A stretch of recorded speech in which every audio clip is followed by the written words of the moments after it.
The guy, standing near the grave, looking at the monument, promised his mother that he would definitely come back. At that moment, he remembered the moment when his father married another woman and kicked him and his younger sister out of the house. After which, he remembered how his mother had spent the whole night on her knees outside his gate in the rain, begging his father to let her stay. But the heavy gates had slammed shut in front of her. When the gates finally opened, his mother was delighted. Thinking that his father had listened to the voice of reason and heart, he continued to recall. Then he remembered that his father had only set his enraged dogs on them, and one of the dogs had bitten his mother. Then the mother said that it was all her fault because she couldn't protect the children. At that moment, the hero thought that the worst was behind him, and that finally everyone would be able to live in peace. But soon the mother, unable to come to terms with what had happened, committed suicide by jumping from the roof of the building. Finally, she said that she was so sorry, but she had to leave them, asked them to take care of each other, and said that she loved them very much. The hero then went on to say that when he returned, he found his mother's lifeless body and his sister crying over him. "No outsiders have ever shown compassion to us," the boy said. Then he remembered how, by raising a knife above his head, the man would have undoubtedly killed them. But some man saved him and offered to go with him. 10 years later, China's borders were under heavy enemy pressure. Then they lost several checkpoints on the border and several thousand miles of defense. Hundreds of seriously wounded soldiers were left without generals. But at the very last moment, a man burst into the enemy camp. He easily beheaded the enemy commander-in-chief and took the lives of tens of thousands of soldiers, the hero continues to recall.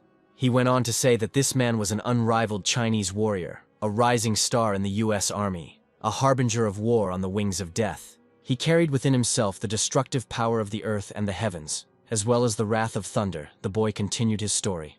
After which he said aggressively that only 10 years ago he lived like a dirty dog. In front of him, the guy saw a crowd of people who called him an idiot and asked who gave him permission to appear there. After which they said that Miss Shangguan Nalan wanted to take revenge on that bitch, and they didn't think that anyone would show up after they finished. At that moment, the guy realized that it was her, and remembered that a long time ago, he and his mother were close friends, but their close relationship was broken because of just one man. He went on to say that in order to prevent his mother from entering a rich family, she began to harm her in every possible way. But this wasn't enough for Shangguan Nalan. She simply couldn't leave everyone alone. Even after her mother's death, she could not calm down and decided to mock her grave. She forced a bunch of bandits to guard the grave so that no one could come and honor her soul. Today marks 10 years since her mother left this world, and Nalan chose this day to mock her ashes. The guy said that this only proves how rotten her soul is. One of the bandits said that he was not in a good mood and asked to take down the hero. The guy said that today was Mr. Chen's birthday and the day of his engagement. "Get out if you don't want to have to put your knees back together later," the guy shouted. He coughed and spat on the monument, after which everyone laughed loudly and praised him for it. The bandit offered the guy to get into his pants, in exchange for which he promised to let him live. "Why are you staring at me like that? You've never seen people spit," the guy asked the hero. After which he laughed loudly and told him to watch how it was done. The hero got angry and grabbed him by the shoulder, pinned him to the ground and punched him in the face for his actions. After which he forced the bandits to come out and clean up all the dirt they had spread with their mouths. The bandits couldn't understand how he could just take it and throw it, because it was very heavy. John turned to his friends for help and asked them to help him. Trying to get up, he felt a hellish pain in his leg. The guy ordered everyone to get out again and said not to make him repeat it twice. John said he would clean everything up and began to lick the monument. Suddenly a helicopter appeared over everyone's heads, causing surprise. The guy gave the command to start. At that moment, a group of people appeared from the helicopter, which scared everyone. The people greeted everyone and received the command to begin. The hero told them that they needed to use the gold to make a new tombstone. The bandits were shocked to see a pile of containers filled to the brim with gold. One of them admitted that it was the first time he had seen so much gold, and even for a tombstone. "Mom, you once jokingly said that I would build you a tombstone made of gold," the boy said. Then he made a promise that Shangguan Nalan would crawl on her knees, and her death would be an apology. The bandits are completely confused. They don't understand where he came from. They are shocked by the news that the guy is going to make a tombstone out of gold. The guy said that after his mother was killed, that bitch Shangguan Nalan still married Mr. Chen. The bandit said that now no one dares to contradict the Chen family. The hero asked what Mogan could do for him. "I didn't mean to. Please don't kill me. Let me explain," the guy shouted. The hero told him that the king never listens to pathetic excuses. The bandit asked how he could call himself a king. The guy remembered that today was an important day for Mr. Chen, Nalan's birthday, and suggested going, putting on a little show, returning the tombstone to this bitch. Having arrived at the hotel, the guy said that right on this place, Where the hotel is now located, there used to be his mother's house. When we met, Tank said that he didn't have to do it himself. One of his guys would be enough. The hero said that he personally wants to send his enemies behind bars. The girls, seeing the guy, began to wonder who this handsome man was, because he looked so strong. The second girl said she wouldn't mind going on a date with him. The blonde said that she had never seen such a beautiful man in Haidong. The head of security warned the guy that according to hotel rules, he must first register at the reception, after which he asked him to show the invitation. Then the guard asked what the guy had brought with him, telling him that he had to show what was inside. The guy replied that he had no right to see this and asked to call Nalan. After which there was a cry of pain. The guard said that the hero had pinned his hand to the table with such ease using only chopsticks. The guard was very agitated. He didn't like everything that was happening. Chen Hoting asked who this guy was and what he was. Mogan said he could swat it away with a flick of his wrist. The boy said that over the years, many young men had come to avenge the deaths of their mothers, but in the end, they had all been thrown into the sea. There was a loud scream and the guard ordered that this bastard be removed. "Come on, don't get so worked up," said the manager. The guard greeted her. The girl introduced herself and said that I could just call her Wei and invited her to have a drink. The girl thought that she needed to sort the situation out quickly. She couldn't allow the engagement party to fall through. The girl asked the guy to look at what he brought with him. The guy pushed the girl and asked her to rid him of this hypocrisy and call Nalan. "Bastard, how dare you push me?" the girl screamed. "I can't believe that in the presence of so many men, this bastard had the courage to treat Wei like that," said the co-owner of the Tiandu Hotel. After which he asked the guy what he had done. "You hit the security guard in the face and asked him what they were there for." Running up to the girl, he asked if she was okay. The girl said that he had insulted her, after which the guy was ordered to kneel and ask for forgiveness. The guy said that this was his mother's house and that he, his mother and sister lived here for a very long time. He remembered how they were playing, and his mother asked them if they were still hungry. Zhao Mao asked the boy who he thought he was to ignore him. Turning to the captain, he ordered not to wait, but to finish him off. "You heard him, act," the guard shouted. The guy thought that if they all attacked him, there wouldn't be a wet spot left of the boy. The guy said that his pompous appearance irritates him, and now he will beat the shit out of him. The hero said that you can kill a lot of people with a pistol, but it is too easy and quick a death. The guy suggested that Zhuan leave, since the bloody massacre was not intended for women's eyes, after which the fight began. Sharp attacks and painful sensations did not give me any rest. The guys scattered in different directions after the hero's actions. "Oh my god, what's going on?" the girl whispered. The guy said there was something wrong with it and asked what Mogan thought about it. Mogan replied that he certainly had potential and could take 3 of his moves. The guy said that they were in no hurry and he became interested in what he had in his hands. The guy realized that it had become dangerous and decided to take Miss Xuanwei away, telling her that the gentlemen would sort it out themselves. The sharp attacks and painful sensations continued to haunt me. The guy told me to come to him. He wanted to tell me everything in detail. The guy said that the Tiandu Hotel was the property of the Chen family, and besides, today was not only a birthday, but also an engagement ceremony. Then he said that Mr. Nalan would also come, but later, and he asked the hero not to behave arrogantly with her, otherwise she would regret it. "Since you don't plan to register, wait here anyway," the guy said. "Mr. Nalan will be here soon," he continued. Then he decided to distract the guy with conversations so that he would lose his vigilance. The girl grabbed the guy by the hand, trying to help him. The hero understood that they wanted to get rid of him, and said that since there were already evil intentions, the enemy must die. And after his words, the hero took action. "Buddy, listen to me. You're already in trouble for causing a stir," the guy whispered. He warned that he would suffer a painful death for killing the hotel co-owner. Seeing all this, Mogan ordered to stop. "Mr. Chen, you finally came. This young man broke into the hotel and broke all the rules," the girl said. "And right now, for no apparent reason, he started beating Mr. Zhao." She continued her story. The angry guy ordered him to help him get up and to kneel down himself. The guy asked again if this was really what was said to him. The guy rolled up his sleeves and wondered what he should do about it. The guys started discussing who this boy was. He was able to intimidate almost the most important person in the city with just one look, and bring his people to their knees. Mogan asked the gentleman to sit down and leave the rest to him. Mogan said that just recently he said that the hero could only withstand 3 of his blows, but he was wrong, so he is worthy of withstanding 10 blows at full force. "Wow, 10 whole blows from the senior master," the guy shouted. Mogan said he would give him a chance. If he could withstand 10 of his blows, he would let him go. The guy said that in this situation, this would be the wisest decision. The hero asked Mogan if he was the one who sent people to the cemetery. Mogan ordered to call Dufei and clarify the situation at Wanfeng Cemetery. Then Mogan asked if this guy was a relative of the one buried there. The guy told him not to worry, he just needed to remove all of their bodies. An angry Mogan said that the guy was not bad and ordered him to admit who he was. Since you don't understand it the good way, it will be the bad way, Mogan continued. The guy called him a pathetic dog and said he would give him a chance if he could touch him. He won. Mogan said he was an arrogant puppy and rushed into battle. The hero used all his abilities at that moment, after which the fight began. Mogan understood that not everything was as good and simple as he imagined. He was still interested in the question of who he really was. "Can someone pour me some pomegranate juice?" the boy asked.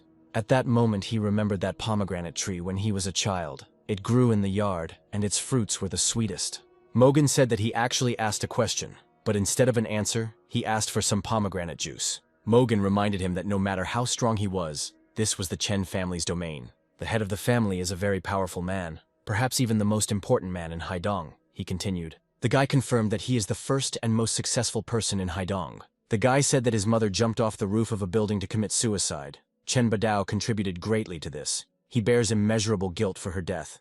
Mogan stated that the boy should kneel down with his head bowed, right in front of Mr. Chen's door. I really did stoop to the level of using my boss's reputation to intimidate an opponent who was stronger than me, Mogan thought. The guy said that he should have answered his question, not threatened him. After this, the angry hero gave him the command to die.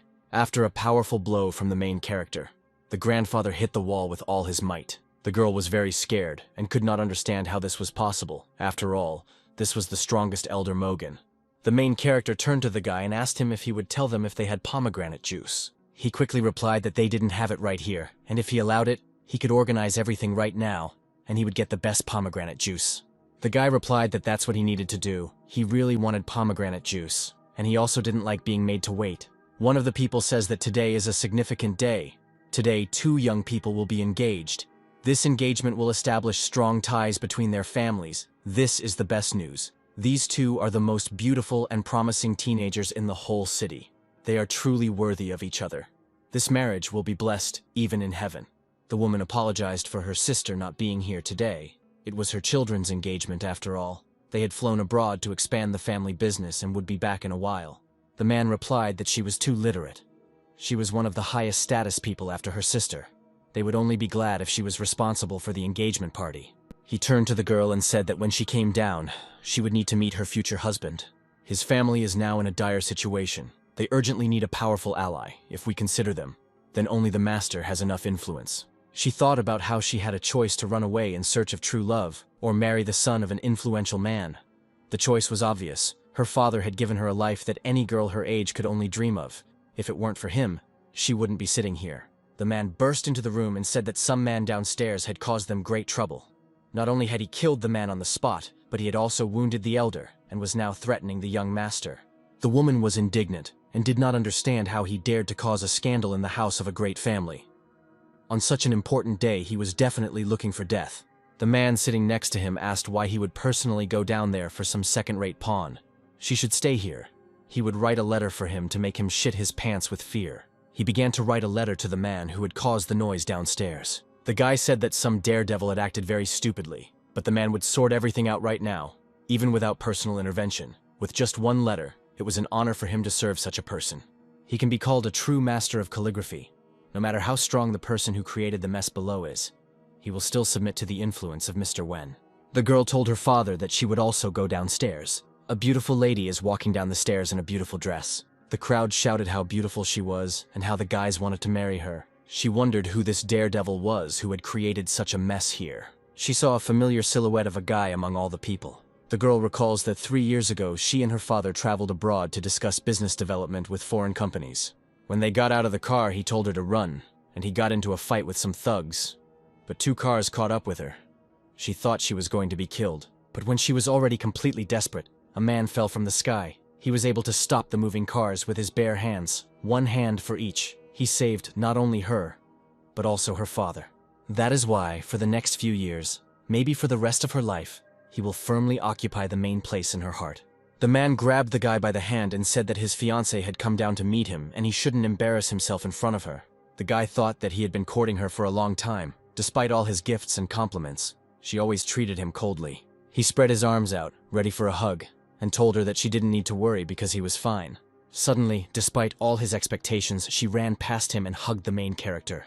People watching this began to whisper, because before she even got married, The girl had already cheated on him. Now it was clear why this man was so cruel to everyone here. The main character remembered that 3 years ago he was just passing by and did not expect at all that he met his childhood friend. She was in trouble. Naturally, he saved her. When older boys bullied them, the girl stood up for her and her sister. At that time, their family was already quite influential. The last time they saw each other, he saved her and her father. If it weren't for him, they would have died in a foreign country. 3 years have passed since that incident. She thought that she would never meet him again. He told her one of his many pseudonyms in his youth he had been called by a different name. She was surprised by such a coincidence, because she has a friend and his name is also that. The guy said that fate was kind to them, since they were able to meet. The men praised Mr. Wen, saying that just a few strokes of calligraphy on a piece of paper scared the guy to death. The story of this will go down in history and be told for 1,000 years. The woman had the idea of marrying Mr. Wen. Then she would become a stepmother to her nephew's wife. The marriage of two young people will bring prosperity to both families. Suddenly a man entered the room looking very surprised. The man said that there was no need to be so emotional. He knew that the guy would be glad of his attention and would ask him to keep the letter for himself. He tries to explain that the guy is together with the young lady. He replied that there was nothing to worry about because they would soon get married. The woman was delighted and said that she really hoped that the snow would melt before the wedding and the girl would be able to become pregnant with a healthy baby. Then their families would be able to become fully related. He tried to explain again and called Mr. Wen to go with him. The man looked out from the second floor and saw an interesting picture. The woman thought that this marriage would help their family to take a higher position in society. It was not difficult to make her nephew fall in love with this girl. At this time, the young people continued to stand very close to each other. She asked who this guy is that his daughter is hugging in public. Okay, in front of the public, but it happens even in front of the groom. He just gave 3 words, communicate and smile, to avoid conflict. And now instead of getting rid of the enemy, his daughter is hugging this guy. And how can she and her family save face? She doesn't care. Mr. Wen has to give her an explanation about this. They can't allow the family to be humiliated because of his daughter's lack of upbringing. He told her not to jump to conclusions and to figure things out. First, his daughter didn't have the kind of character to behave like that with strangers. Why don't they come down and find out for themselves? The man shouted at his daughter and asked what she was doing in the presence of the groom. She said that he wouldn't believe it. This is the young man who created the mess. He is their benefactor, and he himself still regretted that he couldn't thank him. He recognized the main character and greeted him joyfully. However, the man did not understand why they were communicating as if they knew each other well. The girl explained that she had asked him questions, and that he looked very much like a boy she had been friends with as a child. The main character remembers that as a child she took him and his sister to her house to play. Her mother was a very kind and caring woman. The guy turned to his aunt and said that she should help him with this guy. He is too arrogant and reckless. He demands to meet his mother immediately. Master Mogan wanted to put him in his place, but he was beaten with only one hand. She told him not to worry. She needed to see for herself what kind of mongrel dog dared to bark at their family. The woman is still waiting for his explanation as to why his spoiled girlfriend is behaving this way in front of everyone. The man shouted back at her to watch what she said. The lady was glad that the wedding was not a success, and now she is going to dissolve the marriage. The girl asked how she could be so rude.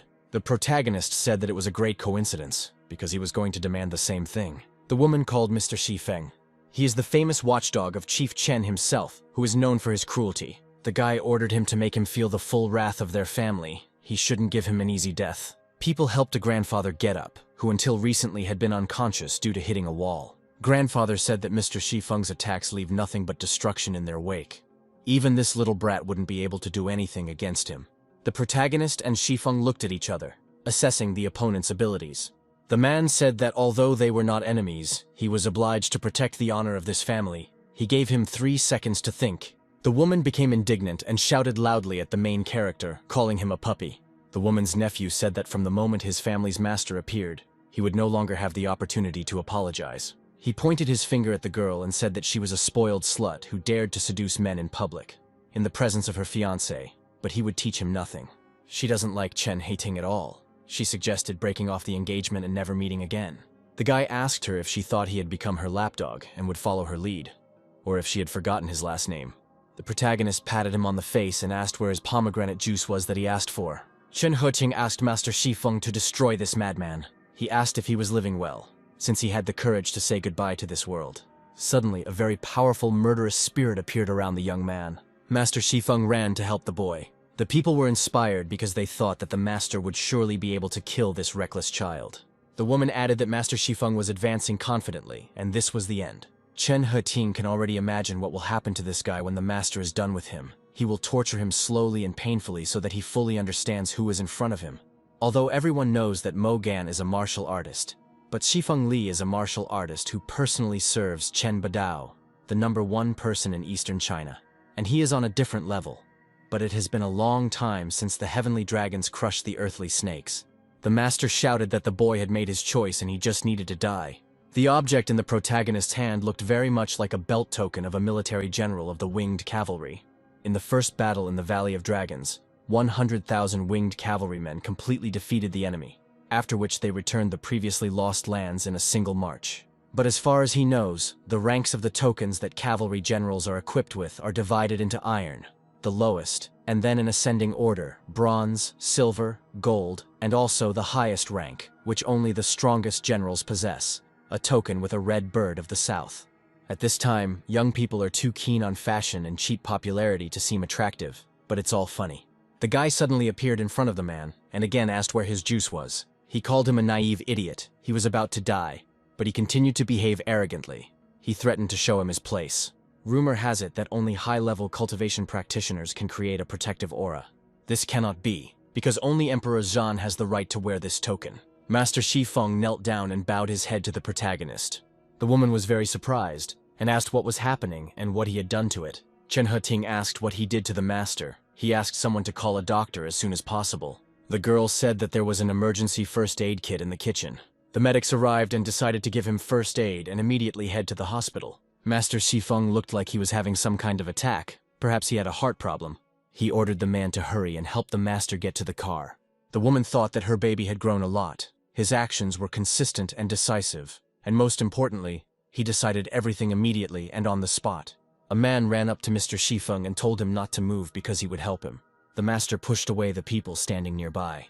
Chen Heting didn't understand what was happening to the master, but the master no longer understood what he was doing.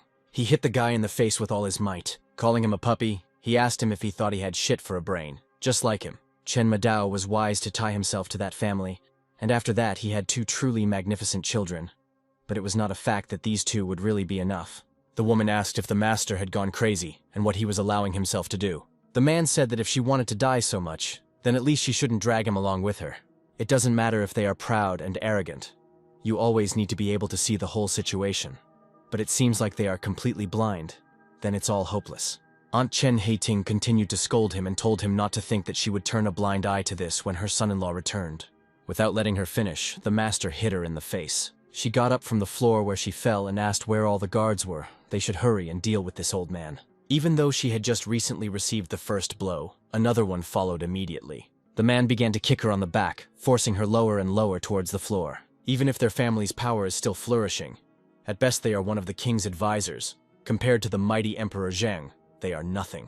Calling him an old dog, she asked if he was completely mad to dare to betray his master to join this pack of dogs. Well, no matter. As soon as her son-in-law returned, she would deal with him and feed him to dogs like him. A young man appears nearby with a weapon at the ready. The guy grabbed the woman by the leg, and at that time she didn't understand what was happening. He said that those who do not respect the emperor must die. With his help, Aunt Chen Heting was already on the ground, breaking it beneath her. People were very surprised by his actions. Despite her pleas for mercy, he swung again and slammed her into the floor even harder. The young man said that his brothers were located all around the perimeter, and he asked to let him deal with this garbage for him. The protagonist replied that this was not a battlefield. His bad habits were out of place here, so he should be more restrained. The guy said he was counting down to one who would dare to stand on his feet and face his hammer. Master Shifeng was too afraid. Could any subordinate possess such strength? But if this hammer was turned against him, he would be completely crippled and would beg for death. Grandpa thought that this muscular man was standing behind this young man, and treated him with such respect. This child's strength is far beyond the sky he can see. He wants to follow him. He wants to see more. He again asked Chen Heting where the thing he wanted so much was. The guy ordered to bring a pomegranate here as quickly as possible, or better yet, a pomegranate tree. One of the people brought a pomegranate tree in a pot. The main character thanked her and said that he would give this beautiful pomegranate tree to his sister as a gift. Chen Heting asked if the protagonist could come visit them in a couple of days when his parents came from overseas. In a couple of days. The boy replied that since his mother was not there yet, he would have to ask him for one favor. He asked him to give her this thing and his message. He threw the wrapped object and said that he would return in a month to kill them all. The thing landed on Chen Haiting's legs, crushing them and causing him to bleed. The woman told him not to be so presumptuous, because when her son-in-law returned, he would find him and be merciless. Even before her death, she was unable to see the Heavenly King. The guy stepped on her face with all his might, driving it deeper and deeper into the floor. The young man asked the master if they would go straight for Lady Wushuang. His sister's real name is Zhang Wushuang. He has learned everything he can about her, and he will finally be able to reunite with her. The moment he has been waiting for all these years is already close. The boys arrived at Haidong Middle School. Haidong number 1. Middle school is the most prestigious middle school in the city. Only the best students attend, and it also has a ranking system to maintain competition among students. His sister's name is Long Yiden now. His sister was initially taken in by his aunt, but she was unable to protect her from Shangguan and Chen. In desperation, she gave his younger sister to be raised in one of the orphanages. 10 years have passed. The boy turned to his elder brother and said that this was the youngest of the lake spirits. Her skin was white as jade, and her voice was as beautiful as the singing of birds. He replied that she was indeed the number 1 flower of the middle school. He was sure that the boss would be lucky today. He told him to shut up. This little sister doesn't even look at his side, and they are only responsible for delivering her here. They all know this Pu Xiao, so they shouldn't blame him for forgetting about their friendship and breaking them all up.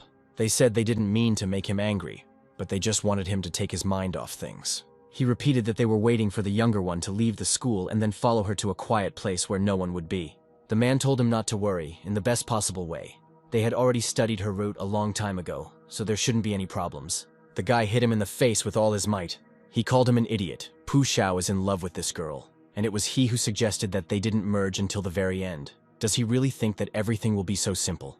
In any case, they might get lucky and get even with Pu Xiao after all this. Now he needs to go and tell this driver to move on and get out of the way. He told him to apologize and bring him a cup of tea, then he would let him live. The guy asked what he had just said.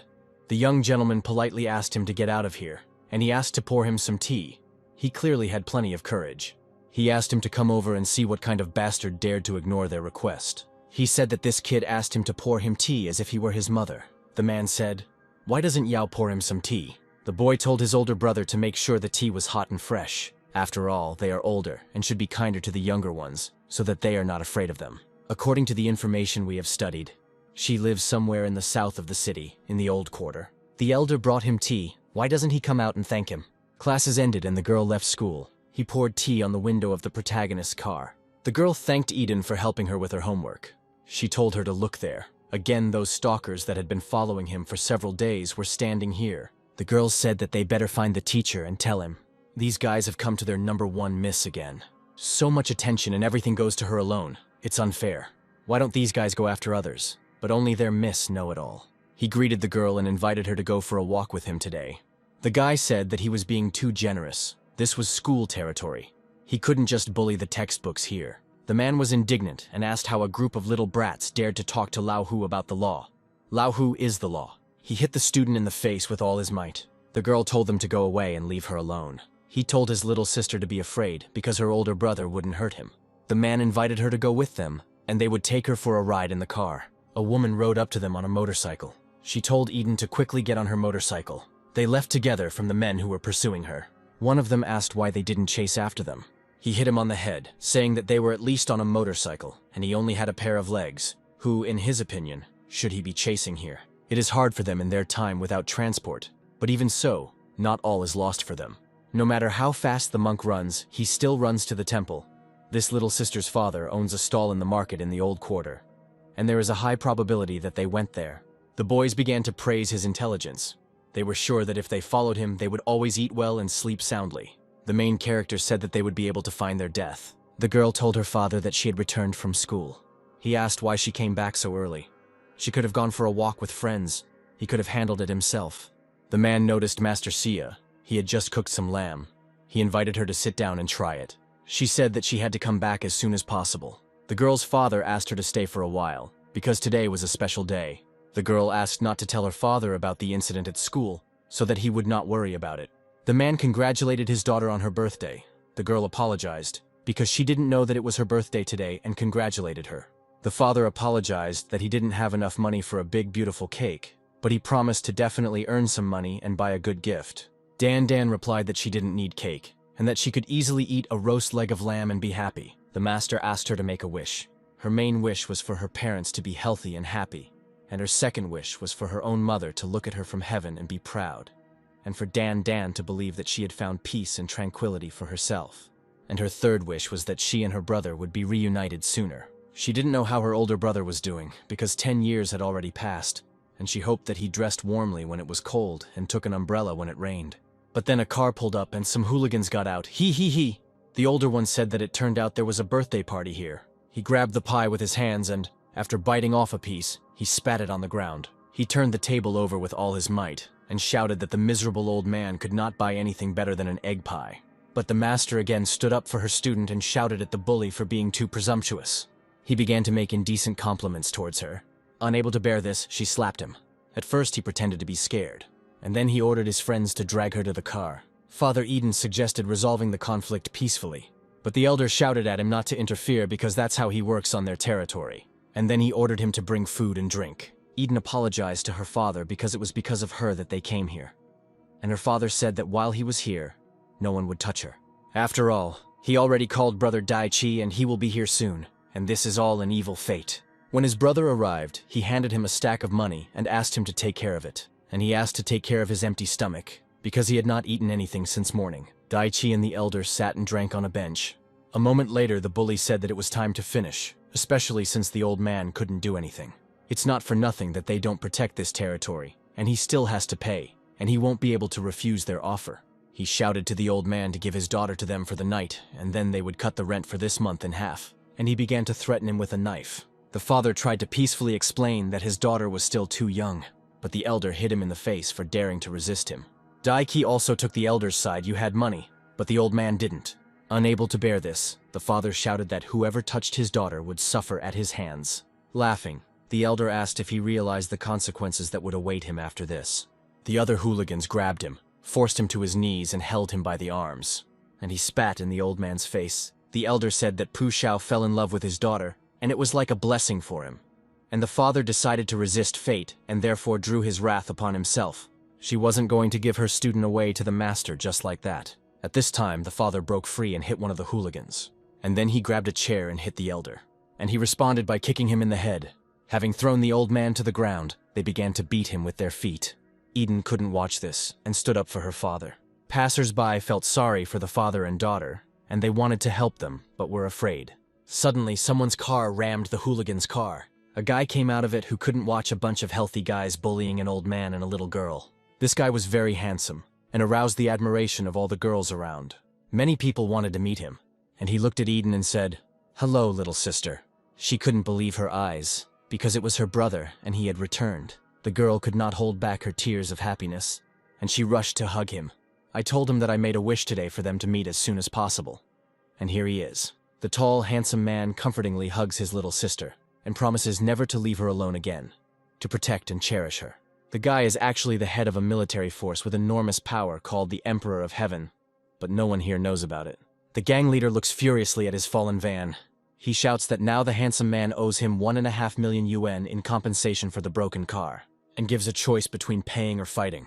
Ignoring the hysterical bandit, the tall guy asks Wushuang what they are celebrating today. The girl explains to her brother that her father made this day her second birthday, but the first one is not forgotten either. The older brother says that he has a gift for his sister and goes to his car. He returns to the girl with a beautiful tree in a pot and presents it as a birthday present. Wushuang admires the pomegranate tree and thanks his brother. At this time, the bandit is angry that no one is paying attention to him and is looking only at these two. He shouts that he will beat the arrogant stranger half to death for ramming his car. The bandit's comrade Hu calms him down and offers to talk to the upstart in order to settle the matter without losing money. Hu allows his partner to try to settle the matter. He heads towards the brother and sister who are talking, declaring on the go that it is impossible to destroy cars in broad daylight with impunity. He brazenly offers the tall man to pay for the old man, the car, and for their forgiveness. The handsome man asks his sister to wait while he beats up the bandits and then take him to his aunt, whom he hasn't seen for a long time. Wushuang starts to fidget, and her brother grabs her by the shoulders, asking what happened to her aunt. The girl shares that her aunt has problems, but she can't talk about them. The older brother suggests talking about it later when they get home. Hu's partner is irritated by the impudent man's confidence that he will return home on foot. He turns to his friends and says that it is unlikely that he will be able to collect the money. But the handsome man will definitely not leave without a fight. Together with Hu, the crowd advances on the couple with various weapons at the ready. Wu Shuang hides behind her brother's back, whispering how scared she is. The brother calms the girl down and fearlessly looks at those approaching, mockingly asking when the tea will be brought. One of the crowd showers them with curses, offering to drink tea in the afterlife. The brother surprisingly easily repels the attack with a cold weapon, throws the bandit aside, and takes on the next one. Having finished with the first, he immediately takes on the second, who rushes at him with a bat, deprives him of his weapon and sends him to the ground with a blow to the stomach. The third, long-haired attacker immediately follows. He pins another one to the asphalt with his boot, bending the opponent's arms behind his back. He deftly dodges attacks from behind, knocking everyone out. Hu's comrades and he himself are frightened to see that all their friends are lying on the ground. The winner calmly asks if the leader, whom his friends called the Tiger, could come over for a few questions. Hu nervously shouts from afar that he will make one call to get him wiped out, and receives mocking agreement. Hu cowardly hides behind the phone and says that his brother will arrive soon with his people. Someone in the crowd notices that Hu Lao's brother is the boss of this area, and he has dangerous thugs in his employ. Confident in their superiority, the leader in another again offers to give up the sister and pay $1 million for the old man. The old man speaks up, recognizing the tall guy as Eden's brother. He asks him with concern to take his sister and leave quickly, knowing Lao Hu's reputation. He says that the owner of a nearby cafe became disabled after he refused to pay such people. In response, the guy just unfolds the chair and thanks Uncle Long for taking care of his sister these years. He sits the old man down on a chair and promises to protect and provide for them from now on. The bandits laugh at his words, confident that the boy won't even be able to defend himself. Long again asks them to take the girl and run away while he holds off the crowd for a while. Eden notes with alarm that his brother will not be able to stand up to a whole crowd. To this, the brother replies that he is not alone, but with 1,000 elite fighters who have been through fire and water. Hu laughs, taking this as a joke, and demonstratively asks to bring these fighters here. At this moment, cars appear on the street, from which menacing-looking people emerge. The last one to emerge is that same Yao. He demands to show him the impudent fellow, and Hu nods obediently and contentedly.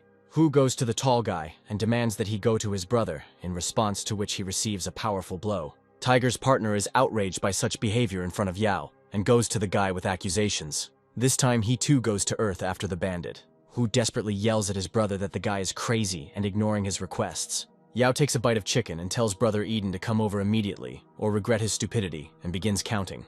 The girl Qinghe, standing next to the old man and the girl, asks Yao on behalf of her family to let them all go and forget about the fight. She is worried that the situation has become too tense, and the girl's brother will not be able to cope. Yao makes it clear that the Qinghe family has no privileges over him, and she has no right to make requests on behalf of their family. But the girl states that as Eden's teacher, she cannot let her student be harmed. The tall guy notes with satisfaction that for such a fragile woman, Qinghe is very confident in front of the district chief. He politely thanks the teacher for her concern, but asks her not to interfere further. The girl nervously demands that he not throw around loud words, pointing out his incompetence. Yao counts to 2, and the guy finishes the count for him and wonders what will happen next. One of the leader's fighters insults the guy and he turns to face him. Suddenly the fighter recognizes the guy and starts shaking, even though he is Yao's brother. Hu and his friend misinterpret the painting and believe that the impudent man was afraid of the elder Yao. The tiger smugly points his finger at his opponent and laughingly demands that he start apologizing. One of the defeated says that the situation could have been avoided, but now things have gone too far. While the second rises to his feet, the first adds that the wretched will learn their place. The one who got up spits into the glass, takes it to brother Yao, and says that since the rascal wanted tea, then let him treat himself to this. Suddenly, brother Yao slaps him in the face, indignant that he dared to suggest such a thing to this guy. Yao shoves the glass into the mouth of the person who brought it, shouting at him to drink his own tea. Hu is frightened and asks why brother Yao is so angry. In response, Hu also receives a resounding slap in the face from Yao. Brother Yao is furious and shouts that this whole crowd dared to offend Mr. Zhang, who is that tall guy. Yu begins to slap Hu across the cheeks, hurling threats. The previously defeated one is perplexed by what happened to Yao, and sees from the outside that the situation is not in their favor. He tries to technically escape by telling Yao that he has urgent business and needs to go. An angry Yao hits the speaker, accusing him of also offending Mr. Zhang, and now he won't be able to leave just like that. Already on the ground, the defeated one asks in bewilderment what happened that the leader is so afraid of this puppy. In response, he receives a boot to the chest and an order to shut his mouth. Brother Yao awkwardly runs towards the tall guy, asking for forgiveness on the go and making excuses about ignorance. He bows to him on the floor and asks him to be generous to him, because he did not know that Zhang decided to raise his brother in this way. People are talking in amazement, not understanding why such an influential person like Yao is kneeling in front of an unknown guy. Old Man Long is surprised to think about how amazing and influential elder brother Eden is. He also reflects on the fact that there are currently 2 large clans at odds in the area, and Zhang is too brave to be an ordinary worker. Zhang reminds the old man of a man who, although older than him, is very similar in his firmness of character. The teacher also wonders that these are times when it is not so easy to offend a family and not be afraid of the consequences. At that time, Zhang explains to Yao that his men wronged his little sister and were going to kidnap her, so the actions are justified. Afterwards, Zhang simply throws Yao far to the side. Then one of them, with a movement of his hand, pulls towards himself the one who had spat in the tea earlier and smiles, asking where the drink is. The scoundrel asks for forgiveness and permission to leave. Zhang throws him to the other side as well. Hu crawls away from Zhang, muttering along the way that Pu Xiao is to blame for everything, and ordered Yaiden to be kidnapped and brought to him. Zhang says he will deal with the Pu family later and will finish with Tiger for now. He grabs Hu by the mohawk and drags him to his car in front of everyone. The guy shows a stain on the window and suggests that Hu remove it with his tongue. Hu is outraged that Zhang can humiliate a person so calmly. Zhang recalls the expression Tiger had when he dirtied his window, but eventually agrees that he can handle the cleaning himself. As proof, he grabs Hu by the hair and wipes the glass with his face, claiming that it turned out even better this way. Zhang sees that Tiger has a bloody nose and says in frustration that the cleaning will take longer. Hu practically cries and promises to clean it all up himself, and begins to lick the stains with his tongue. Zhang turns to Hu's friend and demands that he stand up and come over, asking why he shouldn't kill him now. The man rushes towards him as fast as he can. He falls to his knees before Zhang, asking for forgiveness, explaining that his mind was clouded and he did not understand what he was doing. The tall guy silently hits him and throws him forward, spraying blood. Then he sits down next to the defeated man and asks why he, who was so confident and brave before, is now humiliating himself. Zhang grabs the man by the throat, lifts him up and begins to deliver one blow after another. Another blow and the man hits the ground again. The guy slightly raises himself up on his elbows and begins to chatter, listing what he is guilty of and what he asks for forgiveness for. Zhang calmly asks if the scoundrel is sure that he should ask forgiveness from him after all his actions. Both turn meaningfully towards Old Man Long. The enemy turns to the old man, asking for forgiveness for interfering in his small business and threatening his family. He grabs Long by the leg and begs for forgiveness again. Hu, seeing this, also runs up to the old man and echoes his comrade, asking for mercy and promising never to bother him again. He also promises to return all the money that he took from him the previous times and to correct the situation. A third joins them, also talking about mistakes and forgiveness. Soon there were several people on their knees in front of Long, asking for forgiveness in unison. Yao sees Zhang turn around and leave, asking for forgiveness again, pointing the finger at his brother. Zhang turns to Yao and says that he never blamed him.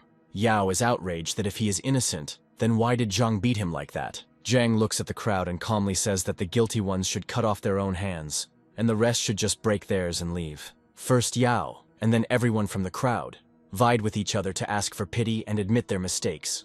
But Zhou began to count to 3. He does not listen to their pleas, and threatens that for disobedience he will build a pyramid out of their heads.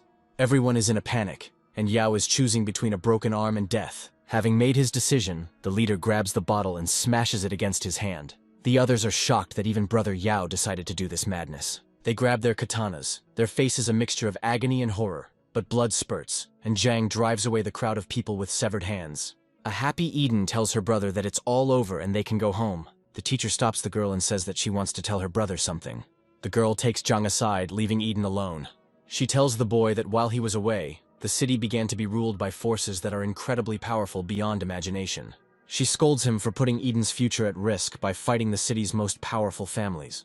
The girl cannot decide whether the appearance of a brother is good or bad for the student, since it is unknown how long the protection will last.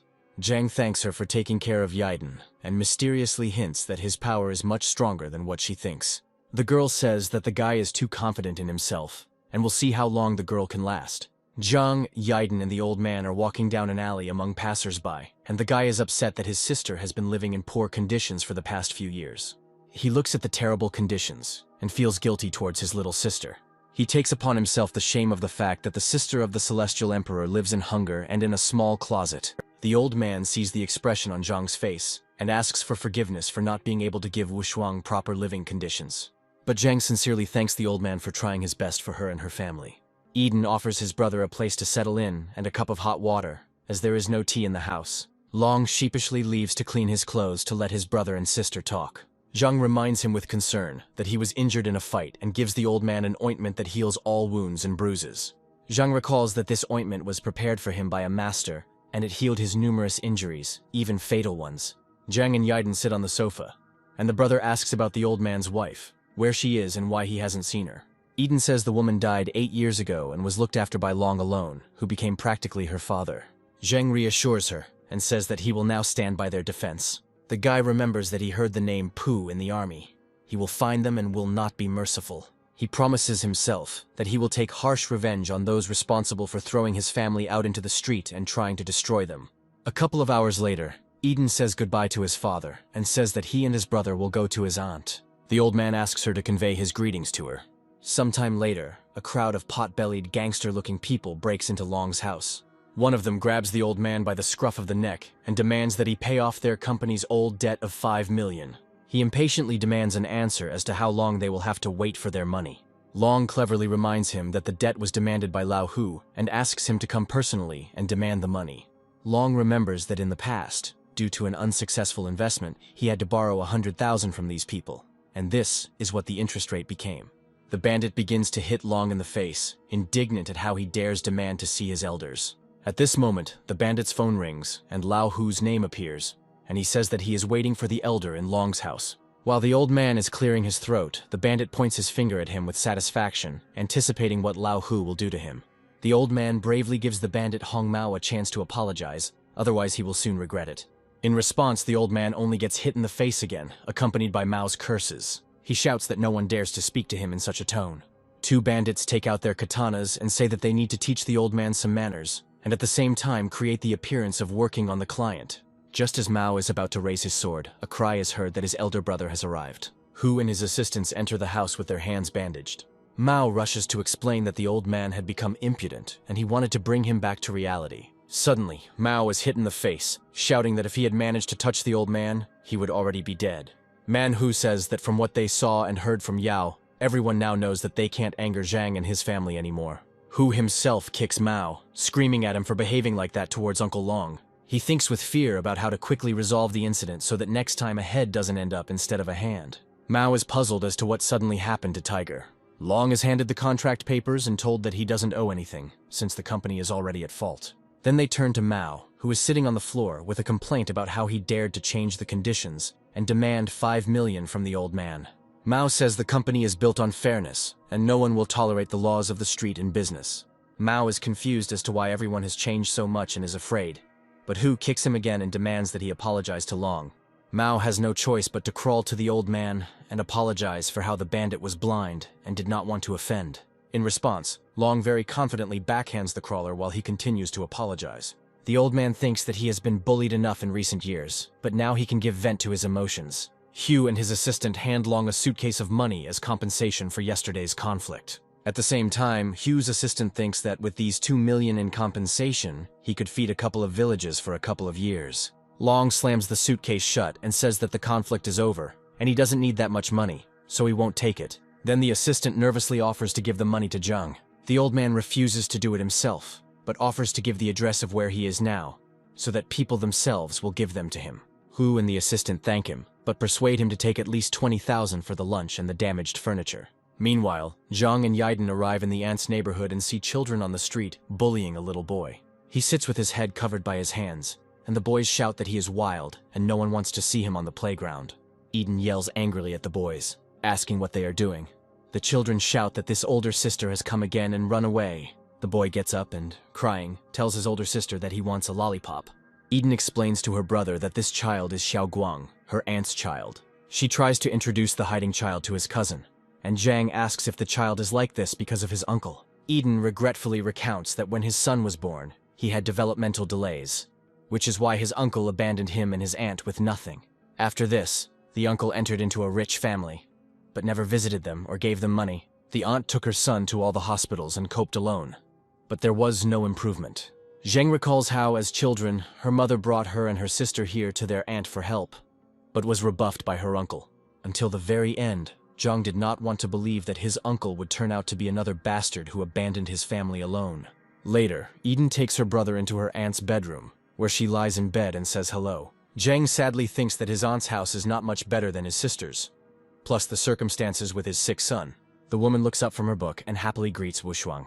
Eden anxiously rushes to her coughing aunt, who says that she just has a cold and will be back on her feet in a couple of days. Lin Huan came to his aunt, hoping that she did not hold a grudge. She didn't immediately believe that he had returned. She came up to him and said that 10 years had passed, but all this time she believed that he would return. She burst into tears and said that he had matured a lot. They started talking about how they had bought several houses instead of a mansion, and Lin Huan asked why she lived in such a small house. She said that while she was going to hospitals, her uncle took most of the money for himself and spent it on lawyers so that she would be left with nothing. She added that they had to move, and it was hard at first because all the money went towards Xiaoguang's treatment. Lin Huan asked why this was possible since everything was registered in her name. He frowned as he recalled that the property was valued at more than 100 million yuan. She replied that her uncle had entered the Pu family, and they had deprived her of her property through forged documents. Lin Huan realized that because of people like his uncle and father, his late mother and aunt had lost everything. He peeled the apple, handed it to his aunt and told her not to worry. He would take care of everything. Enter Chan, Auntie's brother and her ally in this war. He asked Lin Huan with a smile how he trained his body and whether he had finished his studies. Lin Huan asked if his aunt was comfortable living here, and Chang glared at him.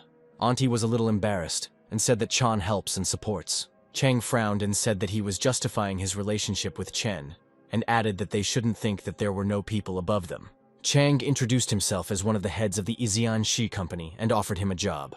He said there was a vacancy for a manager and invited me to an interview tomorrow. Lin Huan replied that he refused. Chang grinned and said that their company would soon be among the top 3 in the area, and it would be better to think again. He added that many are fighting for this place. Auntie told Lin Huan to give it a try since he had just returned and was probably still out of work. He replied that he was already working, and he liked it there. Chan chuckled and guessed it was probably a cafe, but he respected loyalty. He then said that Lin Huan had a chance to start from a different place than from the bottom. Lin Huan didn't react at all and simply handed the water to his aunt. Chan was surprised, but decided not to insist. There was a knock at the door, and Saijiang, Chan's cousin, came in. He noticed that the place was crowded. His aunt immediately told him that he was not welcome here and that he should get out of there. Wushuang whispered to Lin Huang that Jiang was cruel and had influence, so it was better to be careful. Jiang said he came again with an offer to buy the house. He reminded her that she couldn't pay doctors and asked how she was going to manage her rent. Xiaoguang entered the room and said that Jiang was bad and should leave. Jiang hit him on the back and the boy fell down and cried. Wushuang ran up and began to calm him down. Lin Huan stood up and Chang warned him not to do anything stupid. Chang told Jiang that he was going too far. Jiang hit him and said that there was no need to speak to him in such a tone. He stated that there were already buyers and they would resolve everything here and now, threatening that it would be better to sort things out peacefully. Chan sat in surprise and silence. Lin Huan walked up to Jiang with a menacing yet cold expression, who exclaimed what such a puppy could do to him. Lin Huan asked him what he called him, and Jiang repeated it. Jiang said that he was tired of this conversation, and told Lin Huan to step aside. He tried to kick him, saying that death awaited him. Lin Huan parried the blow effortlessly. He towered over him and said that he was in a good mood, and he forgave him. But he needed to go get some medicine and then leave. Jiang took out a knife and rushed at him, shouting at him not to look down on him. His aunt screamed at him to be careful. Everyone watched, realizing that Jiang was used to winning, and did not know when to retreat. At that moment, the girl thought that because of his blind desire, he never learned to recognize when to attack and when to retreat. The hero used his powers and abilities and took revenge on the guy. "You freak, how dare you? I am Sai Izian from the Izian family," the guy said. The hero did not stop there, but continued to demonstrate his abilities. "Just wait. I only need to make one call to kill you," the guy whispered. "What's wrong with this guy? So fierce and yet so cool. He looks like a mighty centuries-old tree from a legend, shrouded in mystery," the hero thought. The girl warned that the hero had better take his sister and leave. Sai is not the type to just leave things as they are. He will definitely come back and bring some scumbags with him, she said. The guy told her not to worry because a scumbag like him was nothing to him, no matter how few or many people he brought. "Zheng, maybe you should think about it and let go," the hero heard addressed to him. "And as much as I would like to help you with your work, but seeing you so reckless, I'm afraid I won't be able to do it," he continued. "Although he is my brother, we are completely different. He prefers to solve everything with violence, That is why he is familiar with some people from the high road, the guy said. The hero promised that within 3 days, the Zhanglong group would return the property, as well as the money for the demolished house, plus the lost profits. The guy laughed at these words, after which he asked the hero if he understood what he was talking about, and told him what the Zhanglong group represented. The boy said that there are only a few like them, but there are billions like the hero. But he shouldn't be afraid. No one here will hear him or call him to account. After his words, he received a brick to the head. Running up to him, the girl began to provide assistance. "Hey, bastard. As you can see, I'm back again.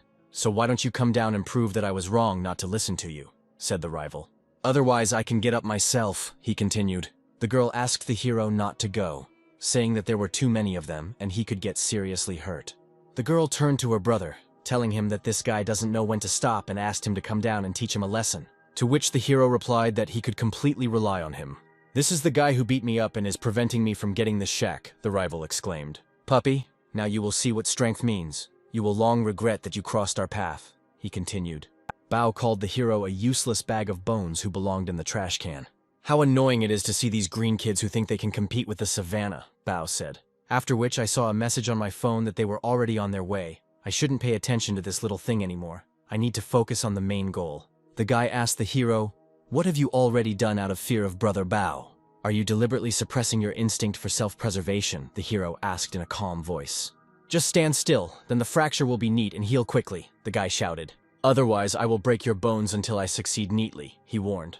"Come on, guys. Deal with him and his friends upstairs," the guy said. After the hero showed his abilities, the sound of bones cracking was heard. After which he asked which of them threw the brick. "Brother Bao, this crazy son of a bitch has gone completely crazy. You have to deal with him," said the enemy.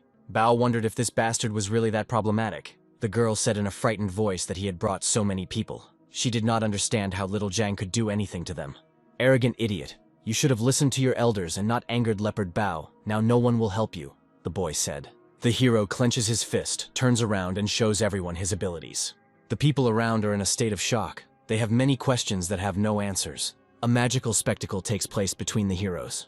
Bao can't understand what the hell this is, how an ordinary person is capable of such a thing. "So, I will repeat my question," the hero says proudly and asks who threw the brick. It was all him. He wanted to deal with you," Bao says in a frightened voice. The guy, in turn, begins to justify himself and says that he didn't want to harm anyone. The hero continues to use his abilities on the guy. "Now I have another question," says the hero, and asks Bao if he is really on the same page with him. No, this is some kind of mistake. I don't even know him," Bao answers in a frightened voice. Bao gets a message on his phone asking how his business with that puppy Sai Yixian is going. Bao explains over the phone that not everything is as simple as it seemed at the beginning. Bao sees a message on the phone screen that says, "Did someone dare to do something bad to his younger brother and his boys? Well, wait there for now. I'll be there soon and help you." Bao tells the hero that now he is definitely finished. His older brother will be here soon, and he will fully experience what happens to those who encounter the savannah. After which Bao asked the hero if he thought he was not loyal enough to him after everything he had done here. The heroes didn't like all this, and Bao got punched in the face after his words. After which the hero said that his so-called savannah was nothing more to him than newborn kittens, who could not yet see anything properly, but were already making a lot of noise. The hero said that he was returning and would wait for them upstairs. The guy said that the Tiandu Hotel is the property of the Chen family, and the Chen family is headed by the executioner Chen Badao, who is essentially one of the owners of Haidong. But the worst thing is that my senior Dajin Mianjin is a partner and friend of the Chen family. So it turns out that this is a kind of provocation on our part, the guy said. The girl said that it was a great idea. It was good that he had connections and position in the family. The guy promised his sister to try to solve everything. "Big brother, we haven't heard from each other for a long time," the guy said on the phone and asked how he was doing, how his business was, how his family was. "Sister," my ugly Mianjin replied that he would help. But he asked Zhang to go down to Brother Zhang and Brother Bao and ask for forgiveness.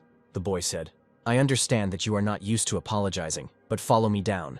There is no need to make them wait, and what is worse, make them go up themselves," the guy said to the hero. The hero said that he told this kitten that when all his cat brothers came, he could come up to us. "What have you done?" the guy shouted. After which the guy turned to his sister and said that she saw everything herself, so she shouldn't blame him for not helping. It's just that this little child was deliberately refusing her. He continued by saying that if they leave everything like this, they will not stop there. They will get to all their relatives and friends. "Big brother, this guy is here. Please come in," said the guy with glasses. The elder would like to see this madman who dares to speak loud, insolent words to his brothers, he said. Now this brat will regret his words. Here he stands, said the enemy. No, it wasn't me. It wasn't me. It was all him, the guy in glasses shouted. Someone was looking for me, the hero asked in a confident voice. He immediately thanked them for going up themselves and not bothering him by going down again. Bao said that he was showing off again, and this time he was finished. Bao said that this brat was too careless and dared to insult all the brothers. After his words, Bao got punched in the face. No, big brother, wait. Why did you hit me? What did I do wrong? Bao asked. His brother asked him what he was talking about. Mr. Zhang is a very big man and is highly respected in our circles, and you dare to slander him, the guy said. The guy wondered if this guy was the one who had injured his older and middle brothers yesterday. Elders, it's not my fault, Bao shouted. It's Sai Zhang. It's all his fault, Mr. Zhang. Please don't be mad at me, the boy shouted. Mr. Zhang, yes, I was wrong. I hope you won't hold a grudge against this little man and let him go this time, the guy said. One of the heroes said that this was the money they owed and asked to take it. Since you have a large family, we took the liberty of adding on top, so please accept these 2 checks, he continued. The guy with glasses didn't understand what was going on, why he was giving him 10 million yen. I see you have some common sense. Put the money on the table and you can go. Accept my gratitude for caring for the family, said the hero. Yes, of course, it's not worth it, the elder. It's all nonsense, the guy said. And now we take our leave, he continued. Sitting at the table, the hero shared that he planned to split this check for 10 million into 2 parts. 5 million to my aunt and 5 to my uncle, he said. The girl said that this was too much, because he had already done so much. Auntie, don't worry about it and don't refuse. This money is for Xiaoguang to cure his illness, the girl said. The guy said that he would take the money, even though he didn't deserve it, and promised to become better and increase the money. I will take these 5 million and go to the mountain to climb again, he continued.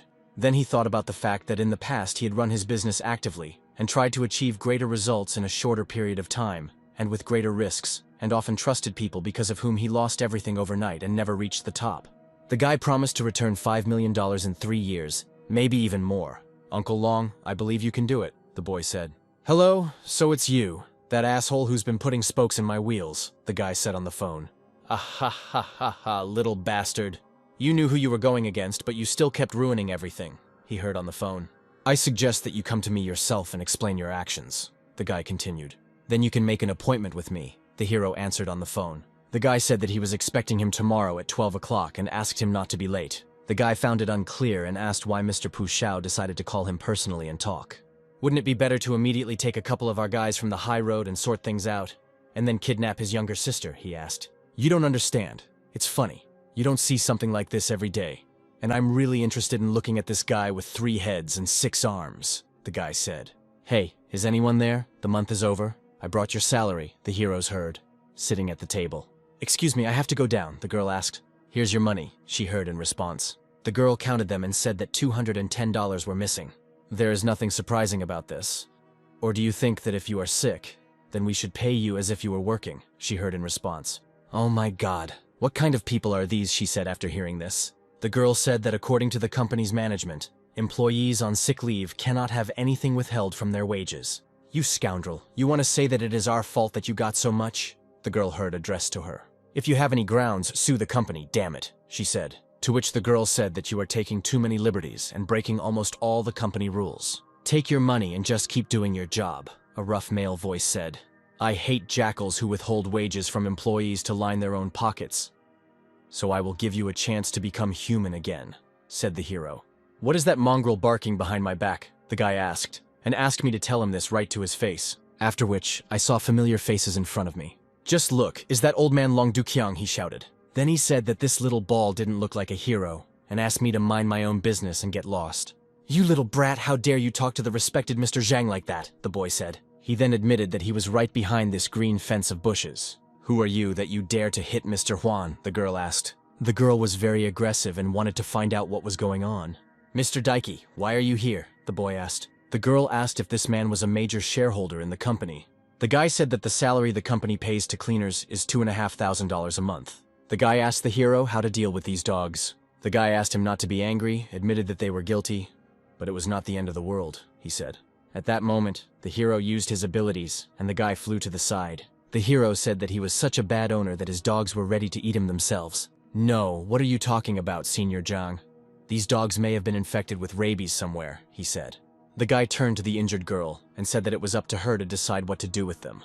"Please, madam, we were wrong. We stumbled." She heard words of apology. The girl said that she was against violence and gave them a chance. The guy said that these two, who are embezzling other people's money, have only one path. "The storm has passed now, and I'm interested in how the investigation is going," the guy said. He continued that relations between the families had been damaged since he had injured the young master at the hotel. And Shangguan Nalan returned from abroad. Chen Badao will also return to the country soon. When they are reunited, they will certainly not let our Wen family go just like that, the guy said. "And if we add to this the hidden enemies from the past, then this could mean the end for us," he continued. The girl asked her father to look at the photograph, after which she said that now it became clear why he was at the cemetery and maimed the boys. The guy laughed and said that now he and Badao's son would be confronting Badao himself, so to speak, sailing in the same boat. The girl said that Brother Jiang did not recognize her then, but she did not understand why, since they grew up together. The guy said he had been through a lot over the past 10 years. It was probably not his fault, he continued. Perhaps he simply had to abandon all his family and friends in order to reach such heights. The guy said that judging by the girl's reaction, this little boy was still alive in her memory. She couldn't understand what her father was talking about. She decided not to talk to him anymore, but strange feelings really flared up inside her. And in the Chen family, the son asked his mother to avenge him. She blamed everything on Chen Badao. After all, they had to completely get rid of the roots of the rotten tree to avoid this disaster. And if everything had been done correctly, her son would not have suffered. The elder of the Chen Takuan family entered the room.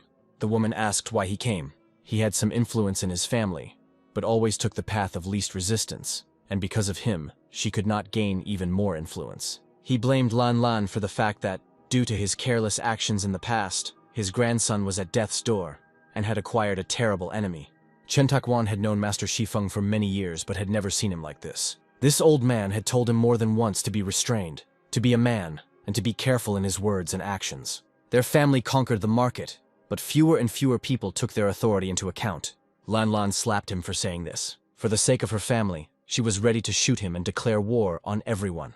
The old man was furious that she dared to hit him, and he ordered that she be thrown out and not let back in, but no one dared to do this. Lan Lan no longer took into account his name or position because he had already lost power there, and she ordered to seize him.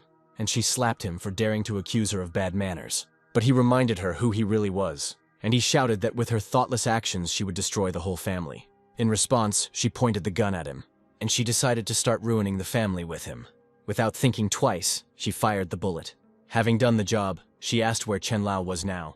Having learned that he would return in a week, she whispered that she would allow him to live through this time.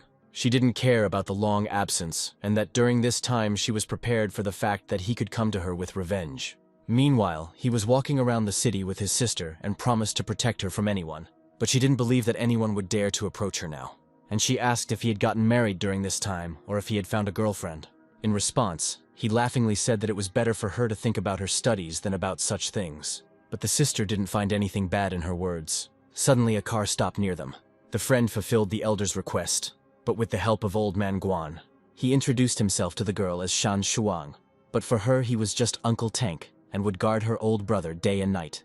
And he handed her a gift. But he got punched in the face for calling him an old man. Uncle Tank said that she could come to him with any request. But again he got hit in the face by his brother. But the girl took pity on him. Shang Shuang told Zhang that he had bought a special house for him overlooking the sea and the tidal garden. After all, he had just returned, and he didn't have his own place to relax. Zhang noticed that he was being followed and installed a wiretap. But it was all for his own safety. The class teacher asked Yidan to come into her office. The girl came in and asked Miss Wen if she had been looking for her.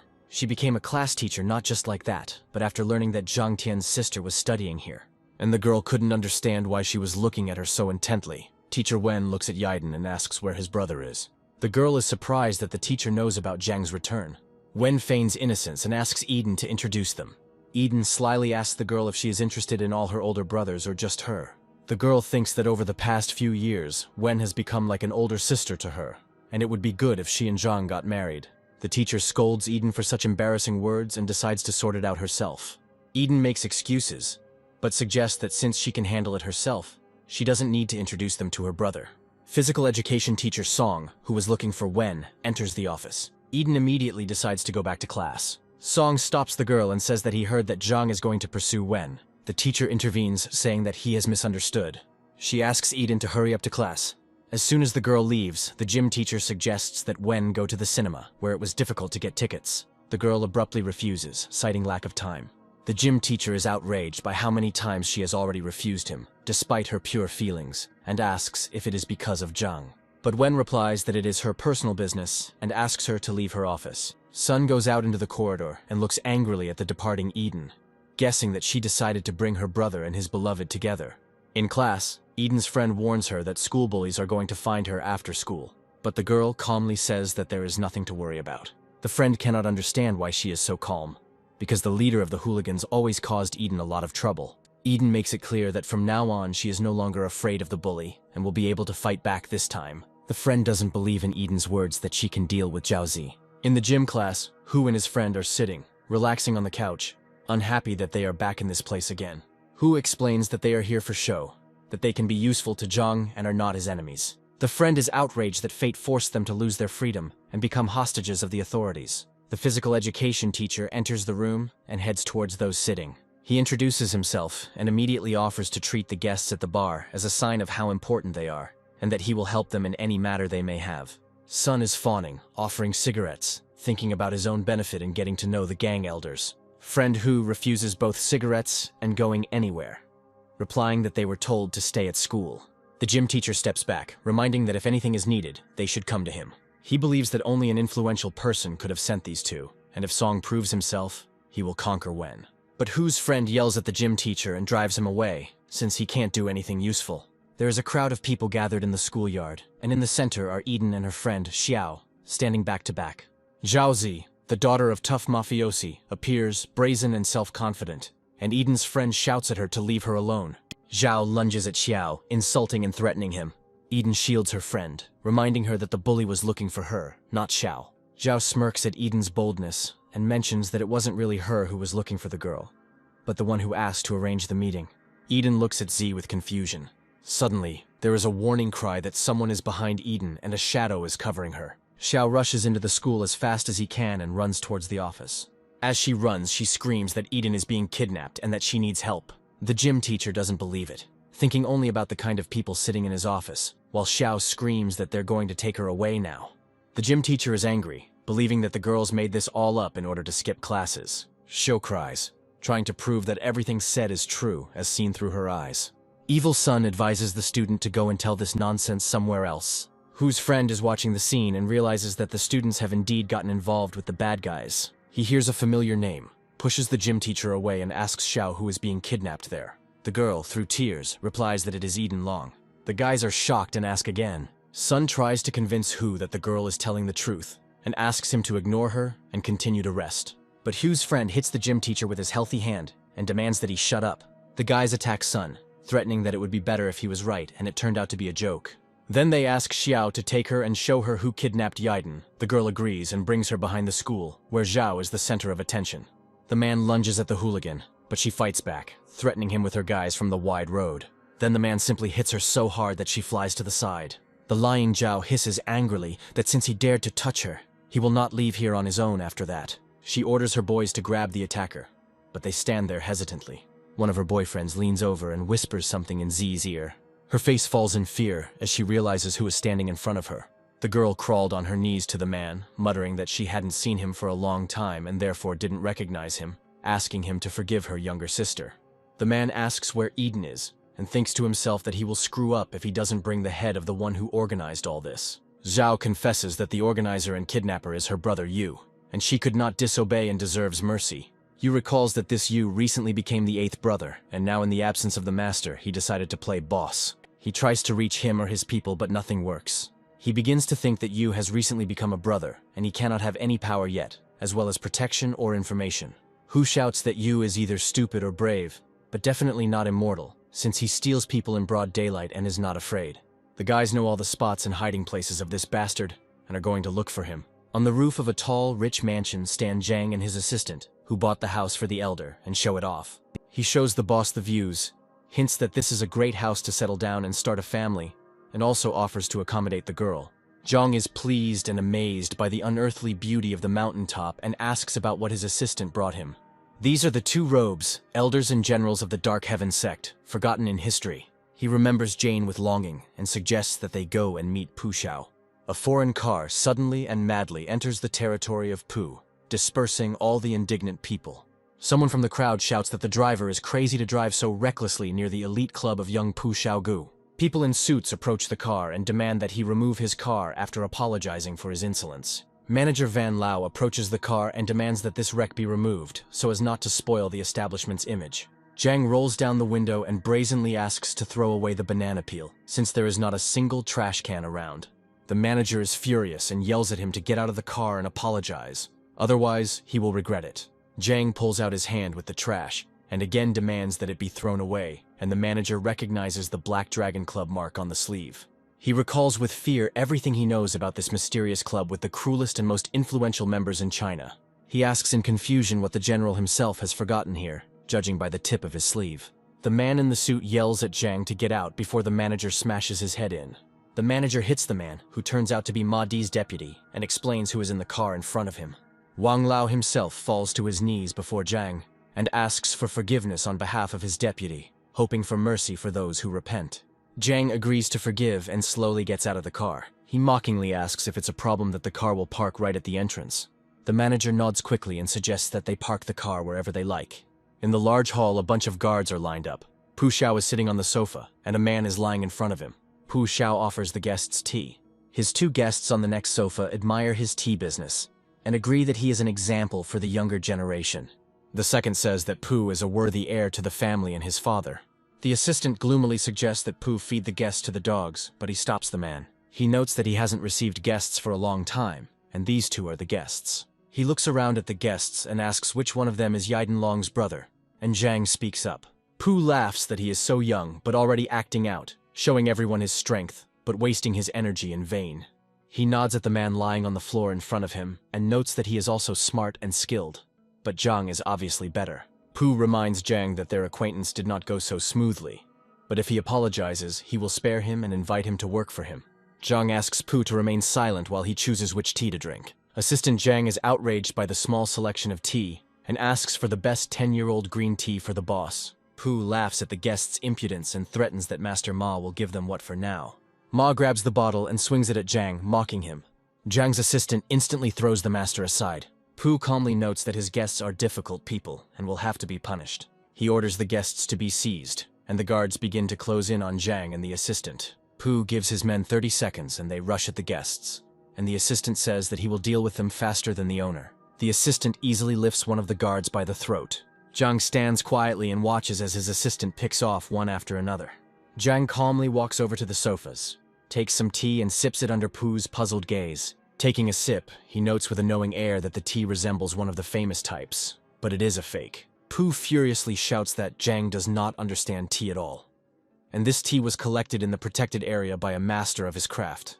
Zhang calmly and in detail describes how real tea of this brand should look and smell.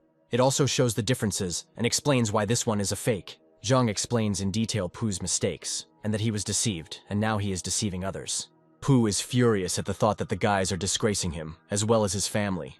Zhang continues to talk about the subtleties and characteristics of this particular type of tea, like an expert. In sum, Zhang calls Pu's tea business disappointing. By this time, Pu is simply seething with rage, but still allows him to continue talking, since he will soon die anyway. Out of the corner of his eye, Pu sees his guards, one after another, being slammed into the wall. Zhang's assistant comes to the sofa and says that the defeated were too weak, and they didn't even have to use a third of their strength. Pu is amazed, but Zhang asks not to be distracted and demands top-quality tea. The elder explains that if he had drunk good tea, he would have become kinder, but everything turned out differently. Zhang slaps Pu, but Pu slaps his hand away, reminding him that they are on Pu's territory. Pu claps, and a man in a suit runs into the hall. At that time, a crowd of people with weapons runs into the hall, but one of the assistants asks Pu to stop. Pu asks irritably what could have happened that was so important. Ben Xiao's assistant tries to explain that these two guests must not be offended, but does not have time to explain where they are from. Pu doesn't let Ben finish speaking and hits him loudly, indignant at these words. He begins to boast about the family he comes from, and that he knows the untouchables by sight. Ben tries again to explain where Zhang is from, but Pu doesn't want to listen. In a rage, he shouts that by not allowing the guests to be touched, they are belittling Pu Xiao's position in the eyes of those present. He shouts at the armed men to finish off Zhang and his assistant. Zhang calmly asks his assistant to deal with this difficult guy. The assistant only once and quite happily rushes at the armed men. Pooh relaxes, thinking that the outcome for the guests will be sad. Zhang notes that although the tea was bad, it also had its advantages. He pours a cup and offers Pooh a drink while he has the chance. An assistant comes in, followed by a corridor of the defeated. The joyful mask slips from Pooh's face and he screams in fear, not believing his eyes. He can't believe that it is possible to defeat more than 100 people in a few minutes. Zhang invites Pooh to show him his remaining tricks, if there are any left, before it's too late. The assistant hits Pooh at full speed and he falls. The guy turns to his boss, asking why he's still wasting his time on these weaklings. Pooh clutches at the last straw, saying that Zhang won't be able to see his sister anyway. Finally, Zhang's face distorts with anger for his younger sister. He thinks that Hu and his friend failed to complete the task, even though they knew they were risking their lives. Pooh suggests calling and proving it if he still doesn't believe him. He turns on the speakerphone and asks Yuya to let Eden say a few words into the phone. Suddenly Daichi answers instead of Yu, saying that Yu got out of the car halfway and died. Pooh screams into the phone that he will get him for interfering in his affairs. Zhang abruptly snatches the phone from Pooh's hands and slaps him. Then he asks Daiki to pass the phone to Eden. Eden answers and says that Hu and Chi saved her and she is okay now. Zhang sternly asks if Pooh has anything else to say. Pooh, shocked, asks who Zhang even is. One of Pooh's men explains that Zhang is one of the Black Dragon. Then the bandit, stunned, asks why he was not warned earlier, since harming these people is mortally dangerous. Zhang orders his assistant to take Pooh Xiao with him. Sometime later, at the edge of a cliff overlooking the sea, Zhang advises Pooh to enjoy the scenery one last time. The bandit tries to justify himself by saying that he didn't know who Eden was and who her brother was. He bows, claiming that he simply wanted to meet her and mean her no harm. Zhang asks if this means that he could do whatever he wanted with an ordinary girl. He throws a series of stones at Pooh's head and tells him about the horrors he has been through since childhood. And now, when he is defending his homeland and his family, he has to waste time on low-level scum. Irritated, he throws a few more stones towards his enemy. Pooh lies on the ground and desperately asks for his life to be spared, promising the money that his family will pay for their only son. Zhang frowned and suggested checking how much his family valued life. There is a celebration in the Pooh family residence. One of the guests approaches the head to congratulate Master Pooh. Here, all the guests unanimously wish the master of the family long life and prosperity. Pooh Xiaomu thanks everyone present. An assistant runs into the hall and heads straight to the head. He begins to whisper to him, but the old man asks him to speak out loud. The assistant then announces that Junior Master Xiao has been kidnapped. The guests begin to be indignant that someone dared to do such a thing, and on the day of the head of the family's anniversary. Senior Pooh asks evenly who did it. The assistant hands over the phone, explaining that it is Pooh himself calling and asking for a personal meeting. The old man hands over a black card and says that he doesn't want to ruin the anniversary and just let them send this. The bald man notes that the leader is magnanimous, since he forgives the offender and gives him the Pooh family jingo.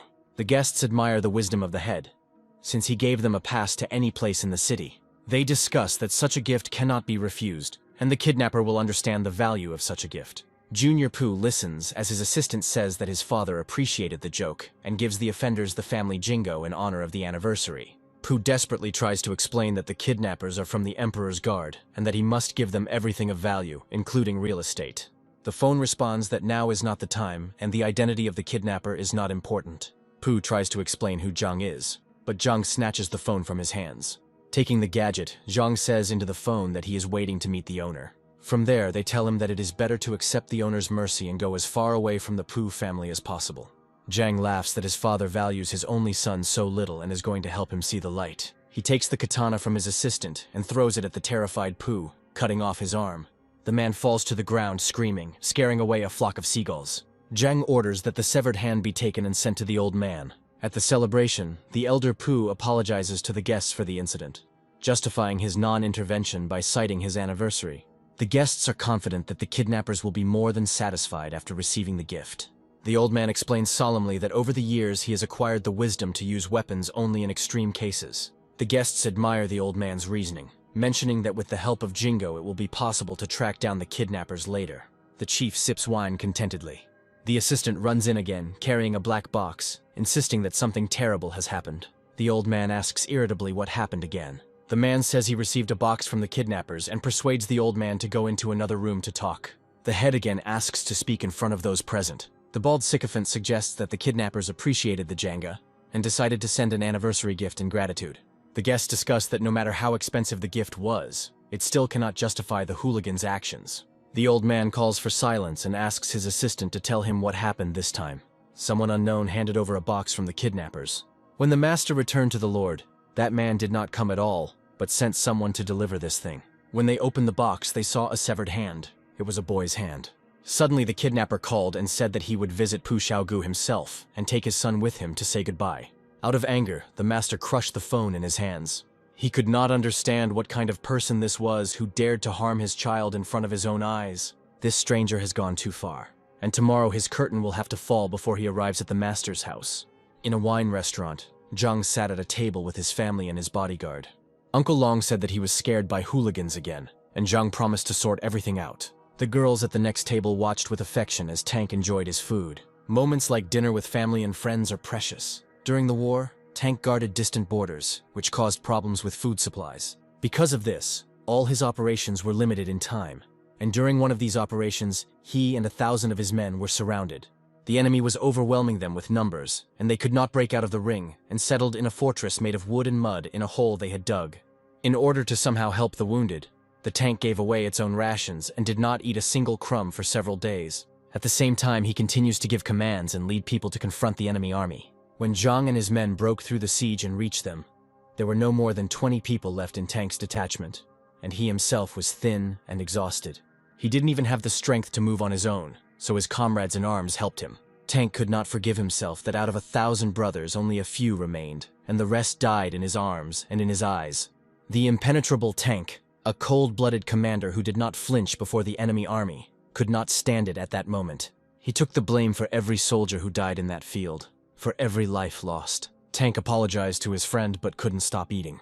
Zhang stopped him with his fist because he had eaten 20 servings.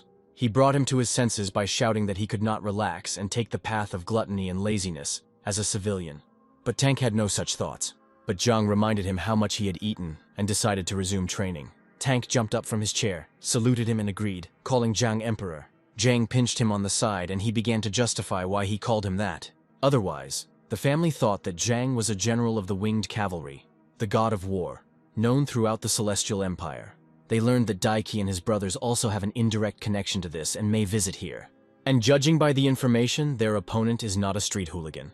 But he couldn't miss the chance if he could fulfill the order of the head of the Pu family.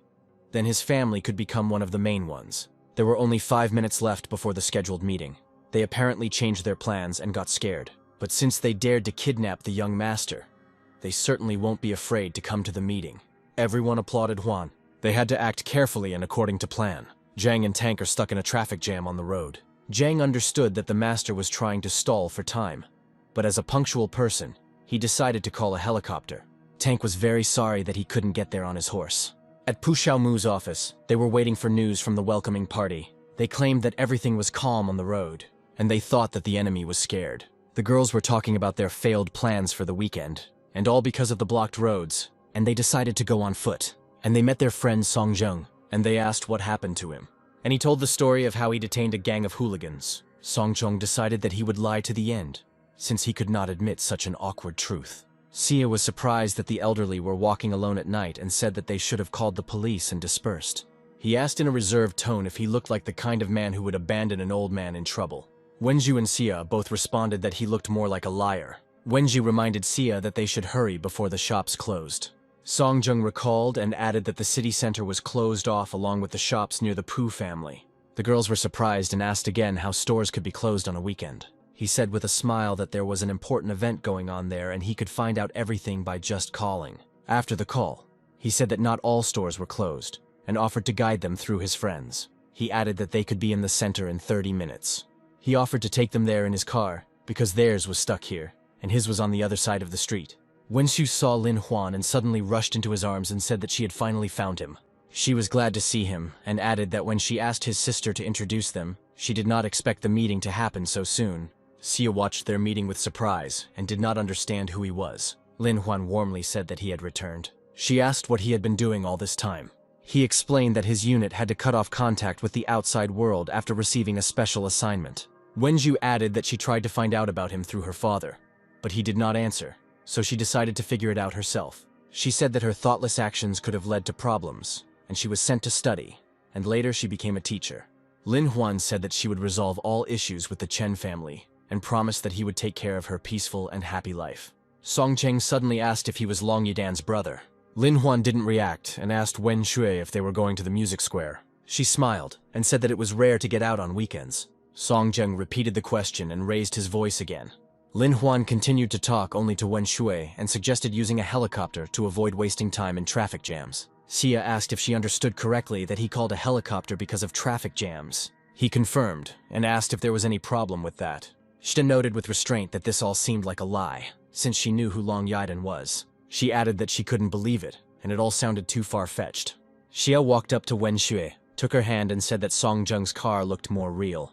Song Zheng happily opened the car door and noted that he was not the type to lie. He smiled and added that he wouldn't use a helicopter just to get around a traffic jam.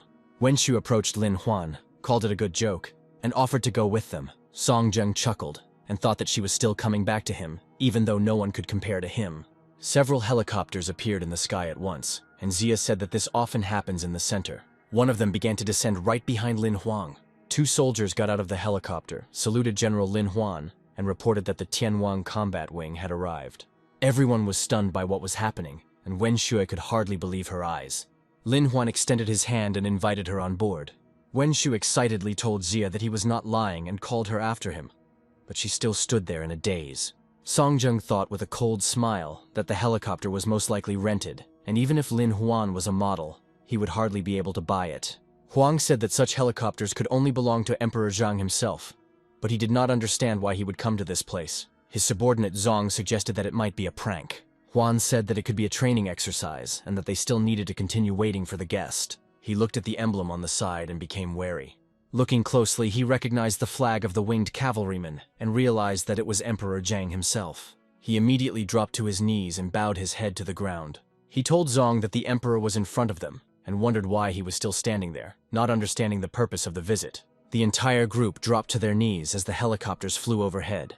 After they flew away, Zong said that they were heading towards the Xianglong group and asked what they should do now. Master Pu urgently needed to be informed about this, because if the emperor decided to visit them, they would either receive a blessing or be cursed and die. And he asked to be informed that the general of the winged forces was going to visit the main office. Everyone who saw the helicopter dreamed of seeing the war hero who brought peace to the country. It would be an honor for many to see him in person. There was urgent news from Master Pu. If they caught the madman who kidnapped his son, he would like to talk about it later. After all, the most important thing now was the one who was flying in the helicopter, and thanks to whom the Pu family would be able to easily climb to the top of Haidong.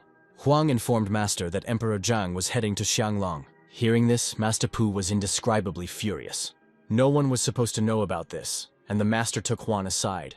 The opportunity to receive the blessing of the Emperor of Heaven could not be missed. The younger sister asked if Zhang wanted to go with them, but he refused because he had important things to do, and he still needed to deal with someone. The tank carried a huge bag on his shoulder with legs hanging out of it. They were stopped by security guards and asked who they were and what they were doing there.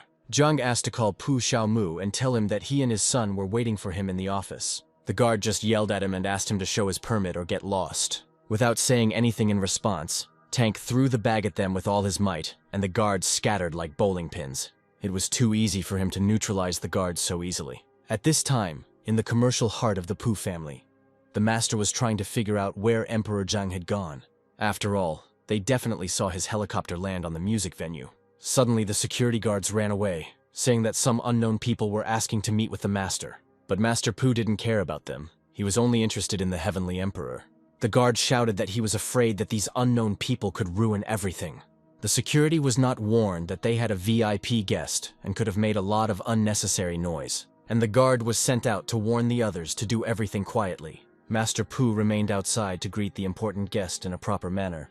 He thanked Huan for this care and help to his family. For Huang, everything was going according to his plan, and he became one step closer to power in Haidong. Suddenly, Liu Yuntong's car arrived, and Master Pu was surprised by his visit. Getting out of the car, the first thing he asked was why Master Pu had hidden the arrival of such an important guest. The Master was not very pleased with this visit, and his quick reaction to the news of the Emperor's passage. Tank was disappointed with the security and safety system at the place in general. He was able to neutralize all the guards without much difficulty, and they were left lying on the floor writhing in pain.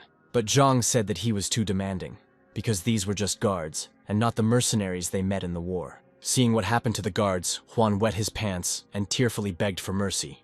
Zhang decided not to touch him and stop Tank from killing him. Falling to his knees, Juan exclaimed that this could be his end. Tank asked why Zhang decided to let him go and not touch him. He did this so as not to get his hands dirty because he wet himself like a little child.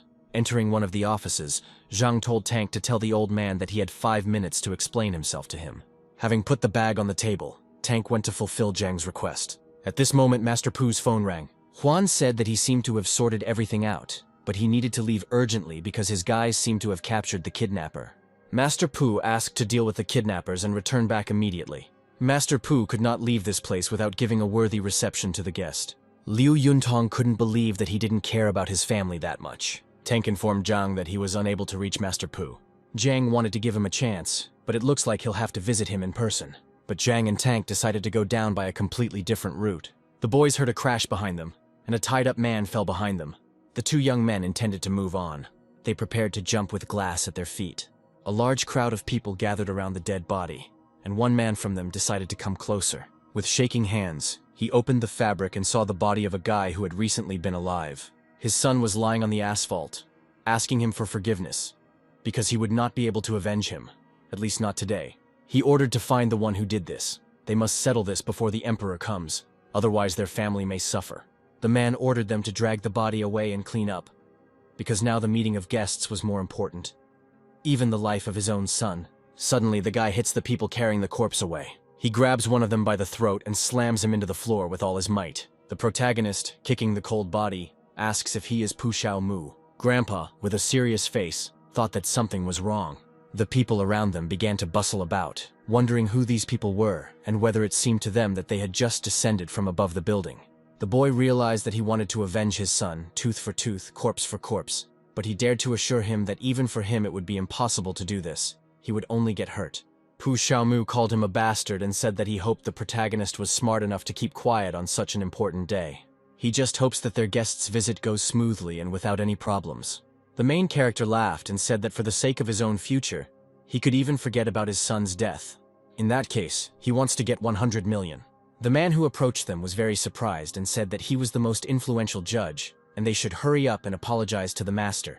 Then he would be lenient towards them when passing sentence. The guy said it seemed like his people didn't want to solve this without problems. Grandpa asked them to wait and not get excited. He hit the lawyer on the back of the head and told him to get out of there, because no one allowed him to open his mouth. The man handed him the card and said it was a platinum card. The protagonist accepted the card, adding that it was dirty money from a clean person, and that was how they left. The guy turned to him and said that when they were finished, he would find him. Pu Xiaomu replied that when he finished greeting the Heavenly King, he would find him himself to settle the score and tear him to pieces. The guy standing next to the main character added that in order to gain even more power and influence, he even ignored the murder of his own son. Because of his grandfather's actions, the boy remembered his father. He hopes that he is in good health, and waits for him to break his kneecaps so that he will not be able to get up from his knees when he asks for forgiveness at his mother's grave. He thought that this aura of the Emperor was still terrifying and chilled him to the very bones. The girl turned to Wen Shui, saying that his friend had also come to see Emperor Zhang. The guy asked if they weren't supposed to be at the music venue. The girl standing next to her replied that Qinghe had heard that the god of war himself would be coming to the group, so she came here in the hopes of at least catching a glimpse of him. It's a great time for the god of war to come visit, but unfortunately, the group only allows families with a net worth of at least 100 million. She asked how he ended up here. They didn't see him while they were walking, which meant he was coming from the other direction. Wenju confirmed that this was indeed the case. He had some matters to settle. The girl said that she admires how calmly he lies about such things. It seems that he really has talent. The pumped-up man shouted that he had earned money to rent a helicopter, and all for show, and that it would have been better to spend it usefully than to just throw it away. Qinghe thought that she could make this show-off look bad. The main character said that he told it like it is, and whether they believe him or not, he doesn't care. He goes first, but if they suddenly want to get there, they will need to use the platinum card. The guy asked who he was trying to fool with this piece of plastic. He himself doesn't even think about taking it, because he'll just embarrass himself when the time comes. He picked up the phone and told them to watch how it was done. One call from him and they were inside. The other man replied that he was clearly lying. One more word in that direction and he would die. The protagonist interrupted him and said that this was not worth doing. This worm was not worthy of their efforts. He called his boss and said that he would like to ask him for something. The man who answered the phone got angry and told him to go to hell. and if he dared to call him again, he would send someone to hurt him. He was surprised and asked if this was really something that ordinary people could do.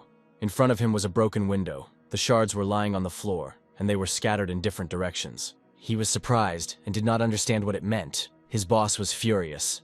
The girl said that it seemed like Teacher Song was trying to be cool at the expense of other people. Unlike Jean, he shouldn't forget that the closer he was to the fire, the greater the chance of getting burned. Sue hands a black card to Teacher Wen, inviting him to attend the event. She leaves, promising to meet him sometime later. Catching up with Zhang, she grabs his arm and suggests going to a great restaurant nearby. Wen looks at the card thoughtfully, thinking that it is useless and why that woman is so fascinated by Zhang. She rushes after the departing trio and calls out to them to wait for her. Gym Teacher's son is very annoyed with how things turned out. The Emperor's elite guards are sent in a chain of cars through the city and see through sensors that the prince is heading to Xiun.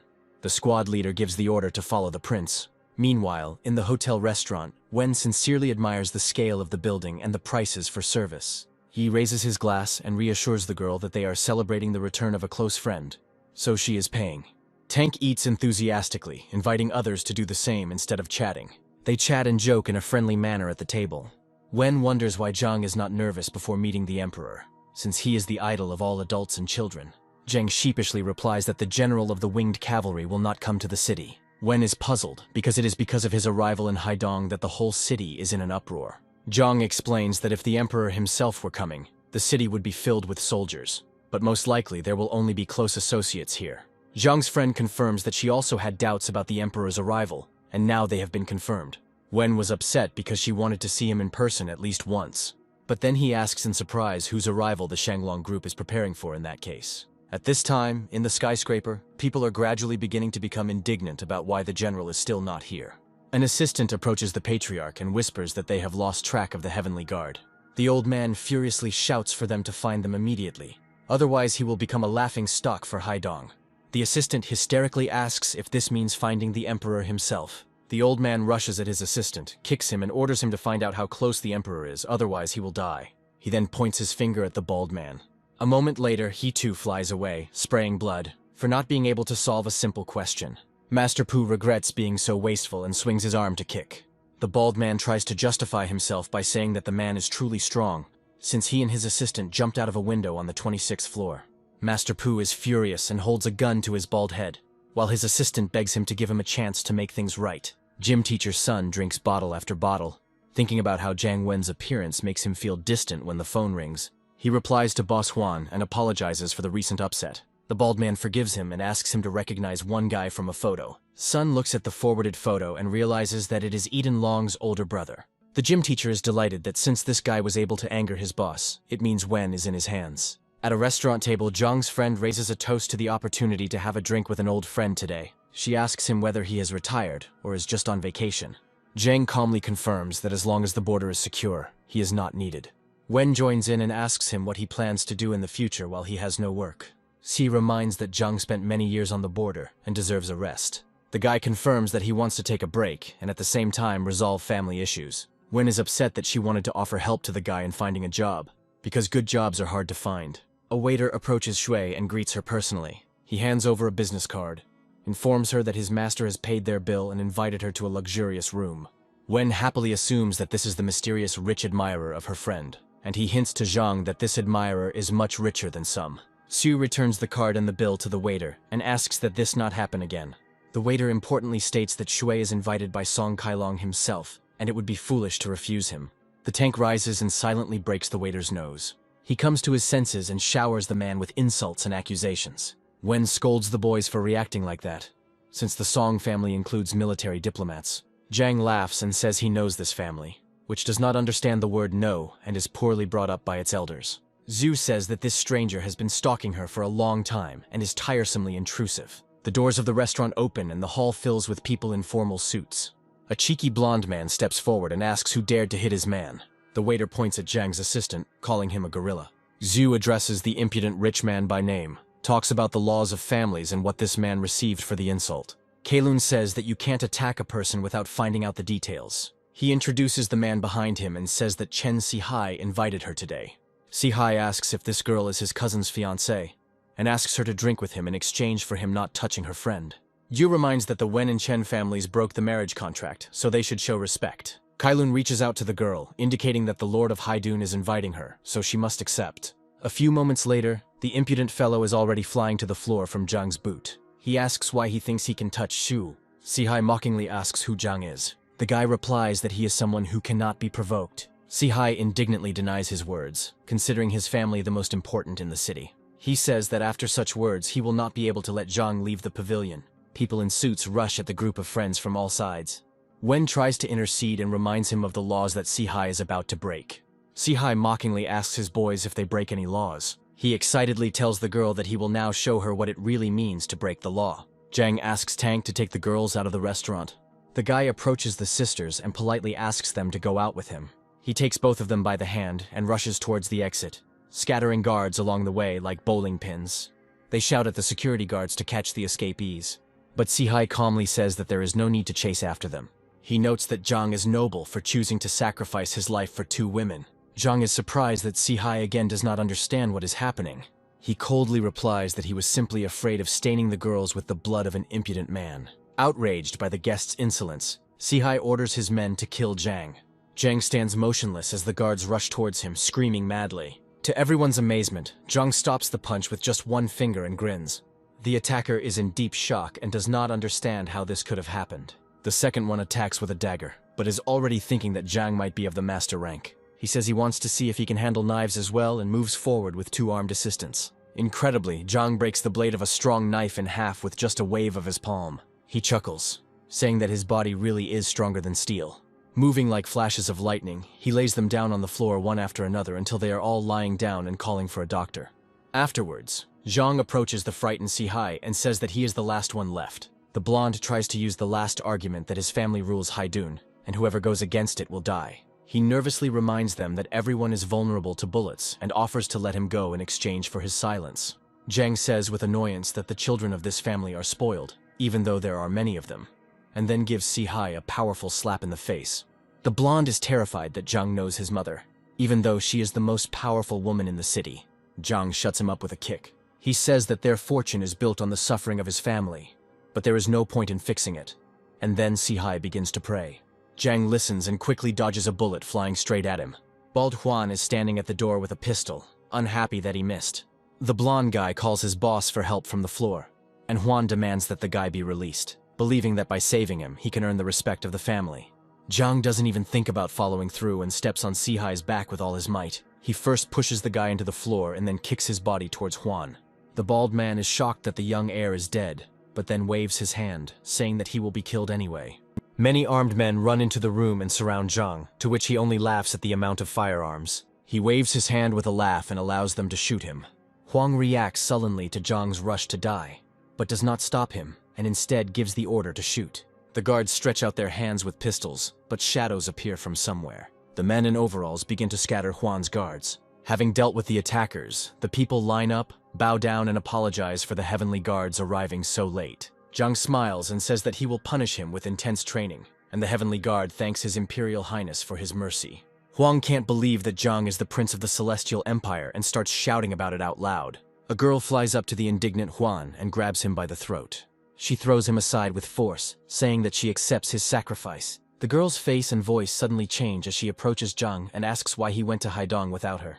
Zhang is in no hurry to explain, asking to take people, check the black markets for weapons and sort things out. The girl kneels and obeys the order. At Wen's house, Shui is tossing and turning in anxiety and still decides to call her father. The teacher also calls her grandfather. Tank mockingly considers their worries empty and suggests that they eat properly instead. Then Shui calls Zhang, who picks up the phone and immediately asks if he is okay. The guy replies that everything is fine while walking down the street. Zhu cries from stress, fearing that something might have happened to him, and wonders what happened in the restaurant. Zhang says she shouldn't know, but everything ended well. Suddenly, the guy hears from the bushes that someone is raping a girl. Zhang hurriedly says goodbye to Shui and hangs up. He heads towards the source of the sound and sees a healthy man sitting on a kicking blonde and taking off her clothes. Zhang is outraged that this is happening in broad daylight, like in movies or comics. The rapist turns sharply towards Zhang, squeezing the poor girl's mouth. The blonde can be heard asking for help. Then Zhang asks the man to find a place to hide. The rapist stands up and loudly asks what the stranger is talking about. Zhang explains that the man must hide from everyone. then perhaps he will save his life. Struck by the stranger's arrogance, the man lunges at him with his fists. Zhang stops him with one hand without straining himself, at the same time pleased to have his first strong opponent in his time in the city. At the same time, he is annoyed that if this was his strongest blow, then it is a disappointment. Zhang raises his hands and knocks the man out in a flash. As the rapist flies, handcuffed, Zhang lets out a disappointed chuckle. The man tries to attack Zhang one last time, but misses and flies straight into the lake, threatening Master Lei. Zhang is interested in Master Lei's martial arts hall, which the man threatened, and is thinking of staying in the city. He sits down in front of the girl and unties her hands. The blonde cries and thanks for saving her. Zhang waves her off and suggests contacting her family for safety. The girl refuses, but offers to take her to Xianglong's group. Zhang sees something in this girl, but Xianglong's presence gives cause for concern. Zhang gets to know Miss Liu better and says goodbye to her at the entrance to the Xianglong building. The girl suddenly grabs Zhang's hand and wants to drag him to her father, the second founder of Xianglong Group, for a reward. Zhang is surprised that besides Pu Xiaomu there is another shareholder. The girl laughs and says that the second owner is her father, Liu Yuntong. At this time, in the office of the building, a man is furious because his daughter went missing several hours ago and was not found. Master Pu reassures his partner that his daughter is clearly in a safe place. Master Liu suspiciously asks if Pu had a hand in this. The old man pretends to be an innocent, honest citizen, and mentions that he couldn't have pulled off such a thing himself. Liu rises and accuses Pu of involvement, threatening to kill him if anything happens to Qing. The old man ignores the threats and introduces him to Master Lei Hu from the martial arts hall as an excellent fighter. He then demands that Liu give up and hand over all his shares along with half of the company to Pu. Liu wants to object, but the old man sharply reminds him how he recently rejoiced at the loss of Pu's son. Liu gives in, but wants to hear her daughter's voice first. The old man orders Lei Hu to call Qing. The fighter dials the number and listens. The operator's voice is heard on the line saying that the phone is switched off. Pu irritably asks Lei what happened. He nervously replies that there is no reason not to trust the abilities of the martial arts hall. The door to the office suddenly swings open and Qing runs into the room. Lei is horrified that she managed to get out. The old man is perplexed, and the girl throws herself into her father's arms. Liu is happy that his daughter is okay. She says that Mr. Zhang saved her, and if it weren't for him, they might not have seen each other.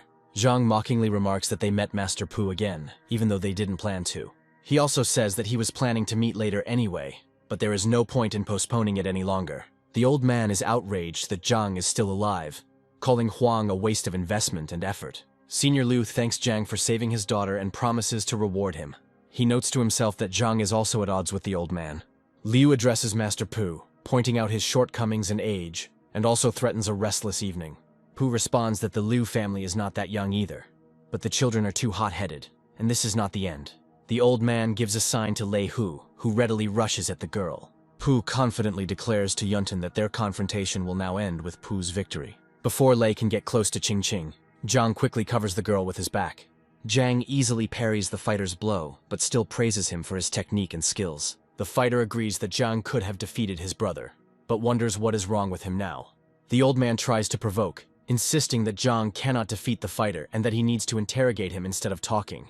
The manipulation succeeds, and Lei justifies that he simply wanted to distract Zhang so he could use his full power. Zhang still covers the girl, but cools Lei down, saying that he has no more strength than a private soldier. Zhang's words touch the fighter to the quick, and he begins to scream. Zhang continues to belittle the boy and lunges at him to teach him a lesson. Lei rushes forward, confident in his own strength and Zhang's recklessness. Their fists meet with such force that Zhang throws his opponent straight into the wall, breaking the furniture with him. Lei thinks that this is the peak of inner strength, but Zhang is offended that some people limit their power to just the peak. Old Man Pu begins to shake with fear. Zhang slaps him, asking if he will deny defeat again. Pu reminds him that Zhang has already killed his son, so there is nothing more to take from him. Zhang simply tells him to give up his rights to the company if he wants to be able to continue his family line. The old man shouts that Zhang can kill him anyway, and the boy impatiently demands an answer to the question. The old man, through tears, agrees to give up the company. Liu Yuntong is in fear and amazement as he thinks about how such a boy could so easily obtain such a huge estate. Zhang reads the transfer agreement and says that he has finally found a worthy gift for his aunt. The destroyed old man Pu asks for permission to leave. Zhang agrees to what he promised and lets him go. But perhaps the Liu family still has some claims against him. Yuntin happily turns to the old man, promising that all matters will be resolved officially. He orders his assistant to hand over to the police all the dirt on Pu that has been collected over many years. The old man falls to his knees in despair, realizing that he is finished. Soon Pooh is sitting in a police car in handcuffs, and the police officer thanks Zhang for his help in the case. Zhang looks at the award for a good citizen and grins. Ching Ching catches up with the guy and thanks him for everything he did for their family today. Yunten also joins in the thanks and offers any future assistance from Xianglong Company. Zhang says contentedly that he will remember this. Having finished this business, Zhang said goodbye because it was time for him to go. In Long Long Chang's house, Zhang and his close people were sitting at the table, and Tank said that he had delivered the two ladies of the house safe and sound. Looking at Tank, Zhang asked with a smile whether they had left him for dinner.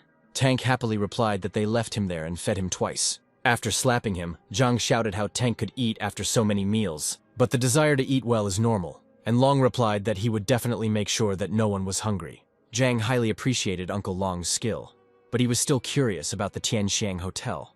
The location had already been chosen, and Long was waiting for it to open, but was a little worried about Yidan. But the girl was afraid that she simply wouldn't be able to take care of Yidan after the hotel opened. Zhang reassured Uncle Long that he could start a business without any worries, and that Yidan could live with him and let him fulfill his duty as an older brother. At this time, two people were waiting outside Yidan. He came out to them and thanked them for saving Yidan, and promised a reward. But they themselves considered that they were careless, and did not even dare to ask for a reward. But his rule was punishment for failure and reward for completion. And he said he could send them to Western Xinjiang. For them, getting there and staying there opened many big doors in the future. This was the military region of the winged cavalrymen, and no one could ever interfere with the affairs of this military region. But Emperor Zhang's words were Xizhang's words. Falling on their knees before him, they cried out, "Long live the Heavenly King," and with the mercy of the Heavenly King, they are ready to fight to the death for him. Leaving back into the house, he only said that now they can do these things. Don't talk about it out loud anywhere. Subordinates had to carry out any order of the emperor. But before heading to that region, they decided to finally deal with one small problem. The teacher handed Yidan an invitation to the teacher's birthday party for her and Zhang. Yidan told teacher Wen not to worry, and that she and her brother would be there at the appointed time. When she left the office, the girl did not notice that she was being followed from around the corner. After all, if he can't marry Madame Wen, who will be responsible for this? Zhang's sister. And he asked if his companion remembered what she had to do. Suddenly, Zhang's men appeared behind them. They tried to justify themselves by saying that there was some kind of misunderstanding, but no one believed them, and they both got what they deserved. And now they definitely won't dare to plot anything against the master's sister. At the Song family's home, the mother was horrified to see what she had done to her child. The head of the family exclaimed that she should not kill herself, because it was the heavenly guards and terrorists who had started a showdown in the area of the Ziyun Pavilion, and perhaps because of this, the child had suffered. The mother exclaimed that shouldn't the security prioritize keeping people safe, and they should all be court-martialed for their incompetence. After slapping her in the face and exclaiming that the so-called terrorists were all from the Pu family, Pu Xiaomu had already gone to prison. Falling to the floor, she shouted that Sun Mingming had completely lost his conscience, because Colin was his own son, and if he did not take revenge on his offenders, only his father would be worthy of death. And the head of the Song family shouted that because of her love, she was completely incapable of thinking clearly now. An unknown young man outside asked to meet the young gentleman, and claimed that it was his fault that he had suffered so much. Padna pounced on the guards, calling them idiots who for some reason started talking to the man who dared to cripple her son. Standing outside the house, Zhang realized that they were not going to let him in. Zhang could only enter himself, and remembered that at that time they were being pursued not only by people from the Shangguan family. As children, they sat in the corner of a dark room and huddled together in fear. A black figure of a man broke the glass and flew into the house. Every time Zhang remembered that night, he could hardly restrain himself from killing all those bastards. The head of the family felt a thirst for blood, and could not understand what was happening behind the house. The guards, one after another, scattered to the sides like chips. The head of the family called Chiang Kai and said that an unknown master had come to his house, and judging by his aura, he had not come to talk. Stepping onto the territory of the house, Zhang said, "Have all the masters of the Song family really died out?" Two people came out to him and shouted at Zhang to get away. According to one of them, the Song family is a family of military attachés, and by coming here, Zhang condemned the Satos to a worse life afterwards. The second one thought that now any trash who knows a couple of tricks considers himself a mountain of Tai, and hoped that Zhang had already come up with his dying speech. Zhang asked if this was the way they communicated with all the guests in this house, and told the master to come out to him. The man rushes at Zhang, outraged by his arrogance, and says on the go that he, Lu Shuanglong, the head of Song's guard, will kill him.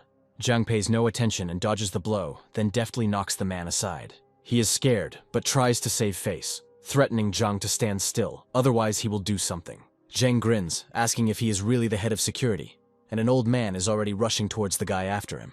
Zhang wonders who this old man is as he flies away, losing his teeth. The old man cries out through tears that he is the butler of the Song family. After a few blows, the fighter and the butler are already asking for forgiveness, kneeling. Zhang notices the other observers and wonders why they are still there. Everyone instantly runs away in different directions. Zhang towers over the butler and the fighter and says he wants answers to his questions. First of all, he is interested in who is the current head of the family, then whether any professional craftsmen have appeared in the house in the last 10 years. The two reply that apart from the master, they are the only masters, and that they have never seen the others described by Zhang. Zhang sees that they are not lying, and decides that the Song family was not involved in the incident back then. He sighs and says that it seems that this is the end of his business with the Song family. Suddenly he hears a knife being pointed at him from behind and deftly catches the blade with 2 fingers. He turns around, sees a woman in front of him, and asks why attack from behind. Zhang snatches the knife and throws it away, and the enraged woman asks if he hurt her Kailun. The guy honestly answers that he is. The woman starts screaming, including about how she will ruin Zhang's life in the city and kill all his relatives. Fighter's son slaps her, indignant that her grief has completely blinded the madwoman. He adds that she should shut up if she wants to live through today. Her threats now move on to another person, and she promises to complain to Ming and then deal with the fighter's family. Both servants attack the woman, showering her with abuse and reproaches. Zhang thinks that if the mother and son are so rotten, then there is no point in their family existing any longer. The guy hears the screeching of wheels and watches as the head of the family runs away in disgrace, leaving his wife and son to face trial. Ming is riding in the car and wondering why Zhang came to his house, since he is stronger than even his most experienced lieutenant.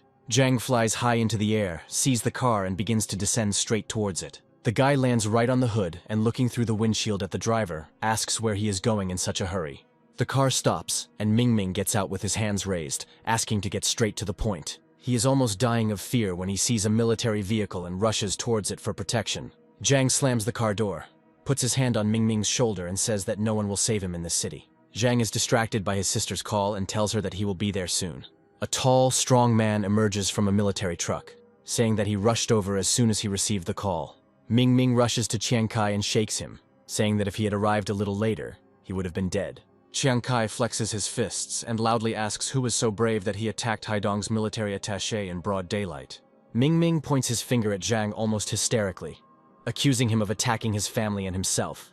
Chiang Kai suspiciously asks where the one they are talking about is, because there is no one there. Ming is stunned that Zhang has disappeared.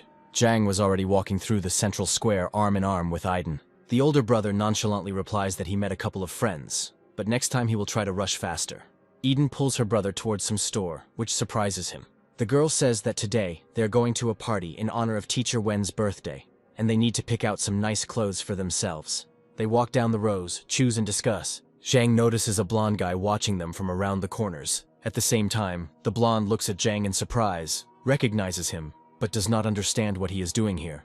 A little later, the same blonde man enters the manager's office and calls out to him. Fearing something, he whispers into his boss's ear that he saw a guy who single-handedly killed the Chen family's guards. The boss asks incredulously if his man was mistaken, and he confirms, asking if he should warn Chen. The boss agrees to notify them, but only after they calculate their benefits from this. Zhang and Yaiden leave the store, the girl happy with the many new purchases. The same blonde man meets them and takes them to pay for the goods. The brother and sister follow the man, but Eden wonders why the cash register is not at the exit. The blonde explains that ordinary customers are served at the exit, and the cost of their goods is 10 million, so such purchases will be paid for differently. Eden doesn't believe such a sum, claims that the purchases are worth 10,000, and asks why this man brought them here. Zhang realizes that this man is planning to cause them trouble. The blonde says he's just playing it safe, afraid they'll leave without paying. To avoid trouble, Eden pulls his brother towards the exit, saying that then they don't need their goods. They turn around and see the store manager with a crowd of people behind him. He says that they have to pay for the clothes. Eden gets angry and says that a regular store should fulfill the customer's wishes, even if he refuses to make a purchase. The manager denies and sets his own rules, hinting that he can accept payment in other ways than just money. In response, the impudent fat man only receives a powerful slap in the face, under the stunned gaze of his people. Zhang angrily asks if the manager has lived long enough. The manager is outraged that with a debt of 10 million, the guy still dares to beat him. In addition, he boasts that if he calls his brother and family, the guy will be wiped out. He immediately smirks and invites them to follow him to Chen's house since they are poor and cannot pay. Eden looks worriedly at his brother, who frowns at what is happening. Zhang smirks at the mention of the Chen family and lunges at the people. At that very moment, the manager and his entire team find themselves scattered throughout the store. Zhang warns the fat man that he doesn't know what he's doing by getting involved in other people's wars between families. The fat man looks at the motionless team with fear and threatens to call the police for premeditated murder. Zhang calmly notes that there are only a few people in the world who can judge him, if they can be called people. But the manager continues to threaten them with bars. Zhang mockingly suggests that they wait for the police and see together what happens. People enter the establishment. Led by a tall girl in uniform, the fat man rejoices that the police are already here.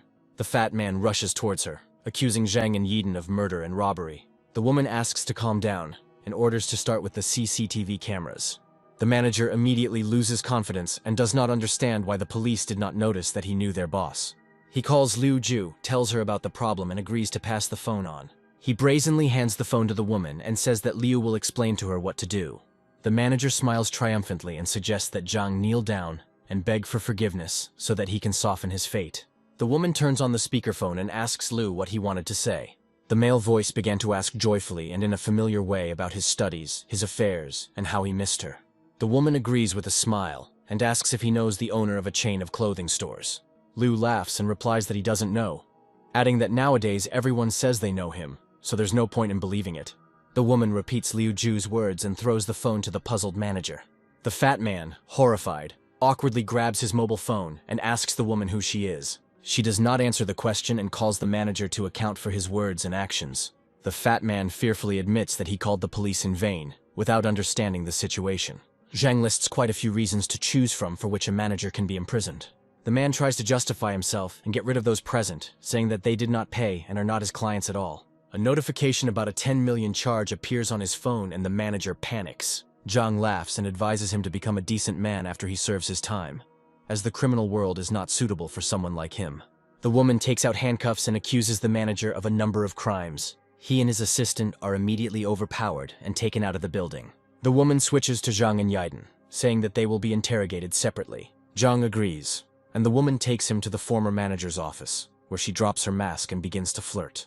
Zhang asks with a smile why she interfered in such a small matter and why she is pretending to be a police captain. She says that in order to carry out his assignment, she had to contact the Haidong military club, where she was given cover.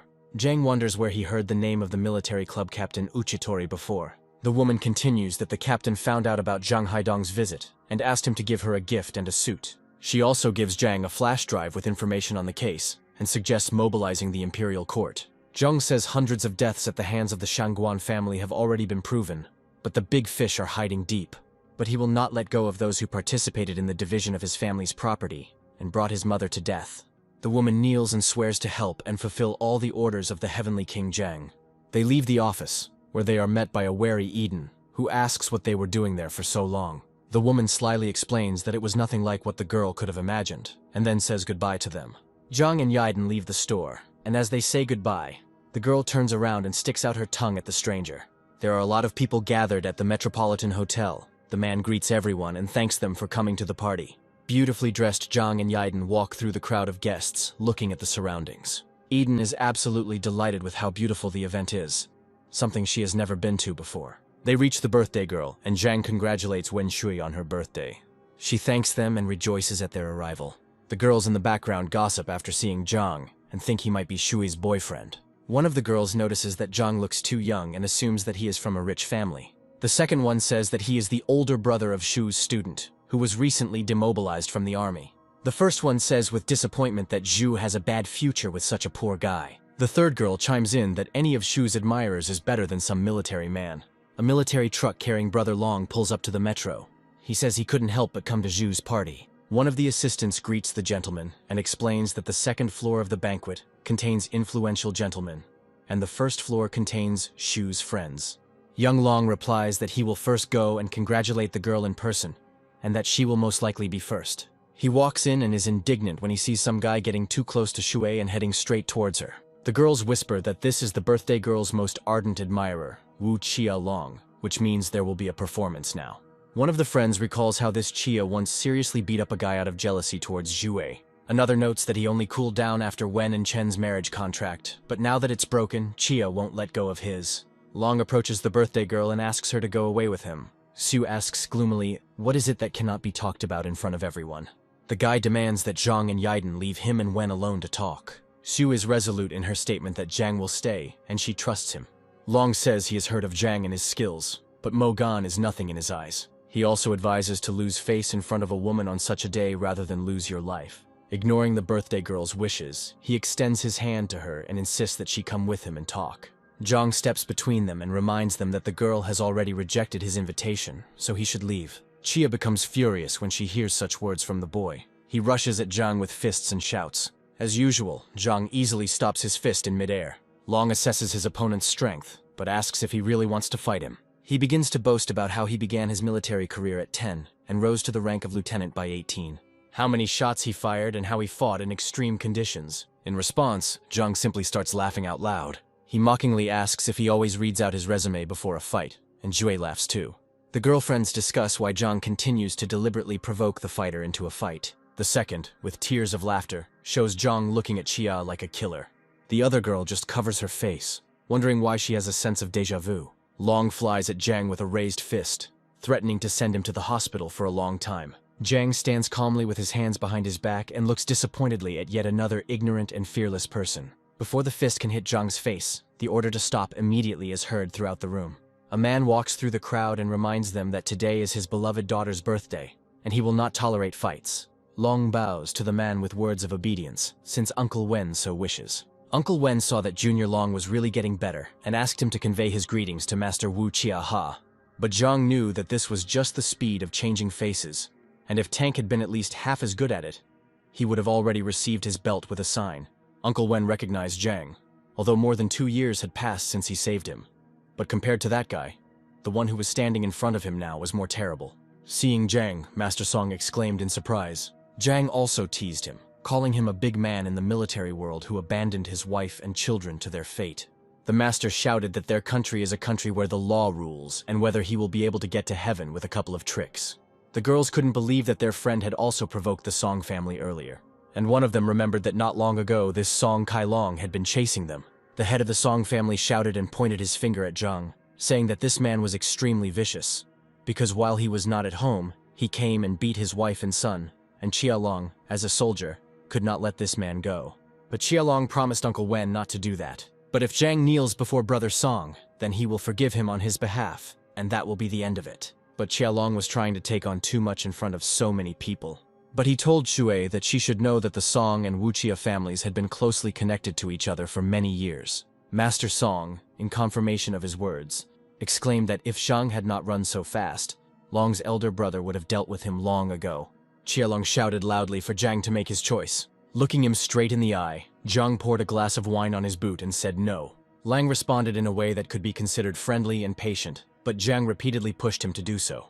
But today was a holiday, and the birthday girl's father urged him to stop talking nonsense. Chia Long turned to Uncle Wen and said he didn't want to spoil the celebration. But Zhang dared to insult their families, and if he gave in now, the family's honor and face would be tarnished. Taking off his jacket, Zhang shouted that he did not want to waste the whole evening on a matter of a few seconds. One of the girls shouted for them to start quickly. One of the guests said that today, one of them will become disabled. But the other guest didn't know him or what family he came from. The guy proudly replied that he was not from any family, but thanks to his own efforts, he became the head of the HR department of the Tiandu Hotel. The girl made fun of him, saying how an ordinary office worker was even allowed to attend the celebration. A friend, a little put out by this situation, said that she was too straightforward. The sister tried to stop Zhang and asked him to forget about everything. There was no need to be serious with this man. Zhang reassured them by saying that after tonight, he would never bother them again. And he will respect Zhang as God. The guests were sure that Zhang would definitely die at the hands of Chia Long. The birthday girl's father asked to urgently call Wu Chia Gai and ask him to come as soon as possible. Chia Long, standing in a fighting stance, said that he admired Zhang because it was an honor for him to fall from the ancient martial art of the Wu Chia family. It was Gu Wu's martial art, and some people saw it in person for the first time. Gu Wu is a technique that strengthens the body and spirit, allowing one to form and control the flow of internal force. Zhang beckoned Chia Long over with a grin to show him what he had learned, and he rushed forward, using a blow from his hand that could crush rocks. Zhang calmly dodged the blow and thought that these were the 8 heavenly hands that his adopted grandmother had given to the leader of the dragon sect. Yes, indeed, these were 8 heavenly lessons, and it was not about the technique, but about who uses it. Qia Long shouted at Zhang that he was only dodging. It was time to start fighting like a real man. Zhang will put the opponent on the floor with one blow, because in Gu Wu this blow could cut through the water. But in Qia Long's performance it didn't even create a small wave. He screamed hysterically that all Zhang could do was talk. Realizing that Qia Long was far inferior to his brother, Master Su decided to leave before the fight was over. At this time, Qia Gai entered the building, thinking that Qia Long had caused him problems again. Master Su was very glad to see Qia Gai and told him that there was a man in the hall who had made a mess in his house. If that was the case, then perhaps Master Wen would not be disturbed for the last time. At this time, Zhang deftly dodged Qia Long's attack again. Qia Gai looked at Zhang, and his appearance was familiar to him. At this time, the sister shouted at Zhang to be careful and called him by name. Qia Gai had heard this name somewhere before, and given the appearance, the only thing that came to mind was the military academy when General Tri Gong and the Heavenly Emperor Zhang himself spoke before them.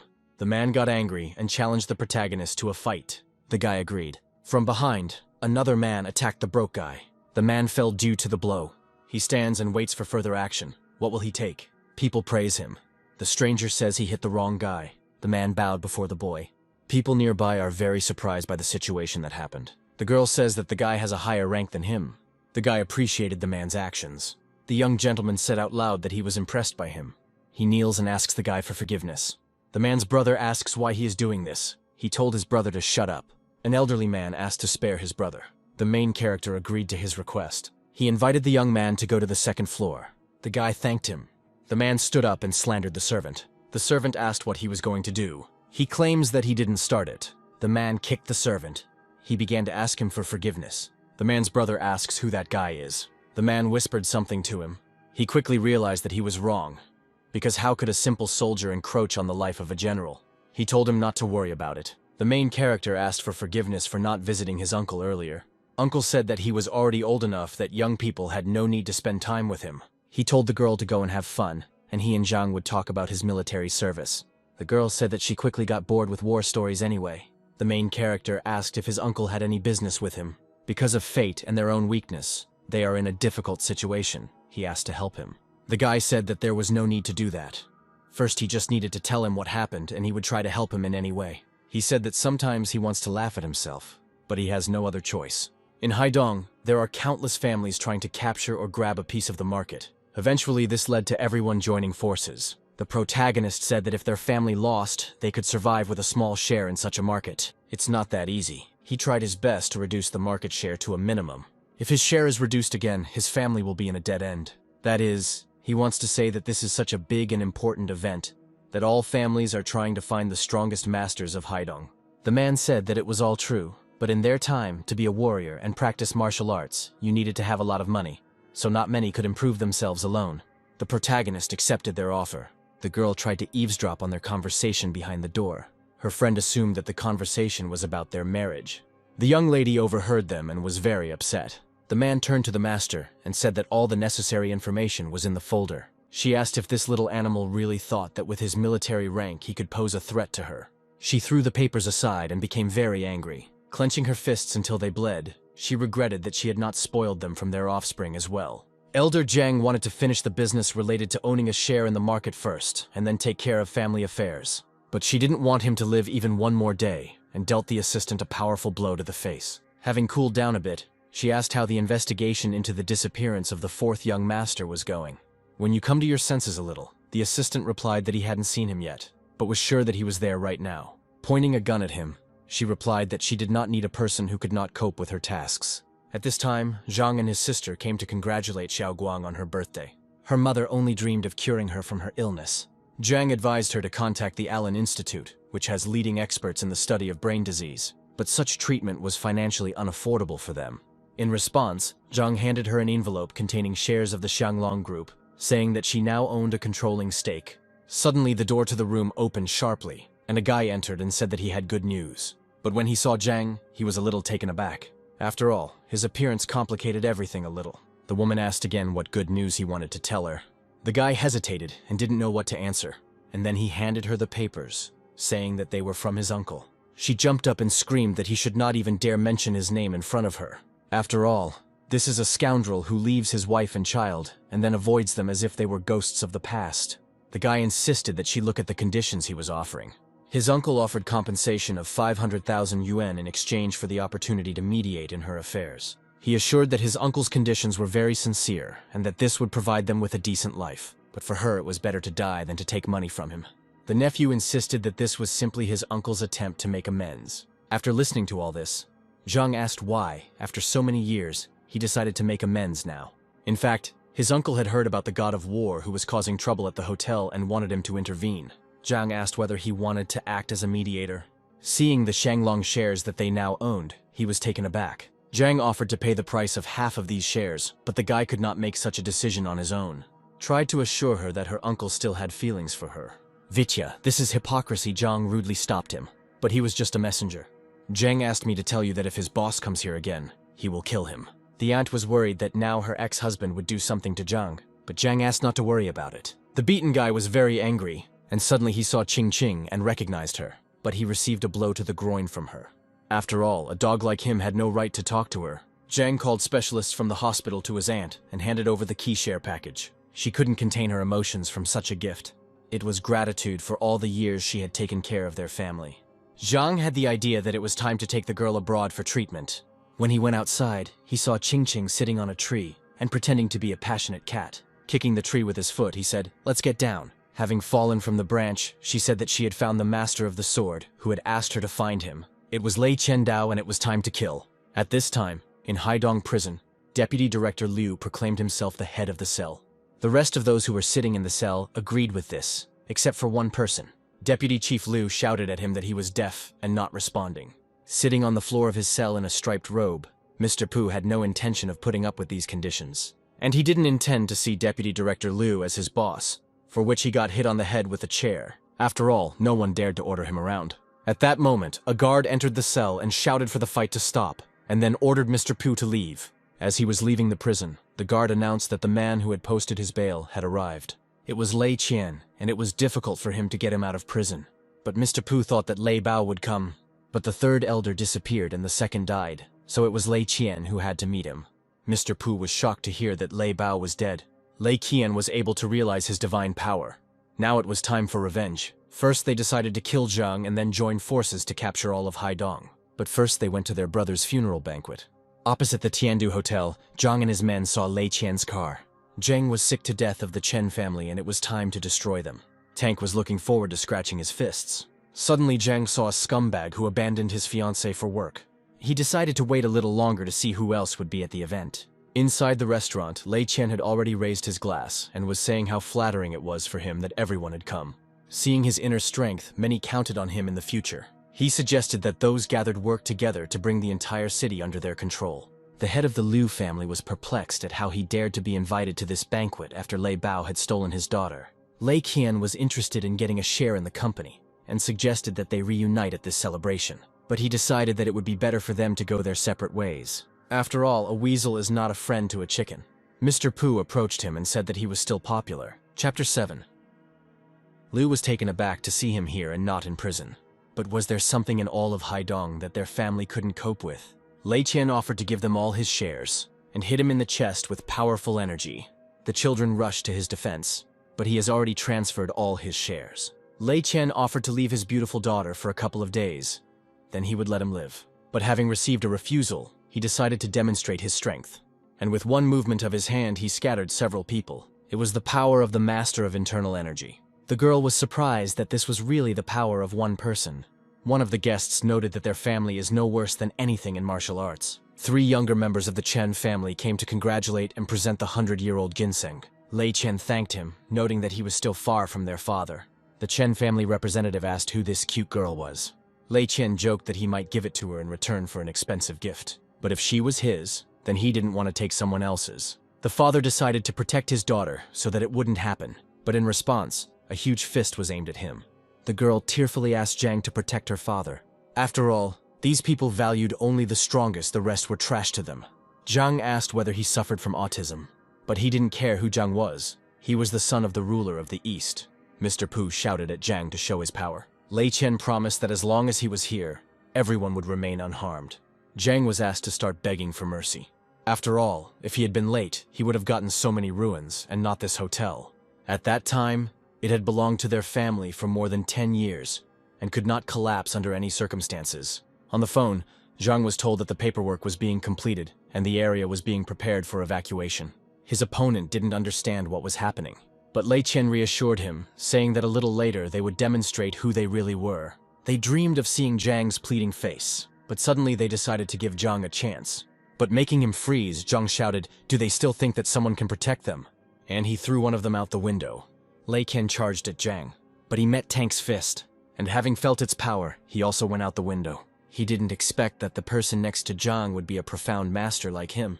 Tank replied that he was only saving his life because the boss wanted to ask him for something.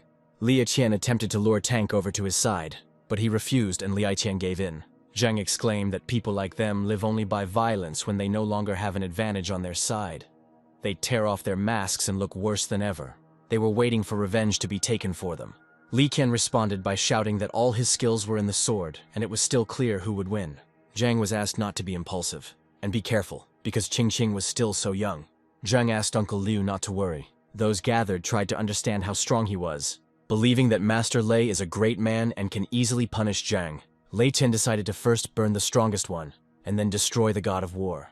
But Zhang only asked him how he wanted to die. But Lei wanted the God of War to die on his knees before him. But it seems he still doesn't understand who he's running into. Sharp thorns appeared from the ground beneath Zhang's feet, and Master Lei broke his sword on them. They were like blades moving into his body. He was torn apart by pain, and he fell to the ground. Now it's Master Pu's turn. He tried to defend himself, thinking that he should never have left prison. But there was no escaping Tank's fists. Their comrade begged for mercy, shouting that he was wrong. Suddenly a helicopter appeared in the sky. Those gathered below did not understand what was happening. Suddenly bulldozers drove up to the hotel building. The former owner of the hotel fell to his knees and watched what was happening. All people who could be near the hotel were evacuated. Zhang did not want to solve the problem in this way he was forced to, and he wanted their work to be destroyed right before their eyes. He begged them not to touch the hotel. But suddenly the building began to collapse like cardboard. Watching this process, Zhang thought that for ordinary people even peace is a luxury because of such scumbags. And the time has come to eradicate all evil. Chen continued to beg for mercy, assuring Zhang that he would not be able to resist his mother. Lin Huan stood above Chen San Shao, handed him the phone, and told him to call his mother to save him.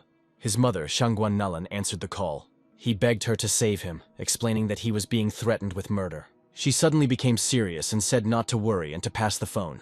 Shangguan Nalan immediately put everything in order and told him to let him go, promising that they would get everything. Lin Huan put forward his condition, her life in exchange for her son, and called it justice. She got angry, crushed the cup, and said that there was no point in remembering the dead, realizing that it was Lin Huan. Lin Huan said that he understood her choice and warned her of the consequences. She was shocked and asked to wait, offering money in exchange for her son. He lowered the phone and said that her future would be filled with endless pain. Shangguan Nalan threw the phone down in anger and screamed that it was finished. Lin Huan walked up to Chen San Shao with a smile and said that mother would not help. He begged me to wait and asked me to call my father because he was a master of martial arts. Lin Huan knocked him back with a blow and said that he had done a lot of evil and should be reborn as a good person. Lei Qian knelt down and asked why all this was happening. He said that he was supposed to become the most influential person in Haidong. Lin Huan asked if he remembered the woman who jumped from their building 10 years ago. Lei Qian remembered the woman and 2 children next to her when he attacked them. Then he realized that one of the children was Lin Huan himself, and said that he had grown up. Lin Huan said seriously that it was time for them to say goodbye. Lei Qian asked him to wait and wanted to know what heights he had reached. Lin Huan said with a strong aura that he was the god of war and the king of the military wing.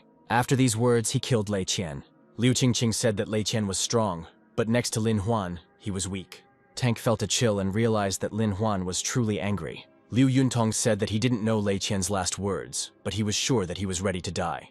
Tank happily told Liu Yuntong that he called his boss brother and added that he was well preserved. Lin Huan crossed out the name on the list and said that he hoped the next target would not be long in coming. Fu Xiang ran up to him and asked if there was a task for her. She walked towards Lei Qian's body and said that he was worth killing with 1,000 blows.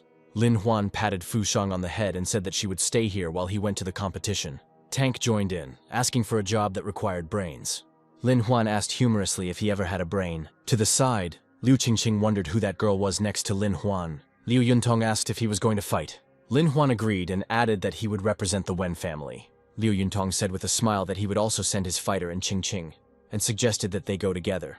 Lin Huan asked how far the tournament was. Liu Yuntong confirmed and said that the tournament was being held outside the city. He added that this year the tournament will be held on a cruise liner in the East China Sea. Fu Xiang clung to Lin Huan and asked him to take her with him, adding that she would fight. On the other hand, Liu Qingqing joined in and said that she didn't even know the way, but she would take him there safely.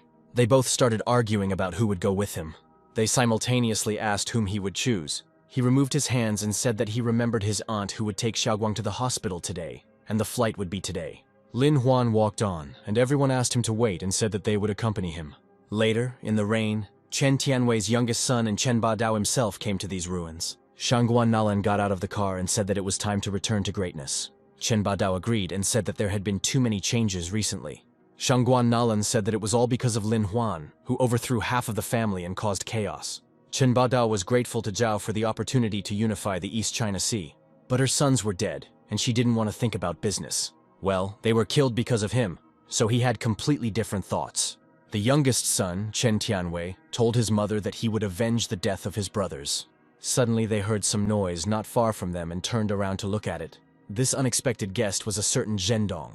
It was Chairman Pu himself from the Dragon Group. He shouted that they should take revenge on the god of war because he had insulted him several times and conveyed that he would wait for their family at the tournament. Chen Bada told him not to worry and he would be at the appointed place. Now was the time when they all had to explain against Zhang. But Zhendong received a punch to the forehead for calling Chen Badao brother, and he menacingly asked how he dared to call him that. The younger Chen replied that his father was going to become the king of Haidong, and he was not worthy of being his brother. The Gold Coast was very beautiful, but Qing Qing was nowhere to be seen. Zhang told Tank not to look at other girls under the guise of looking for Qing Qing. Tank laughed at Zhang's clothes, as they were not at all suitable for the beach. But Tank was responsible for this. The girl offered to take care of the boss. Seeing such a beauty, other guys invited her to play with them. One of my friends warned me that this could lead to trouble. But the guy replied that there was no need to worry about him, because he had a mountain of muscles and people behind him. Hugging Zhang, the girl replied that they were a couple, and how could anyone not understand that? But he still invited her to leave with him. Zhang sharply replied that this girl was already taken, and they're just waiting for someone. The guy thought about it, and thought that Zhang looked like a complete idiot. And he said that a party was about to start at sea. Zhang asked how to get there. It turned out that he had a brother who could throw them there. But he was an unusual person, a VIP. But when he saw who Zhang was, he realized that she didn't need him even a little bit. When his brother came, he asked what they were talking about. They said he had just lost the girl. Standing on the deck of the huge yacht and looking at them, Zhang shouted that it was strange that the Yu family sent Yu Tianlong this time. He commanded the two to pack their things and get ready to go with him. On board the Diamond Princess, Tank was eating dinner and the waitress advised him to eat slowly. After all, he looked like he hadn't been there for 3 whole days, and it seems he was so carried away by food that he completely forgot about the king's mission. And apparently all the work fell on the fragile girl's shoulders. Special glasses showed that in front of her was Liu Yishui, a rich dealer from the East China Sea, and he was accompanied by a martial arts master named Double Crutch Li. But he did not fit the description, so he was excluded. Suddenly, an admiring guy approached her and asked where her companion was. But she didn't want to communicate with the annoying person, and he interfered with her work. He kept asking with a grin where her boyfriend was. Suddenly, behind his back, she saw the right person. This information was immediately passed on to Zhang. Zhang said not to rush to kill him, but to wait until everything is over. With a smile on her face, she replied that Zhang was very gentle, but the persistent suitor still wouldn't give it up and offered to become his girlfriend. And then he got hit in the face with a shoe. And at this time, Zhang thought that he was not being gentle, but simply not rushing things. Zhang turns around and waves his hand into the void, telling them to continue hiding, as a submarine floats under the liner. At this time, on the deck, a polished boy is showering abuse on the girl who slapped him. His screams are interrupted by a collision with Zhang. The guy recognizes him and thinks that he also has money since he ended up on board. The guy planned to take revenge on the girl with the help of Zhang. He asks Zhang to call him simply Liu, and asks what he is doing at the back of the ship. Assuming that Zhang is lost, Liu offers to lead him to the banquet hall. Liu walks along and thinks to himself that Zhang doesn't have much longer to pretend to be cool. At the entrance to the banquet hall, a security guard stops Zhang and asks him to show his pass. The guy shows it, but it turns out that this is not the right ticket, and a separate one is needed for the banquet. Zhang wearily asks if a separate ticket to the party is needed. The red-haired guide shouts to the guard that he doesn't know who is standing in front of him and demands that he call the owner. The guard irritably asks the second one to look after the two guests while he goes to get someone else. Red explains that those present inside are the best of the best and should not be trifled with. Suddenly he demands to kneel down, and then maybe he will forgive him. Zhang mockingly asks if he is sure. The security brings in a man, and when he sees Zhang, he immediately starts smiling and raises his hand. Zhang suggests that the new arrival did not deserve a handshake. The man breaks out in a sweat of embarrassment. The redhead is perplexed to realize that there is a dragon in front of him. The man sheepishly asks Zhang not to listen to the red-haired man, and to simply call him a little dragon. Red is shocked that his dragon brother is bending over backwards for Zhang. Zhang turns to the red-haired man and asks if there is a conflict between them. The dragon angrily asks the red-haired man how he managed to annoy the god of war. The red-haired man realizes who is in front of him, but he clarifies that Zhang Li destroyed Lei's martial arts school. And then he gets a slap in the face from the dragon for disrespect. Zhang laughs, saying that this guy can't be his follower, otherwise he wouldn't be trying to steal the girl. The dragon is extremely outraged by what he heard and kicks the red-haired one. He continues to beat the boy, shouting at him not to drag the dragon along with him since he has decided to die. The dragon orders the red-haired one to be thrown overboard so that he can get there as he wishes. The guards carry away the resisting boy, asking for forgiveness. The dragon asks the god of war not to take what happened to heart. The fighter takes Zhang to the banquet hall and shows off female models when he notices Zhang's indignant assistant. Zhang lounges on the sofa with a glass of wine and asks Dragon to leave, leaving him alone. He leaves but says that he will be there if anything happens. Qing walks through the hall, looking for Zhang. Mr. Wang follows her, saying that the girl should spend more time with Mr. Qi for the sake of connections. He clarifies that if the couple likes each other, he will do a lot for their family. Qing finally finds Zhang and introduces him to Mr. Wang as the participant from her family. The old man looks at Zhang and asks if he is called the god of war, and if he knows where they are. Zhang casually replies that they are on a boat. The old man indignantly explains that this is the largest cruise liner, with hot springs, a racetrack, and a garden. Zhang is not impressed, and Wang asks him to take a walk and not contact Qing. Zhang's gaze changes abruptly, his eyes filling with a frightening yellow light and the shadow growing larger. She crawls across the floor straight towards the old man, and then seems to absorb his body, rising from his feet up. The shadow squeezes Van's throat into a ring, and he lets out a strangled scream, clutching his neck with his hands. Suddenly, someone's hand falls on the old man's shoulder from behind and all the shadows disappear. The man behind him asks why Mr. Wang left so quickly, and the old man is puzzled as to what happened. Qing reveals that the man behind Wang is Qi Xiao and works in the entertainment industry. Qi waves his hand casually, explaining to the girl that he doesn't need an introduction because everyone already knows him. Zhang begins to get tired of people, and everyone hears someone rushing to take a photo. Qing sees a couple enter the hall and excitedly chatters that it is Xia Qinghe, who debuted 6 months ago and is already a star. Zhang takes a closer look at Xia's companion and recognizes her as Yaiden's teacher. Zhang gets up and says he needs to step away. Qi Xiao thinks that Zhang left because of him, because he realized his superiority. He offers to get Qing's autograph from the star since they know each other well. Xia Qinghe walks slowly across the hall and tells his assistant that Zhang is rumored to be doing well. Qi makes his way through the crowd to the star and tells him that he is from such and such an organization. Xi blows cigar smoke into his face and replies that he remembers him. Qi clears his throat and says that his fan wants to meet him. Xia sees the beautiful Qing and tells Qi happily that he can use the star's name for his own purposes. He then asks Qing why she wanted to see him. The girl moves away in embarrassment, muttering that he misunderstood her. The star laughs and asks Qing not to be shy. The old man sees this and does not want to allow the mistress to be mocked any further. He stands between Qing and Xia, saying that pestering everyone is not very nice. A bearded man appears out of nowhere and flies forward with his fist. He aims at Van, but the old man calmly blocks his blow with his palm. The bearded man asks what the problems are. The old man moves back, barely able to stand on his feet, and realizes that in front of him is the elder of the ghostly hand. The bearded man strokes his hair contentedly, surprised that someone in the world still remembers his name. Master Wang suddenly tells Qing that he is breaking the contract he signed with her father. The girl wonders why he is doing this. The old man leaves, but turning around he advises Mrs. Liu to agree with Mr. Xiao. The girl angrily refuses. Wen suggests that his companion forget about it, because the girl is clearly not a fan. Xi raises his hand indignantly to slap Qing because she did not appreciate his kindness. At that moment, a kick hits him in the stomach and throws him away, right under the feet of Xiao and Ghost Hand. They stop in amazement and turn around to look for whoever did it. Zhang mockingly says he doesn't know, lowering his leg back into place and blocking Qing's view. She says that this man, although a monster, still works for him, which means Zhang has personally insulted him. Zhang coldly takes the glass of wine and clarifies his words. Wen recognizes Zhang and greets him happily. He raises his glass with a smile to the long separation. Xiao looks at them suspiciously, thinking that Wen hasn't been nice to anyone for a long time. He tells the girl that her friend is very brave. The bearded man suggests forgetting everything since everyone knows each other. Zhang asks again and rushes at the old man. From his powerful slap, the bearded man flies back and knocks over the table. Zhang wipes his hands, saying he does not admit guilt towards the insects.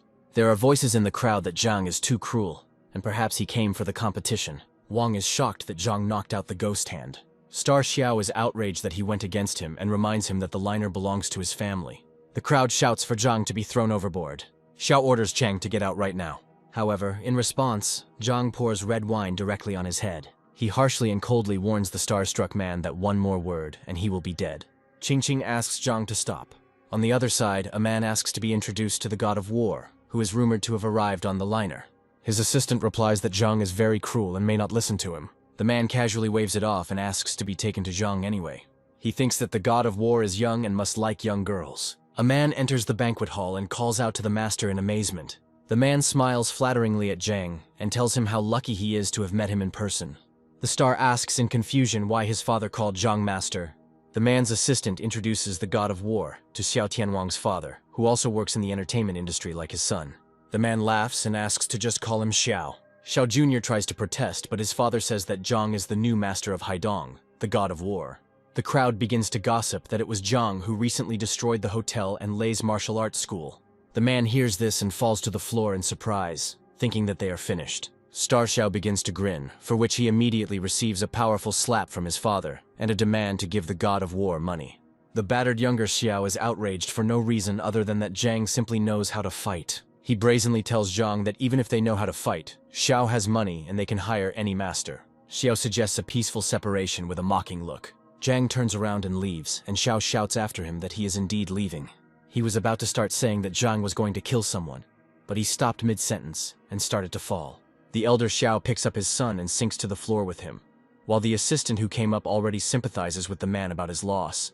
The assistant looks thoughtfully after Zhang and thinks about how strong he is, and the crowd shouts about the terrible smell of urine. At this time, in the banquet hall, a guy with glasses and a glass of wine is sitting on the sofa, thinking that he has found the one he has been looking for a long time. He squeezes the glass so hard that it breaks in his palm. Zhang is meditating in his cabin when there is an insistent knock on the door, and soon a bored Wen appears in the room. The god of war says into the earpiece that he asked me to keep an eye on the door. The meat-eating tank justifies himself by saying that he was afraid of Zhang's loneliness. The god of war replies with a grin that he will show him the iron fist of loneliness upon his return. Zhang's assistant, who has been keeping an eye on the boss, rushes forward, ready to get rid of the impudent girl. The god of war wearily touches his forehead and replies that there is no need, and that she should do her job. Meanwhile, Wen, oblivious to his conversations on the headset, begins to literally climb into Zhang's lap. She asks if he really didn't miss her, revealing her ample breasts to his gaze. Zhang calmly asks what she wants from him. The girl stands up and stretches, wondering if she can just come to the god of war. To her surprise, Zhang replies that she can't and asks what she wants. Wen admits that Mr. Xiao actually ordered her to look after Zhang. The god of war mutters about surveillance. The guy with glasses falls to the floor. The man crushes Tank with his foot and reproaches the bespectacled man for thinking about how to kill him instead of luring him into a trap. The guy with glasses sighs and asks his father for forgiveness, explaining the clouding of his mind by the loss of his brothers. The father replies that there is no need to rush. He also dreamily says that after the competition, all of Haidong will be his. The son enthusiastically supports the man and asks him to leave the strongest one for him. The man coldly extends his hand and asks his son to leave. The bespectacled man rushes to the unconscious Tank, intending to interrogate him. Zhang and his assistant hear this entire conversation in their headphones, after which the girl eagerly rushes forward. She tells him not to worry and that she will save Tank, and Zhang just laughs lightly. The girl, already sitting at the laptop, asks in surprise what he is laughing at. Zhang denies laughing and asks his assistant to copy the chart 30 times before she flies to rescue him. A guy appears on a deserted deck, taking a selfie and mysteriously saying that he is going to give some kind of gift. He slyly says that all the rich people of Haidong dream of taking a peek at the quota table. Suddenly, the boy is grabbed by the arms and an order is heard to teach him politeness. The guy nervously says that he is already leaving. The guy is locked in and two men come out onto the deck, one of whom apologizes for the situation. The bearded gentleman advises not to worry, but the assistant bows and explains that the master will soon become second only to the god of war. After a while, the same assistant stands in the middle of the deck and declares the tournament for the leader of Haidong open. The first participant from the Wen family is announced, and Zhang sees a large muscle man in front of him. He nudges Zhang with his shoulder and says that he agreed that they would be rivals. People are starting to say that the jock doesn't understand how strong the god of war is, and that he is invincible. The jock spits and calls the audience a bunch of idiots, because Zhang isn't even a master. Zhang's assistant lies down and sunbathes, and a dialogue about replacing an opponent comes from the headset. Zhang asks if she has corrected the mistake, to which the girl responds with an affirmative. She pulls the trigger of a sniper rifle and the bullet flies through the glass, killing an unknown young man. The host announces that Zhang won the first match, but there is a blank in the opponent's column on the scoreboard. The god of war stands calmly in the arena when a young, long-haired guy starts rushing towards him. He swings his leg in midair, but Zhang easily dodges it without taking his hands out of his pants pockets. As his opponent flies past him, Zhang notices that he is fighting for the Zhou family of Haidong. The guy replies with displeasure that he initially had a different opponent, but then he says that even despite the changes in plans, he will still destroy the god of war. Zhang catches the fist flying at him and says irritably that he has been holding back for too long. He adds that he waited until all the information about his opponent emerged. When Zhou asks who he is, Zhang replies that Zhou once killed the wrong person. The god of war grabs the guy by the throat and asks if he remembers. In response, the opponent shouts that he will never die at Zhang's hands. The god of war clamps his hand on his throat, but Zhou breaks free and counters with a kick, aiming for the same spot on his opponent. Zhang doesn't plan to kill him quickly and simply breaks the guy's leg. The god of war wins and the host declares this victory after 3 rounds. Zhang steps on a guy's foot, and he asks him to kill him. The god of war coldly replies that he will wait for the sloping one to be treated. People in uniform and with a first aid kit rush towards the defeated man, shouting at Zhang along the way. The god of war is pleased to note that the victim's family has arrived. The old man who ran up falls down in fear and looks at Zhang. A muscle man with bandaged hands mutters from the stands in bewilderment that Zhang is a devil and is peeing his pants out of fear. The host announces that the winner is the god of war of the Wen family. He thanks Zhang for the spectacular match, but the second match is cancelled due to the dragon group's withdrawal from the competition. Qingqing sadly asks his father for forgiveness. Zhang notices this and volunteers to be the representative of the dragon group. Old man Zhou is indignant that one master can fight for 2 families. His relative shouts about the impossibility of such rules. Zhang asks in surprise why, since he is the major shareholder of the dragon group. The host checks the information and states that the god of war does indeed own the majority stake. At this time, the bespectacled man anxiously calls his father and he says, "Why not?" The presenter speaks invitingly into the microphone about how you can't refuse a shareholder who is fighting for his company. The spectators are jubilant that the match is continuing. The host says that the monk Zhikong won the second match. A bald monk appears, greeting the god of war. Zhang cheerfully says that he didn't expect to meet a monk in such a place. Zhikong replies that he has been interested in kung fu since childhood and dreamed of meeting the best in the world. He also wishes good luck and rushes into battle with Zhang.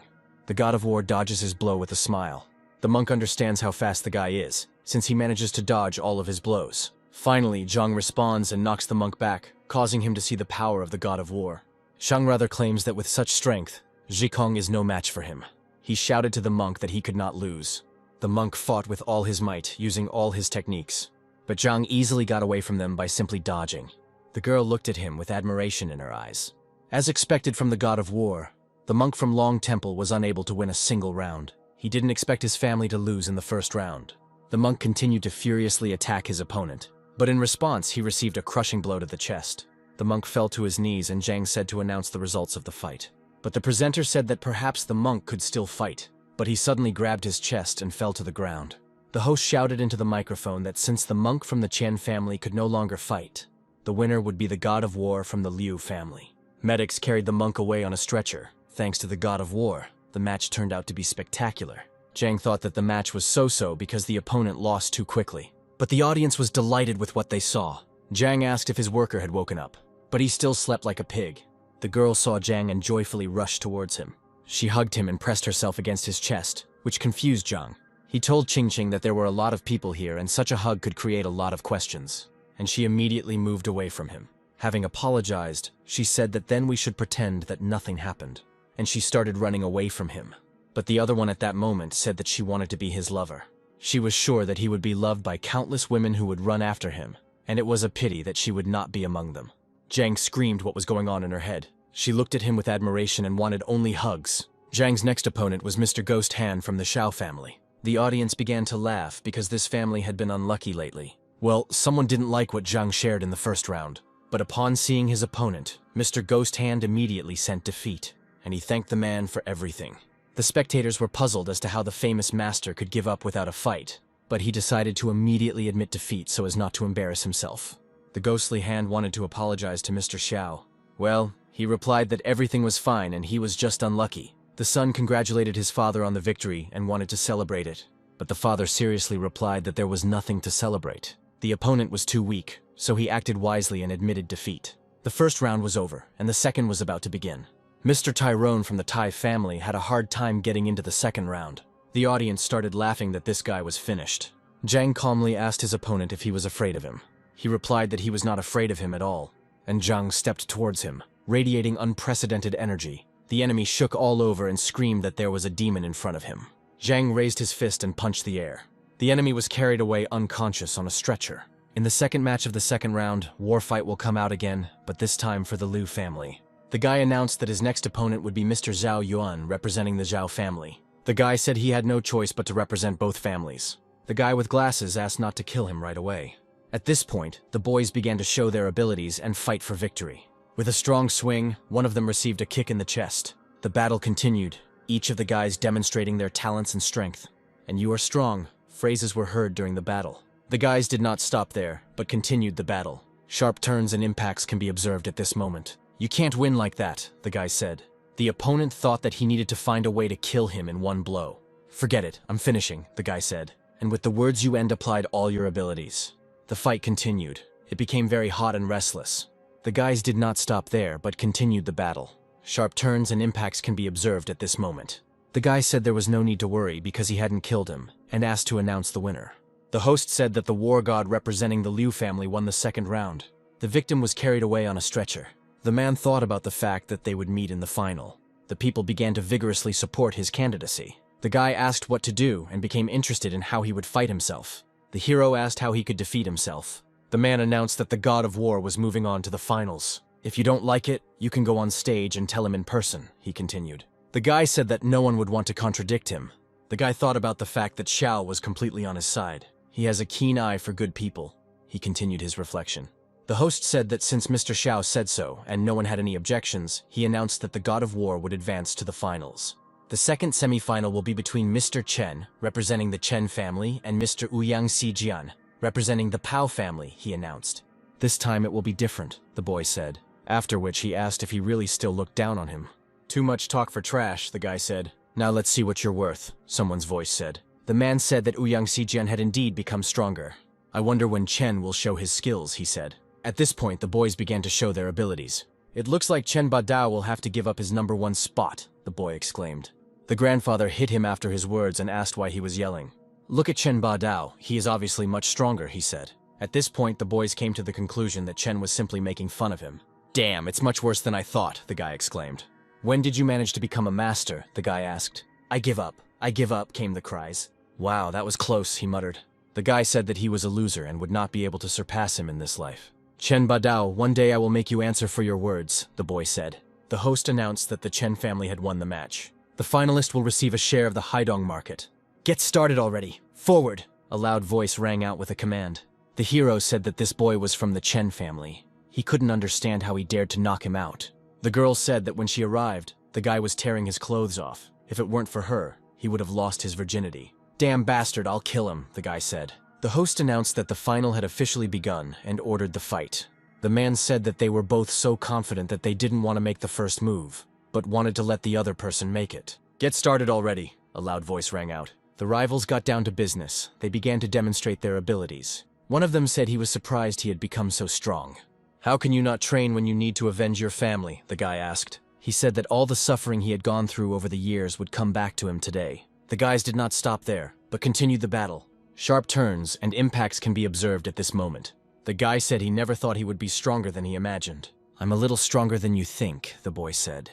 "I will show you my true power," said the hero. The girl said that this was the IE family's ship, At that moment, the man with a serious face decided to show his abilities. The guy never stopped showing his abilities. His actions surprised everyone more and more. "What are you doing?" asked one of the heroes of the second. At that moment, I received a punch in the face. "And that's all?" asked the hero. The guy said that Chen Dao, who was #1 in Haidong, was knocked out. "How did this happen? How could father lose?" the boy said in surprise. "I haven't bled in a long time," the man muttered. The guy asked if he was still alive and said it looked like it would be fun. "You're finished," a loud cry rang out. After which he began to fully prepare himself for a serious battle. What an incredible aura! He became much stronger. Voices were heard among the people. "I will show you all my power, beg for mercy," the man said. The guy thought that this was Tai Xuan Jing. The man said he didn't expect the guy to know about her. "You are the only one in this world who can defeat me," he continued. At this moment, the guy will be ready to show all his talents in defense of himself. But he received a strong blow to the face and words were spoken that wished him death. The guy said that it was time to say goodbye to life, because today he would not leave alive. "Is this the best you can show?" asked the hero. Then he touched the sword with his 2 fingers and magic happened. After which he said to Chen Badao that it was now his turn. "No!" the man screamed in a frightened voice after hearing what was said to him. The hero knocked him to the floor and used his abilities. "Nothing else to show?" the guy asked. The guy said he warned him that he would make him pay. "How did he win?" the guy in glasses exclaimed in surprise. The girl asked to let the Ye family's ship pass. After which she warned that they needed to be careful so that they wouldn't be discovered. The guy announced that all submarines as well as military aircraft should stay away and let the ship pass. The girl did not understand what the Ye family was doing here, and she had many questions about it. The man said that he should have gotten rid of them first. "Go ahead, do it, kill me," he said. You destroyed my cultivation," the boy said. The guy warned that he was going to make his family experience what he experienced. "Chen Badao, your time is up," the guy heard addressed to him. The son turned to his father and asked him to hold on a little longer. The man said that his Chiao family had come to an end.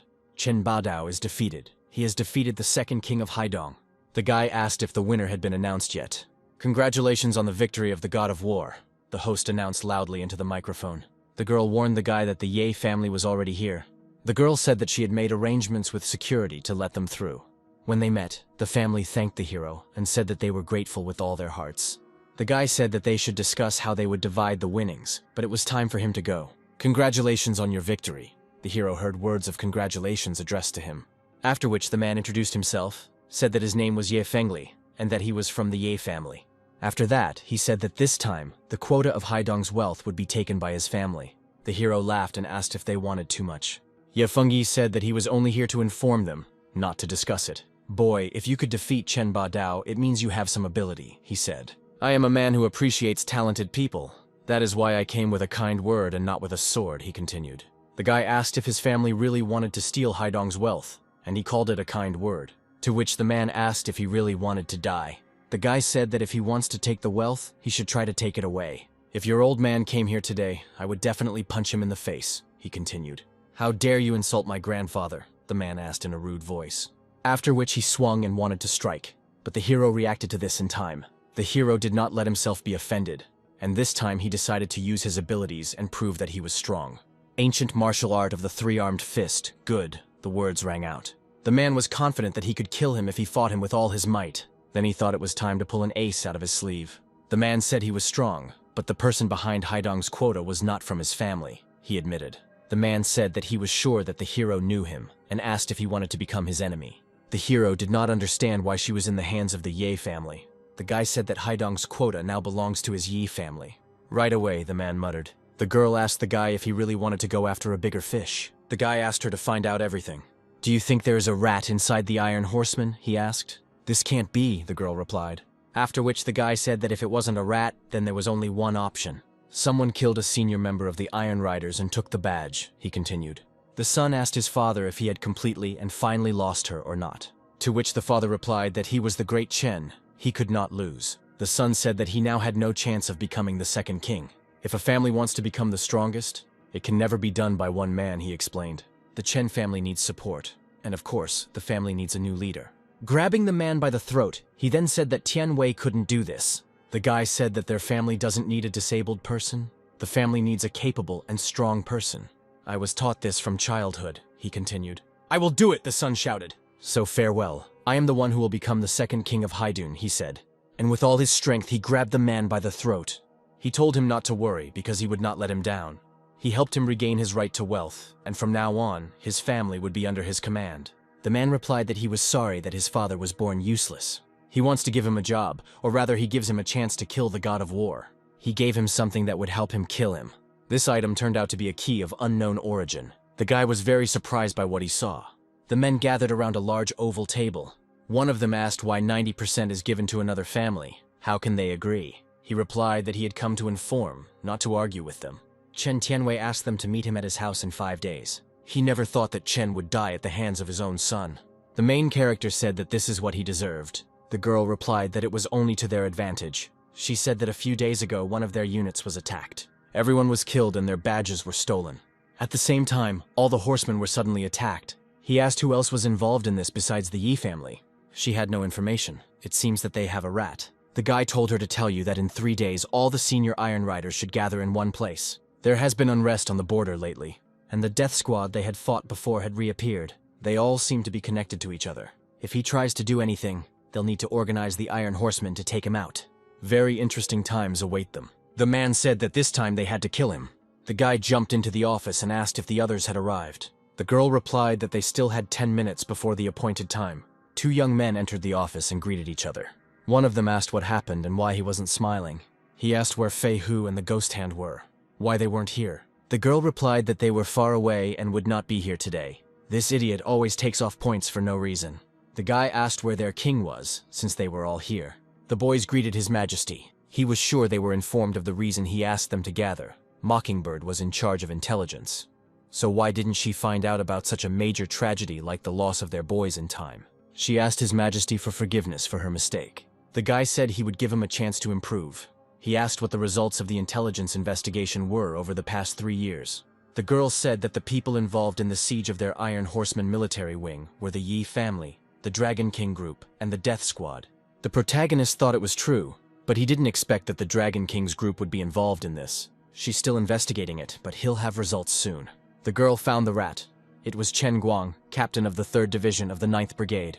He had already taken care of him. He decided to test his new medicine on him. The divine doctor is still as perverted as before. The guy asked what they should do next. The main character said that if they want to play, then they help with them. He told Mockingbird to closely monitor all the movements of the Ye family in Haidong.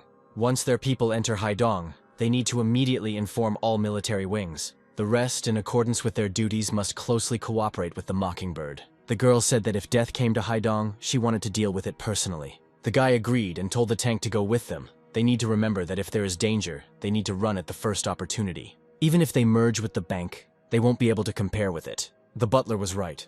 They had become much stronger over the past few years. Oh, he hadn't stood still either. The king was informed that the major families of Haidong were heading towards the Chen family. He replied that he would go and join their fun. The guy said that they hadn't seen each other for a long time, and that today he was treating them. He invited them to eat and talk together. The man told Chen Tianwei that he had come to Haidong on a secret visit. This is very good, because the death squad will arrive in Haidong today, and they will be helping him. If everything works out, then he, the Dragon King's group, he will teach him everything so that he becomes the 2nd king of Haidong.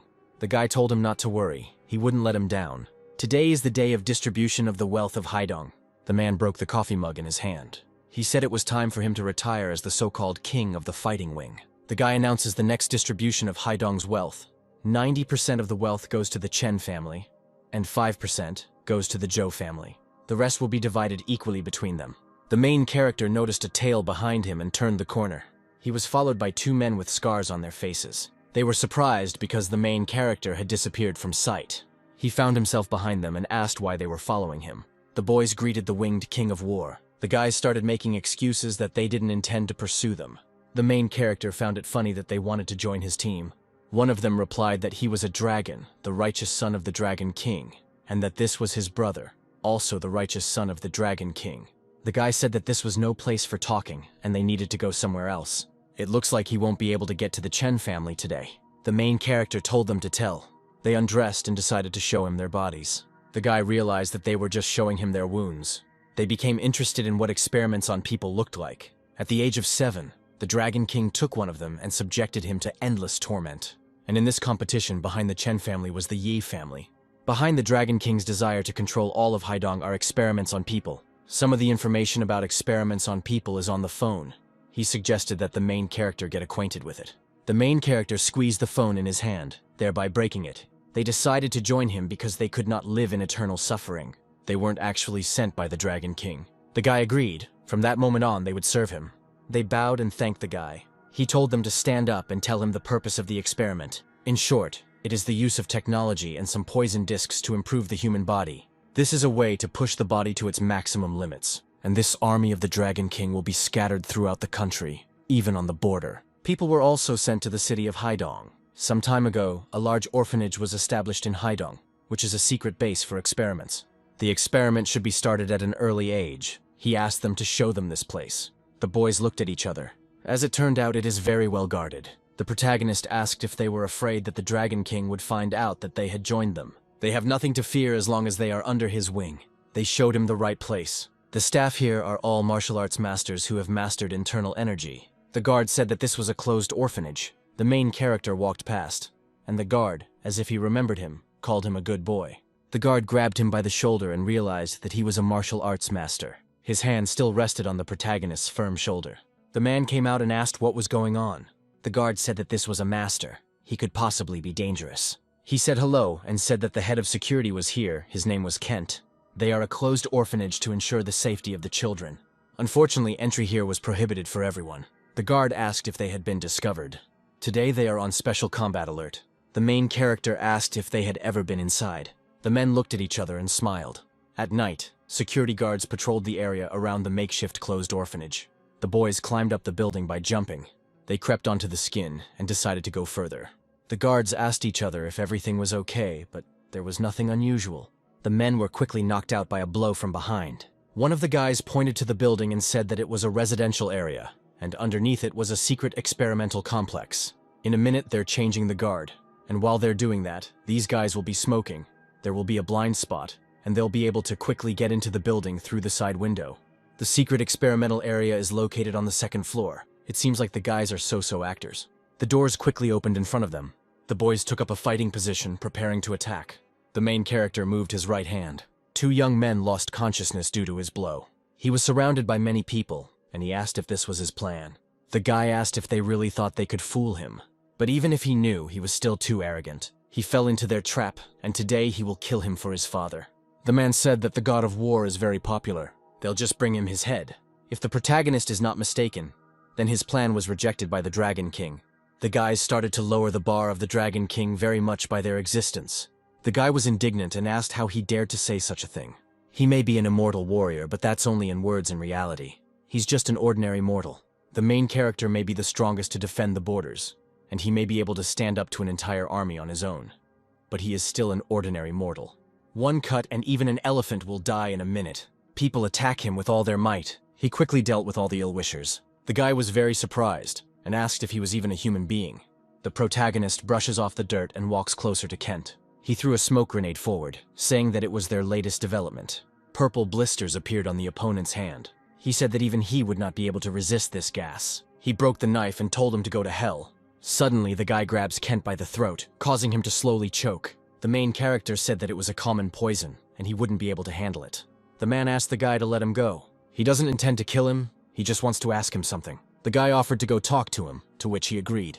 The main character asked where the real laboratory was. He asked if he could promise not to kill him if he told them everything. If he doesn't tell, he won't kill him. But if he does tell, he might have a chance to survive. The real laboratory is not in Haidong. The two who brought him were responsible for establishing the stronghold in Haidong. His family was poisoned by the Dragon King. If he does not follow his orders, his entire family will die. He got down on his knees and said that everything he said was the absolute truth. The protagonist asked if he was familiar with the Death Squad. Instead, he digs his own grave. He must be a new member of the Death Squad. The guy needs their leader to go to Haidong. Pointing to the phone screen, he said that all the information was there. There was another task for him. If he succeeded, he would leave him alive. The protagonist leaves and says that he will wait for good news. The guy told the guys that it was a failure, but there was also a success. One of the twins did not understand what happened and why he said that. Their poison gas did not incapacitate him, but caused him to leave in panic. He needs to take him to the Dragon King immediately. He asked if Kent wanted to leave the Dragon King. The Dragon King threw something at Kent's face. The man told him not to act rashly. He asked him for forgiveness, but they hit the nail on the head. This time, they sent him with biochemical gas. He is sure that he will not recover for several months. He also planted a bug on the main character. They will be able to keep an eye on him, and if they strike now, they will be able to kill him in one fell swoop. It was truly a great opportunity. The Dragon King fears that this is all part of his plan. He grabbed him by the throat and asked how he dared to betray him. He replied that he never passed them on. The man asked the boys if they knew why he killed him. He knows the god of war well, so he will not make mistakes. So let things go as they are. He wants to make sure of their loyalty. The Dragon King threw a dagger at them. One of the guys stabbed himself in the leg with a dagger. From now on, they don't have to take any action without his permission. Their death squad has 9 people there, including Death. But now there is only Death and one more person in the building. The man asked what they would do. The girl replied that they couldn't lose 2 on 2. Today she will capture Death alive and present him to their master. The boy told the captain that he had spotted 2 people. He thinks that a tank and a killer came to them. Death told them to see how strong they were. The young man said that the killer and the tank attacked the Reaper last night. The tank was a little injured, but now he is okay. The killer was killed with an unusual poison. Now the poison has been removed and she is completely fine. The gentleman came to their room to visit. He told them to stay down and explain what had happened. The girl replied that they had lost an equal battle. The man said Death was there, but the second guy used poison. The guy with blonde hair said he was taking off 2 points each. One of the patients became inspired and said that next time he would kill him. The main character told them to tell in more detail what happened yesterday. The girl replied that she and the tank had found the Reaper's temporary base. There's only a Reaper and as one team member inside, the tank is quite capable of destroying them. They destroyed one, then attacked the Reaper. If he hadn't used poison, they would have managed. The Reaper has no sense of honor. The main character said that he is the best among all in sneak attacks. The guy told him to take another point off him. He told them to focus on getting better for now, and he was coming with him. The Death Squad works for the Dragon King, so naturally they have access to biochemical gas. The protagonist asked where the team of Reapers would remain. The killer in the tank forced the Reaper to use poison, so he was wrong in his assessment. The guy replied that he would figure it out and everything would be done. Death said it was just a small bruise. The man replied that he hoped it would not affect their plans. The Dragon King said that today was their first official meeting. The boys greeted him, standing up. The Reaper explained that the poison was less toxic, but acted quickly. He was afraid that it would not harm the god of war. This poison will be completely useless against him. But this is just a prototype. He showed another test tube and said that this is the 2nd generation, which is even more toxic. The Dragon King spent a lot of effort and resources on its development. This time he will take back the city. The main character stopped in front of the car. The driver invited the god of war to sit in the car. There was a woman with white hair sitting inside the car. The guys arrived at their destination and got out of the car. The girl invited him to sit on the sofa. She said that her name was Bai Fenfen, and she was from the Bai family of Kyoto. The main character found it funny, because she is his grandfather's granddaughter. The girl said that troubled times had come, and she asked the god of war to help her. The guy replied that he was a close friend of her grandfather, and asked her to tell him what happened. She asked if he knew her brother, Pak Mo-wa. He replied that he thought he had met him once. The girl explained that some time ago her grandfather became very ill and he took him to a private clinic. First, she found out that his people had set up a casino, they had grown very large, and what's more, they had set up a secret laboratory. She doesn't know the details of the experiments, and recently she can't even meet her grandfather. Fortunately, Grandpa once said that he could be contacted and that he was in Haidong City, and that no one in the Bai family knew about him except her. The main character said that the car they were riding in had bugs and wiretaps. She began to beg the god of war to help her save her family. He asked if she was asking for help but didn't trust him. The man entered the room and bowed in greeting. The guy is sure that she is too worried about the troubles in their family. But this is quite normal. For now, he can't leave the city. There's a guy who's doing really bad things, and he has to deal with him personally. The girl asked who he was. He must be very influential. He is indeed difficult to deal with, and he suspects that this man is also involved in her family's business. She asked if it could be the Dragon King. Looks like he was right. The Dragon King is in the city now. When grandfather recovered, the Dragon King came to them. After her grandfather was put under house arrest, she conducted a secret investigation and found out that their family was in close contact with the Dragon King. The protagonist thought that his plan was really huge. It turns out he knew he was in Haidong if he allowed her to come. The situation is becoming more and more interesting. Can you trust the person behind the door? The girl replied that even if he handed her over, she would truly have no allies left besides him. The protagonist said that he would let someone find out about this, and he would also arrange for someone to protect her. His men will be joining her soon, so she needn't worry about safety. She said that he was very kind to her Bai family. She couldn't thank them enough. The boy said he hoped his grandfather would forgive him for his cruelty. Only by following a character like the Dragon King can their family develop and rise. The man informed the young master that the young lady had arrived in Haidong and was in contact with the god of war. He replied that this was very good. He needed to immediately convey the news to the Dragon King. This time they were going to do everything cleanly. The main character said on the phone that he was confident in his actions. The guy thought that all he had to do was wait. The young man told the girl to rest a little and drink some water. If she continues like this, she may pass out from exhaustion. The girl was sincerely glad that he was still next to her. He turned his head to the side because he was ashamed of the betrayal. She ordered him to give the members of the war god's crew something to drink and eat. The man told the Reaper that the brothers could not wait. He replied that they were in no hurry. They were waiting for a signal. One of them became embarrassed and said that he never thought that he would get his hands on such a cute girl. The guy ordered him to tell the guys not to rush. The start will be in an hour, and then they will have fun to the fullest. The butler apologized and said that the miss had been very kind to him, but he cannot give up his sister, who was taken hostage. The man thought that once the plan was completed, he would commit suicide to make amends. When they returned, he would make sure the captain put in a good word for him. This is a once-in-a-lifetime opportunity. The guy screams and says he can never do it. He told him to do everything quickly and get lost. One of them said that they could start working. The protagonist said that he had to say that it was a good plan. The guys were very surprised because they had been deceived. They were going to get out of there as quickly as possible. The man said that he was the only one left. Even though he is the god of war, their plan is so good that even he can't do anything. The god of war hit the masked man, causing him to pass out. He can't just die. Butler will take care of this man. The guy carried the girl out of the room in his arms to protect her.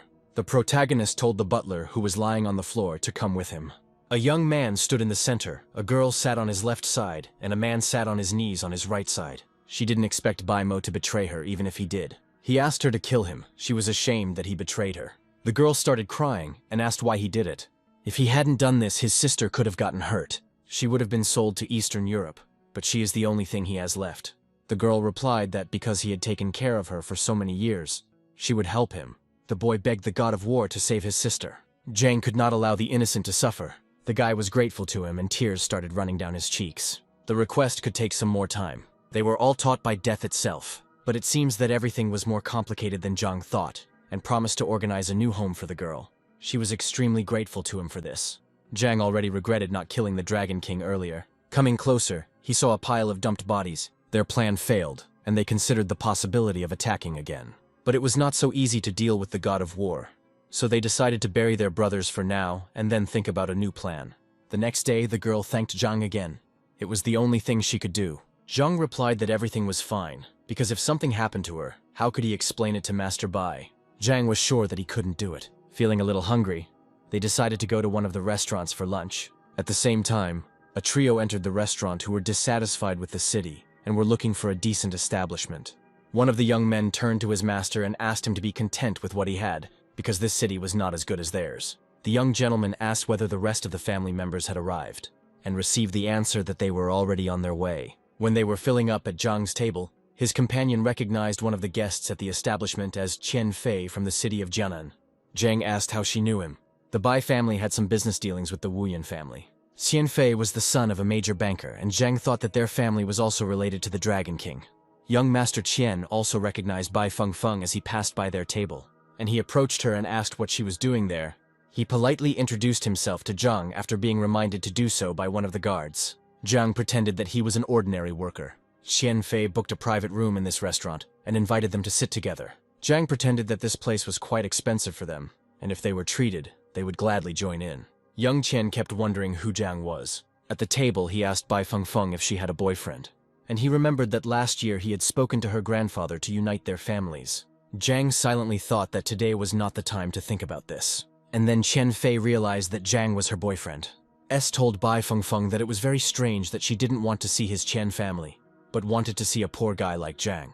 She asked Qian Fei to be polite. Zhang said that it was time for them to go, and Bai Fengfeng stood up and left the table. Qian Fei asked one of his men to find out who Zhang was. The phone rang, and the young gentleman told the caller that he would arrange a table for them for dinner. But first he wanted to visit Chen's house. The caller was Mr. Wu, and Qian Fei asked him to guess who he saw.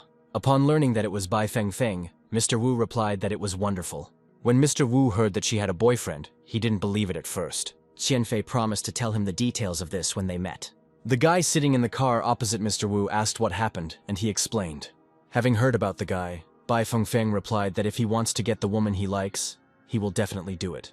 And in relation to her boyfriend, he showed a Kulan. But Bai Fengfeng was a very difficult person. At this time, Bai Fengfeng told Zhang that the Chen family would have been destroyed if Chen Fei had been the leader. Zhang replied that this man was stupid, but not brainless. Zhang looks at his phone screen and tells Bai Fengfeng that they are going to visit the Chen family. At Chen's house, a blonde man meets the arriving car and greets it. He happily tells the two new arrivals that they haven't seen each other for a long time. Mr. Wu hears his name being called and is introduced to Bai Fenfen, who is standing next to Zhang.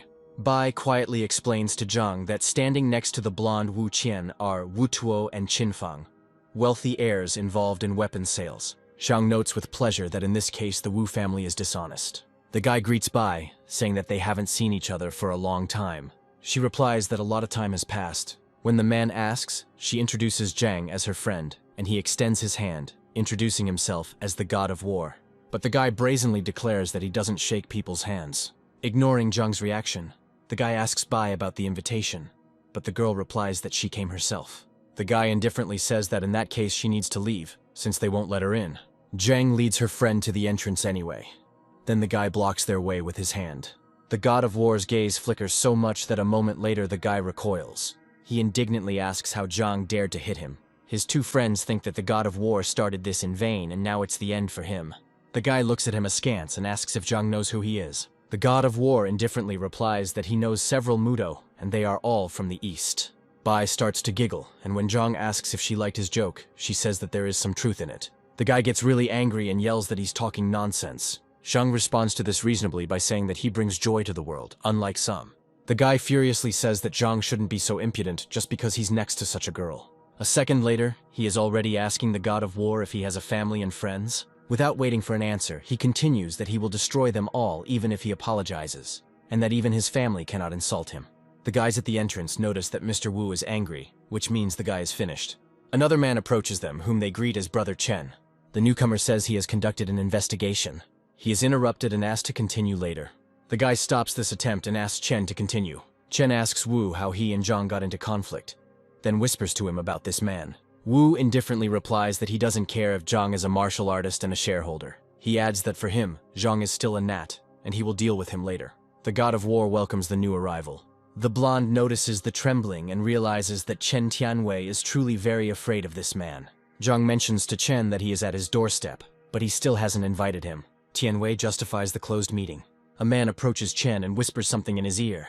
After this, Tianwei invites Zhang inside. Wu tries to justify himself and tell what happened here today, but Chen says he'll discuss it later and leads everyone inside. As he walks, he thinks that he couldn't refuse the Dragon King, who is already waiting for Zhang. Inside, after everyone has moved forward, Zhang is stopped by an employee and asked to follow him. Zhang seems to already know who wants to see him, and he and Bai follow the man. They come face to face with a man with a long beard. Zhang asks Bai to wait for him outside the door. After the girl closes the door behind her, the God of War greets the Dragon King. The man says thoughtfully that he didn't expect Zhang to move to such a small town after the border. Zhang asks in response why he moved here, since the town is so small. The God of War sits down on the sofa and asks if he wants to declare war on him. The man replies that he would have done it earlier, but wanted to give it a chance. Zhang is already excitedly asking again. The Dragon King confirms, mentioning how young and capable the boy is. Zhang thanks him, but ironically reminds him that he used to be an ungrateful bastard. The king asks if he has anything else to say and is about to begin. He ominously declares that Haidong will become a grave for the God of War. Zhang turns around and wonders if the man will be able to leave the room alive if the God of War attacks first. The king provokes Zhang to attack first. Zhang goes first, his fist cutting through the air. Suddenly another guy appears and runs straight towards Zhang. The God of War strikes and the stranger defends himself with his hands. He looks confident and bold in front of Zhang as he asks if the king really thought of stopping him with a boy. The Dragon King says no, and a sword slices through the air and plunges into the floor next to Zhang. The God of War is pleased that the man has finally shown himself. He takes a fighting stance and threatens to avenge his boys. Someone else in a mask appears and people take turns attacking Zhang. The God of War gets tired of playing and grabs one by the arm, sealing his knee into his torso. The masked man tells Zhang to go to hell and throws a short sword at him. The God of War grins as he intercepts it in midair and throws it back at the sender. The weapon crashes into its owner. The Dragon King applauds, convinced that Zhang can indeed defeat the two. The God of War smiles and invites the man to join. The man warns Zhang that he will not be able to kill him on his territory today. He stamps his foot, and a row of almost identical men appears in front of him. Zhang recognizes the Northern Special Forces, and the man confirms that in front of him are 4 kings from Northern Europe. The guy asks sullenly if the Dragon King understands what he has done today. The man doesn't seem to understand, so Zhang asks if he has made a final decision. The Dragon King responds positively, and Zhang agrees to war. Zhang goes out into the corridor where a worried Bai is waiting for him, and they walk down the corridor together in silence. The masked man asks the Dragon King if he wants to let the God of War go so easily. The man sighs, realizing that if they don't let him go now, they will lose, since the man knows Zhang well. He adds that he wants a clean victory and to become the sole king of China. Zheng and Bai leave the building, where the guy calls someone and says they're going to meet at the base in an hour. At the Chen household, Tianwei thanks the guests for the long journey. One of the guys asks to get down to business. The man snaps his fingers and asks for attention. Then he shows those present a vessel with a blue liquid in a suitcase, which the assistant brought. Wei explains to the bewildered audience that this is what will take them to the top of the world. Someone at the table asks uncertainly if it is a drug. Wei pulls out a jar, examines it, and announces that it contains a cure for cancer. The guys ask incredulously if the man was exaggerating. Wei picks up the remote control and says that this is the absolute truth. He turns on the screen and introduces the presentation to everyone. At this time, different people gather in another room. One asks the God of War what happened, to which he replies that the Dragon King has declared war on them. The girl asks with a smirk if it's time to take revenge on the Death Squad. Tank is also there, happy to finally get revenge. Zhang shuts them up, reminding them that he gathered everyone for a meeting, and not for another embarrassment. Tank and the assistant look guiltily stingy when Zhang looks at them and says that he didn't invite the 2 of them. The blonde writes down -1 point for everyone in his notebook. Zhang tasks Butler with figuring out how to get rid of the Dragon King and the Death Squad at the same time. The blonde obediently slams his notebook shut and suggests gathering all the troops for greater confidence. The God of War orders Mockingbird to spy on the targets. He then tells Butler to gather 5 squads, believing that they will be enough. At the Chen household, Wei pours wine into the glasses and thanks Brother Ye for making him the king of Haidong. A man named Ye sits on a sofa surrounded by girls and mocks Wei for being just a pawn.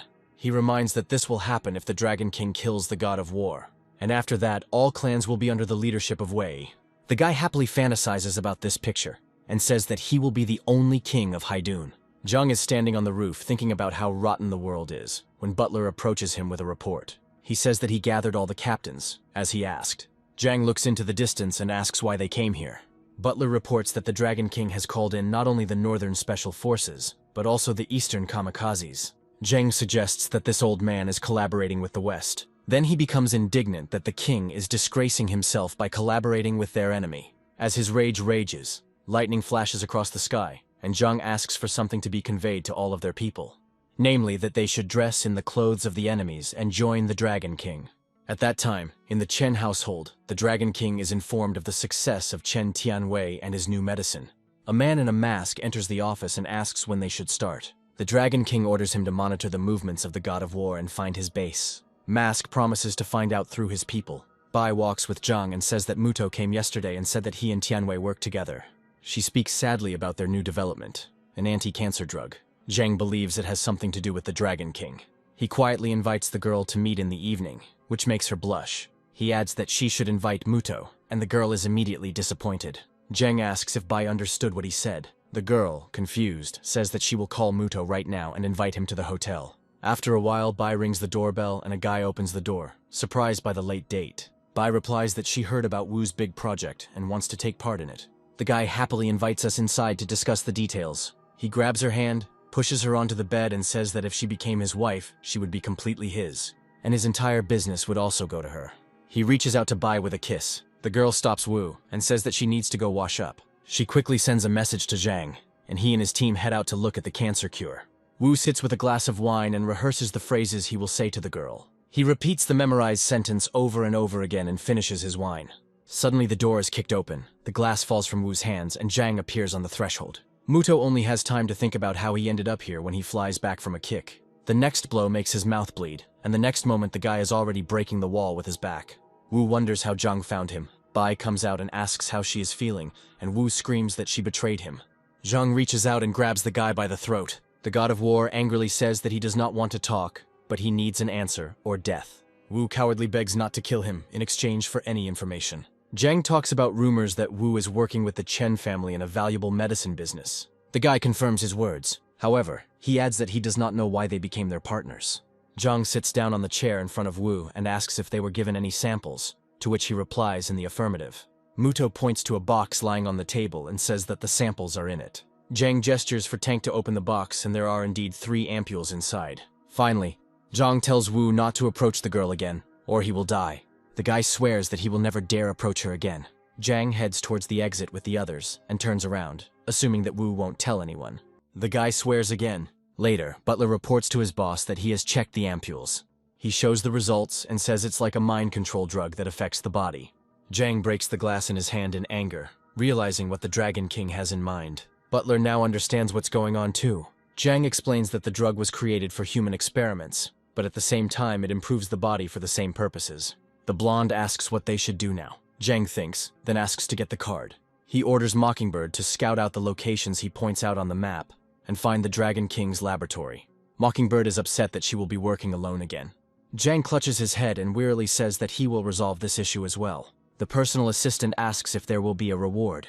Zhang writes something on a piece of paper that offends the girl, after which he orders everyone to get to work immediately. Tianwen knocks on Chen's door and tells the assistant who opens the door that a new version of the drug is ready for testing.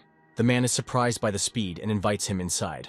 He takes Tianwen to the Dragon King, and the boy tells him that the sale of medicine is going very well. The king praises the guest and acknowledges his high opinion of him. Tianwen is quite grateful for the honor of being on their team. The man says that if there is no more news, then the guy is free. Tianwen bows and thanks the Dragon King. As soon as the doors close, the man starts laughing at how perfectly his plan is working. The king's assistant asks if he should test the medicine since it has already been released. The king gives permission, but warns of caution. He also reminds them that the god of war will soon attack them. The assistant leaves and another figure appears behind the king, asking when he will begin the attack. It is a masked man who is impatiently waving his knife. The king tells him to take his time, but the masked man puts a knife to the king's throat and shows that his patience is limited. The Dragon King calmly replies that he should mind his own business. The mask goes crazy and throws a knife at the wall. At the mercenary base, several masked men are discussing when it will start. One of the mercenaries breaks the table in anger, believing that he cannot trust someone who cannot tell what kind of experiments are going on. Another one in a mask says anxiously that if the captain wants it, they can attack right now. The captain, although impatient, nevertheless forbids it, citing the high risk. Zhang is sitting on a bench when he receives a call telling him that he was being followed by a death squad, but that they have all been eliminated. Zhang praises his man for a job well done and wonders why they decided to follow him. A military jeep pulls up to the side of the road, and Tank gets out and invites His Majesty to get in. In the cabin, Butler addresses him from the front seat and informs him that the death squad has been quiet for the last few days. Zhang mockingly says that their reapers are so impatient that they are ready to go on the offensive alone. Tank was so happy about this news that he forgot to look at the road, and Zhang was waiting for it to start. Butler silently writes down a minus point for improper driving in his notebook. The god of war is walking at night when he senses someone approaching, and in a second, a masked man attacks from behind with a knife. Zhang deftly intercepts the hand with the weapon and asks ironically if their patience has run out. The mercenary calms down and offers to end their personal feud today. Zhang agrees and attacks the masked man. A few moments later, a knife is flying towards the god of war's face. He catches the tip of the blade between 2 fingers and breaks the tip right in his opponent's hands, adding that they are the best at one-hit kills. They begin to quickly flash in front of each other in the fight. Mask lunges at the god of war with pistols, but Zhang deftly lunges forward, grabbing his face. Zhang throws him forward, breaking tree branches. The mask on his opponent's face splits and he chokes on blood. He stands up and says that a death squad never fights alone. The mercenary calls the squad to come out of hiding, but in fear he realizes that no one is responding.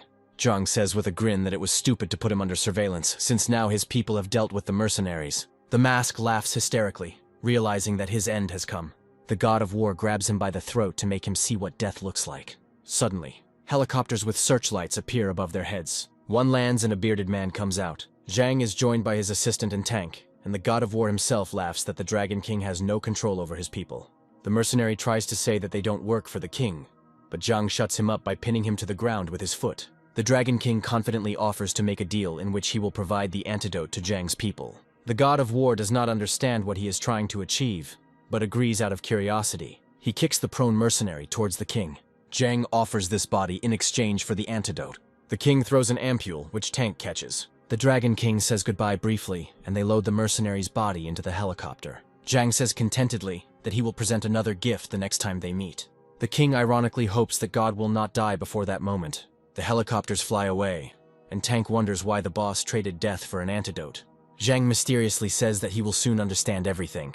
In the helicopter, the king's son asks why he exchanged the ampule for this mercenary. He also reminds the man that the last time the research failed. The king wearily replies that his main trump card against Zhang is not poison gas, but genetics. The pilot turns to the men and reports that the death squad has lost its way. The king says that instead of fussing, we need to take the guy to the lab. The son asks what his father is going to do with him. The man replies that the boy will become a test subject, to which the son wonders why him and not them. The king gives a resounding slap to the annoying boy. He explains that Reaper is the best mercenary, so he gave them the antidote. The son mutters fearfully that this is a great idea. At this time, the assistant of the god of war pesters the boss, repeating that she lives to serve him, but Zhang only brushes her off. Here, the girl switches her attention to something and tells the boss that they have come across a big fish from the kamikaze team. The god of war asks with interest who it is. It turns out to be Umikawa Hen, who has arrived to work with the Dragon King. When Zhang asks her what she should do next, the girl says that she will disguise herself as Ken Umikawa to scout out the situation. Zhang is pleased with the plan and gives the green light. In the VIP room of the restaurant, Mr. Chen raises his glass to the successful sale of medicines. One of the guests thanks them for welcoming them as partners, and suggests that several more of his interested friends join in.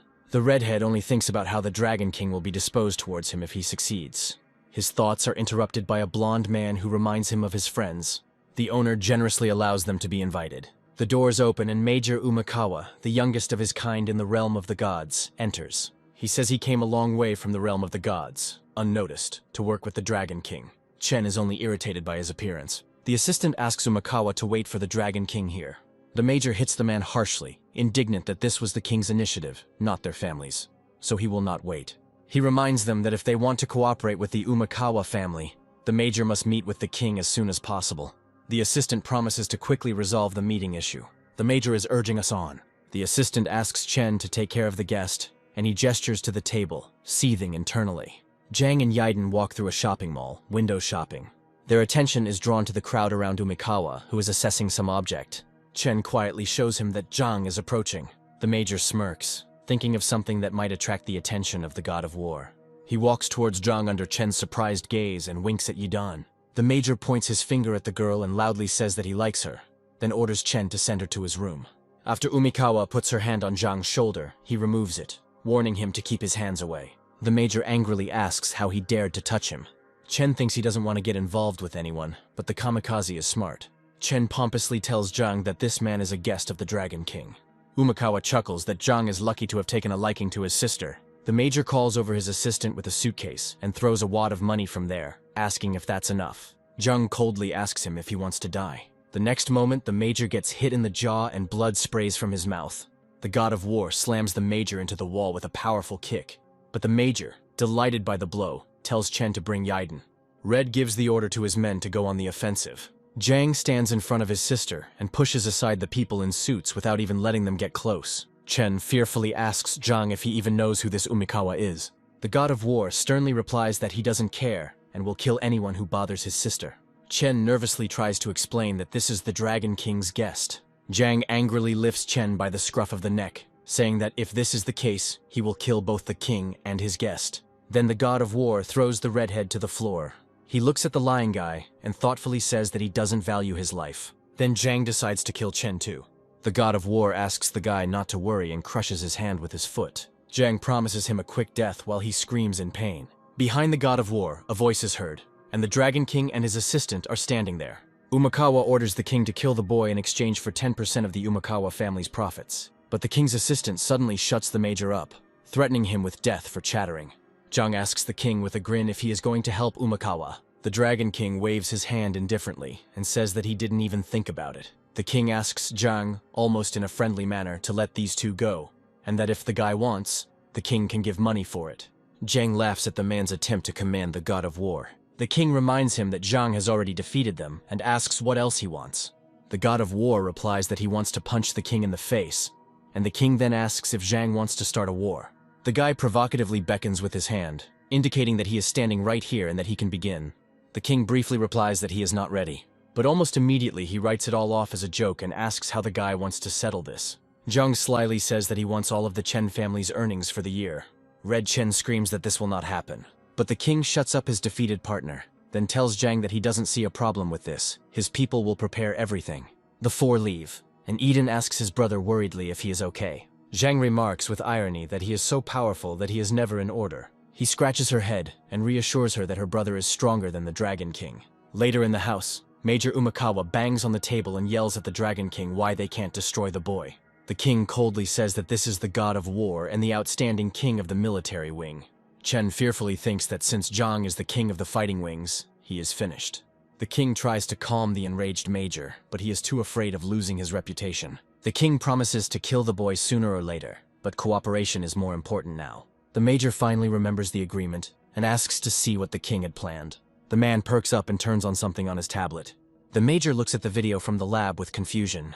He doesn't see anything interesting in the video and indignantly shouts about the mockery he is being subjected to. In the end, he calms down and asks to see the live lab. The Dragon King agrees, but first asks to sign a cooperation agreement. The men enter a room filled with huge flasks of blue liquid, and the king leads the major to one of them. Umakawa is amazed to see a death squad in a giant test tube. The mercenary has changed almost beyond recognition. The major asks hesitantly if all the experiments here are successful. The man laughs in response and offers to demonstrate.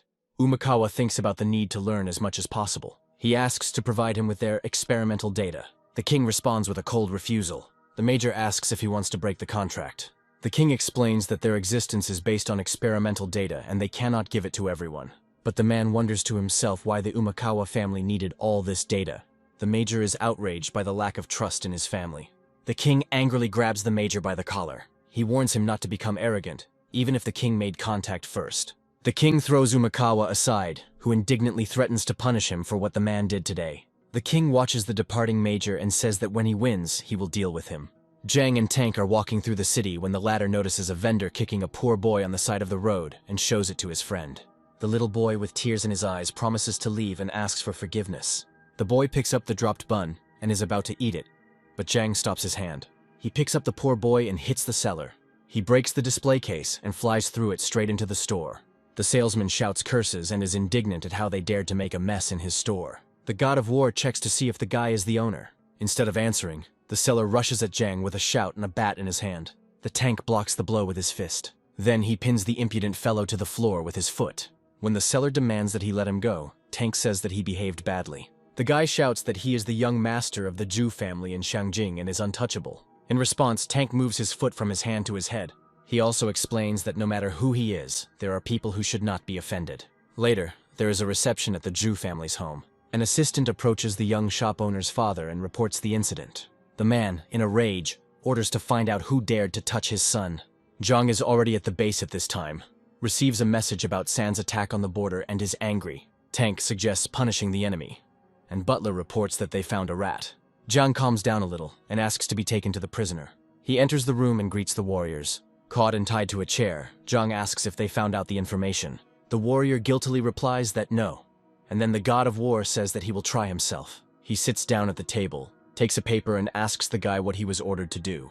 The prisoner refuses to talk, so Zhang's assistant raises the knife. The prisoner stubbornly says that he will not answer anything until the very end. The girl twirls a knife in her hands and says thoughtfully that she is very good at torture.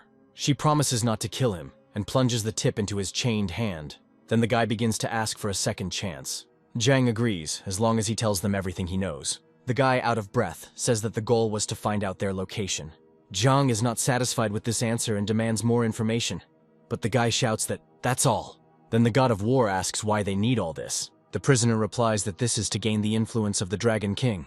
Zhang thoughtfully notices that the king's name appears again and asks about the terms of the deal. In response, he learns that the enemy general was supposed to exchange information for participation in the experiment. Zhang is annoyed that it's the annoying king again and asks Tank to give them a false map and sort out the border. The assistant happily promises to do everything as it should be. The Dragon King is playing quietly when his assistant bursts in. He reports with alarm that their slaves on the border have been killed. The king asks what happened without looking up from the game. He replies that the border map turned out to be a fake, and they fell into a trap as soon as they reached the border. The king says with a grin that this is the work of the god of war. He asks to let go of the situation, comparing the war to a game. Elsewhere, the helper ruffles the poor boy's hair and asks what they will do with him. Zhang looks at the boy softly and asks if he has a family. He also offers to take him to an orphanage. The boy, frightened, spills the juice and hides behind his assistant. Zhang guesses that he escaped from there, but the child shakes his head desperately. Zhang offers the boy to tell his story, and in exchange, forget about the orphanage. The child calms down a little and asks if this is true, and in response receives a promise from the god of war. Then the boy says that he grew up in the Tianhai orphanage, and a few months ago their director sent the children to the lab. The child begins to shake from the memories. It was some kind of hellish place. But a month ago, someone kind let him go. He explains with tears that this is why he asked for food on the street. Zhang strokes the child's cheek and insists that he will be safe here. He asks if the boy remembers where the laboratory is. The boy sheepishly says that she is at an abandoned factory near the Tenkai orphanage. Zhang asks someone to take care of the child and stands up. The assistant takes him away, and after that, Butler tells her that the Dragon King is conducting new experiments. Zhang is determined to visit them today. Later, at the secret base, a guard discovers 3 strangers and warns them that this is private property. The tank rushes towards the guard without a word, knocks him out and drags him aside. Tank, Zhang, and his assistant walk down a strange corridor in the laboratory. Finally, the god of war notices a man taking notes near one of the huge vessels. He turns around abruptly and, seeing the trio in front of him, asks who they are and how they entered. He sees their faces and tensely warns them that this is the Dragon King's laboratory. All the people in the laboratory guards are lying unconscious in the corridors. But the doctor again asks the trio to leave here immediately. Shang replies ironically that their Dragon King is not such a big problem. The doctor is trying to figure out what to do because the situation is critical. The tank and the girl take up a fighting position, ready to protect the boss at any moment. The doctor backs away, presses the red button, and a huge warrior emerges from the empty container. Zhang looks at the result of the experiment with satisfaction, and the doctor orders the giant to destroy the aliens. Instead, the monster suddenly unleashes its power on the one who summoned it. Then he turns to Zhang, clearly happy to see him. The god of war welcomes the death squad and regrets that he became a test subject. The giant shouts that it's all thanks to Zhang. He rushes at God, saying that he will kill him and make him feel the same as he does. Tank and his assistant rush at the monster. The squadron pushes back Zhang's warriors and rises before God, saying that he is next. Jing stops the huge fist with his palm with terrifying ease. The god kicks the giant in the stomach and he staggers back, but remains on his feet. The monster tries to egg his opponent on, but Zhang calmly notes that despite the improvement, he still remains nothing. They rush at each other, enveloped in furious energy.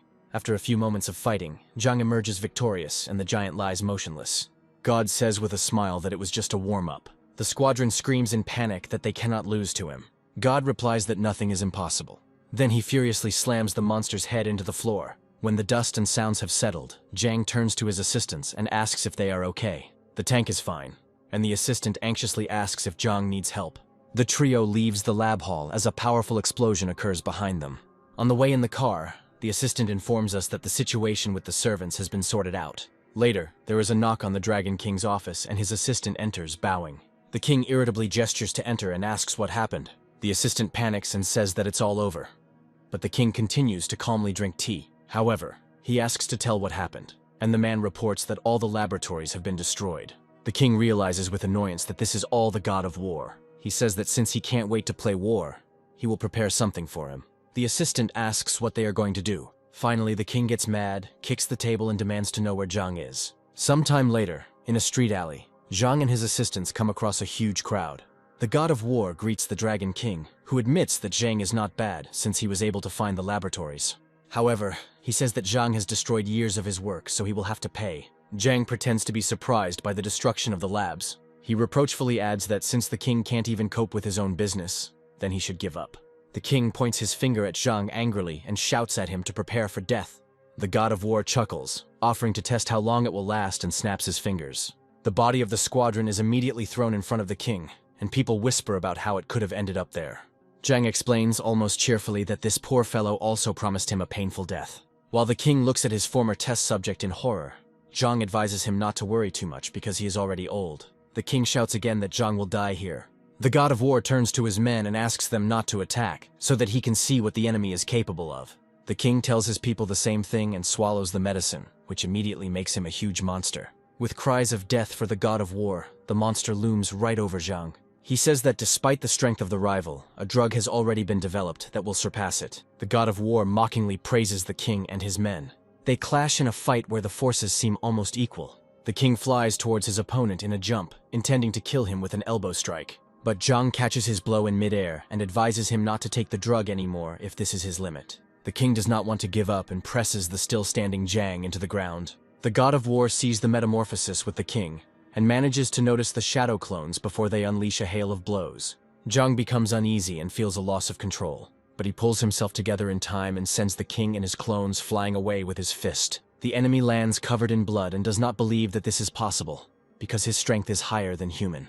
Zhang reminds him that he is fighting with the great god of war. Zhang grabs the king by the throat, but he wheezes that there are still allies left who will avenge him. The god of war wants to look at them. Then he squeezes the king's throat and he rolls his eyes. Now it was his turn.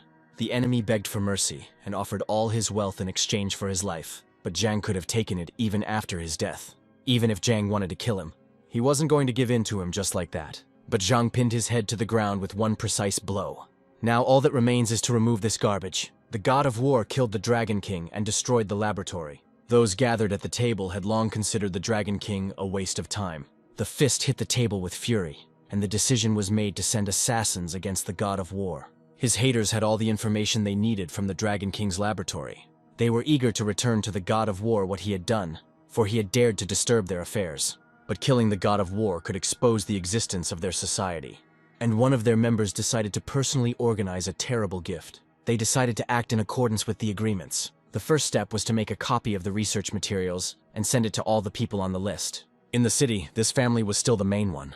But suddenly Zhang appeared on the threshold with his beautiful companion. The guy was taken aback because he didn't expect to see him alive, and realized that something had happened to the Dragon King and the others. Zhang confirmed his guess and said that they were all dead.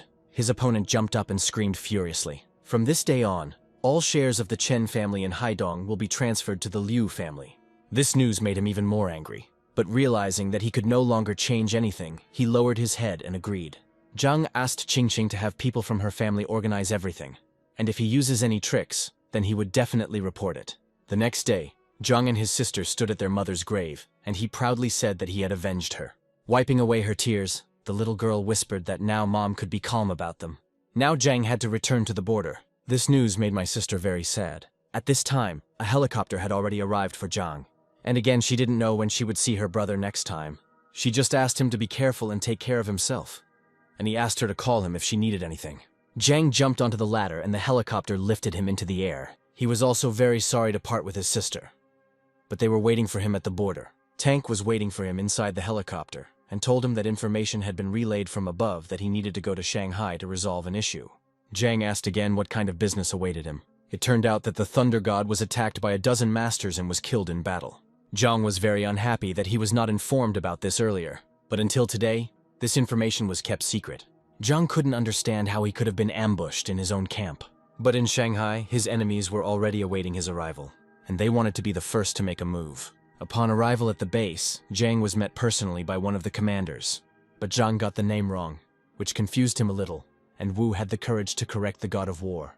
But he patted him on the shoulder and warned him not to dare argue with him. The banquet was already ready and everyone was waiting for Zhang, but he didn't want to rush and first decided to look around. Suddenly, on their way, they saw a girl with a spear. It was the daughter of the Thunder God, Qing Yin. She's been training here constantly since he was killed. Seeing Zhang, she asked why they brought such a strange man here. The man told her to watch her mouth, because she was facing the god of war. So he is a god of war who is as famous as her late father. The guy told her to show at least a little respect. The main character asked where she got such confidence from. The girl replied that she had the power to do so. She jumped up to attack the protagonist and prove her strength. The god of war parried her blow with his aura. The guy said he thought she would be better. The girl tries to attack him again with her power. The main character recognized her latest trick and snuck up from behind. She thought he was too strong. She didn't even feel it. He suggested that she drop everything and take up a gun instead of a spear. The girl began to rise from the floor, holding a spear in her hands. A phoenix appeared around the girl, enveloping her. She said that she would see how the guy would cope with this. The protagonist waved his hand, and the attack dissipated before him. She told him to die, but he grabbed the spear with his hand, thereby blocking the blow. He raised his hand and the girl went into free flight. The guy said she was too impulsive and it clouded her judgment. The girl is so obsessed with hatred that she turns into a demon. If she tries so hard, then when will she finally be able to take revenge? The main character said that he could help her. She wants to avenge her father's death herself, without anyone's help. He said that it was very good, because she was definitely his daughter. The guy asked if he had managed to find out anything useful. The man replied that he could not find a single piece of information. The girl found a jade pendant at the scene. She handed the pendant straight into the protagonist's hands. It was a jade pendant. It was brought to kill her father. Maybe he knows the origin of this jade pendant, the girl thought. She asked if he knew about this pendant. He shook his head and said that he knew nothing at all. The girl was clearly disappointed with his answer. The man guessed that the god of war had already figured out who was behind this. The boy replied that her father's killer was from the hidden clan. The interlocutor jumped to his feet and asked if this was true. The protagonist asked if he had enemies with this organization. The man replied that he didn't know. They had never talked to him about this topic. The guy with white hair reported that the task was completed. He said that the blood demon did a good job. He said he had one more thing to say. The fight was so fierce that he accidentally left his pendant behind. After his words, he received a punch in the face. The man hopes that this will not happen again. Having met the people, the man asked what brought them here. He apologized and asked if the god of war was there. The head of the city knows that he has arrived to them today and sent him to invite him to him. The main character said that he was raising him tonight. He thanked them and said that they would wait for him. The guy became curious about how the mayor knew that he was here. The god of war and the girl got out of the car in the evening near the hotel. A young man came up to them from behind and said that he had taken a very beautiful girl as an escort. The girl kicked him in the face with all her might. He said the girl has fire and he likes it. You can't be so rude to such a beautiful girl. He introduced himself and said that he was the son of the president of the Chamber of Commerce. The guy extended his hand to her and said that he liked her. The protagonist said that she told him to get out. The god of war broke his arm. His father is the president of the Shanghai Chamber of Commerce. He is the top of the government. If he touches it again, he will die. If he touches again, he will definitely die a horrible death. The main character pretended to accidentally kick him. The guys around them started talking to each other. A voice appeared behind them, and they were very surprised. The person who spoke the voice was an elderly man. He was very worried about his son and asked if he was okay. The man said that everything was fine, and he would take care of it. Standing up on his feet, he began to threaten him. The main character threatened and asked if he thought he was afraid of him. The man began to laugh hysterically.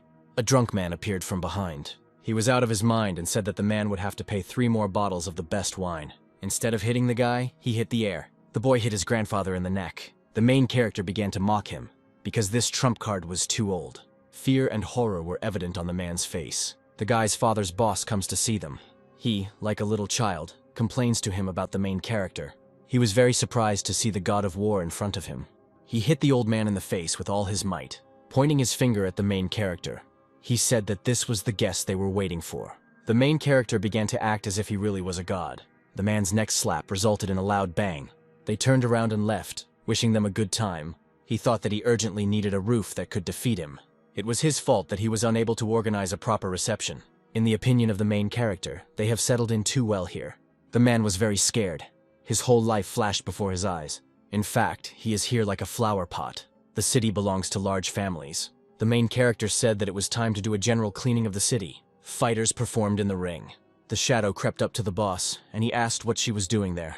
He asked again why she was here today. She said that something very interesting had just happened. The Liu family just offended the god of war. The man laughed loudly at what he heard. He had long wanted to destroy this family, and the guy gave him such a chance. We'll have to deal with him properly. The man asked if the protagonist had found out anything. The protagonist shook his head. The situation was worse than he expected. He didn't expect that they would be able to resist him. The guy thinks they're all involved in this. The man jumped up from the table in indignation. The guy said that they received an invitation from another family. They only met one family, and the rest are already here. The protagonist told him to conduct an investigation into these families. Grandfather did not understand what to do, because they had insulted the god of war. The guy cheerfully asked if he had avenged him. He threw a jug at him, but he dodged the blow like water. The man said that sooner or later, he would send him to the grave. Having found out who it was, they had a fight, and the guy's face immediately changed. He fell to his knees and asked how this could happen. The boy hopes that his father will solve this. After all, the god of war is a man who is calm enough to kill even his own father. The girl came to them and said that she could help them. They just need to know that Jin's family will help them. The man asked why they needed it. She replied that in exchange for help, they would sell them their Chamber of Commerce. He refused. The girl told him in that case to wait until his son died.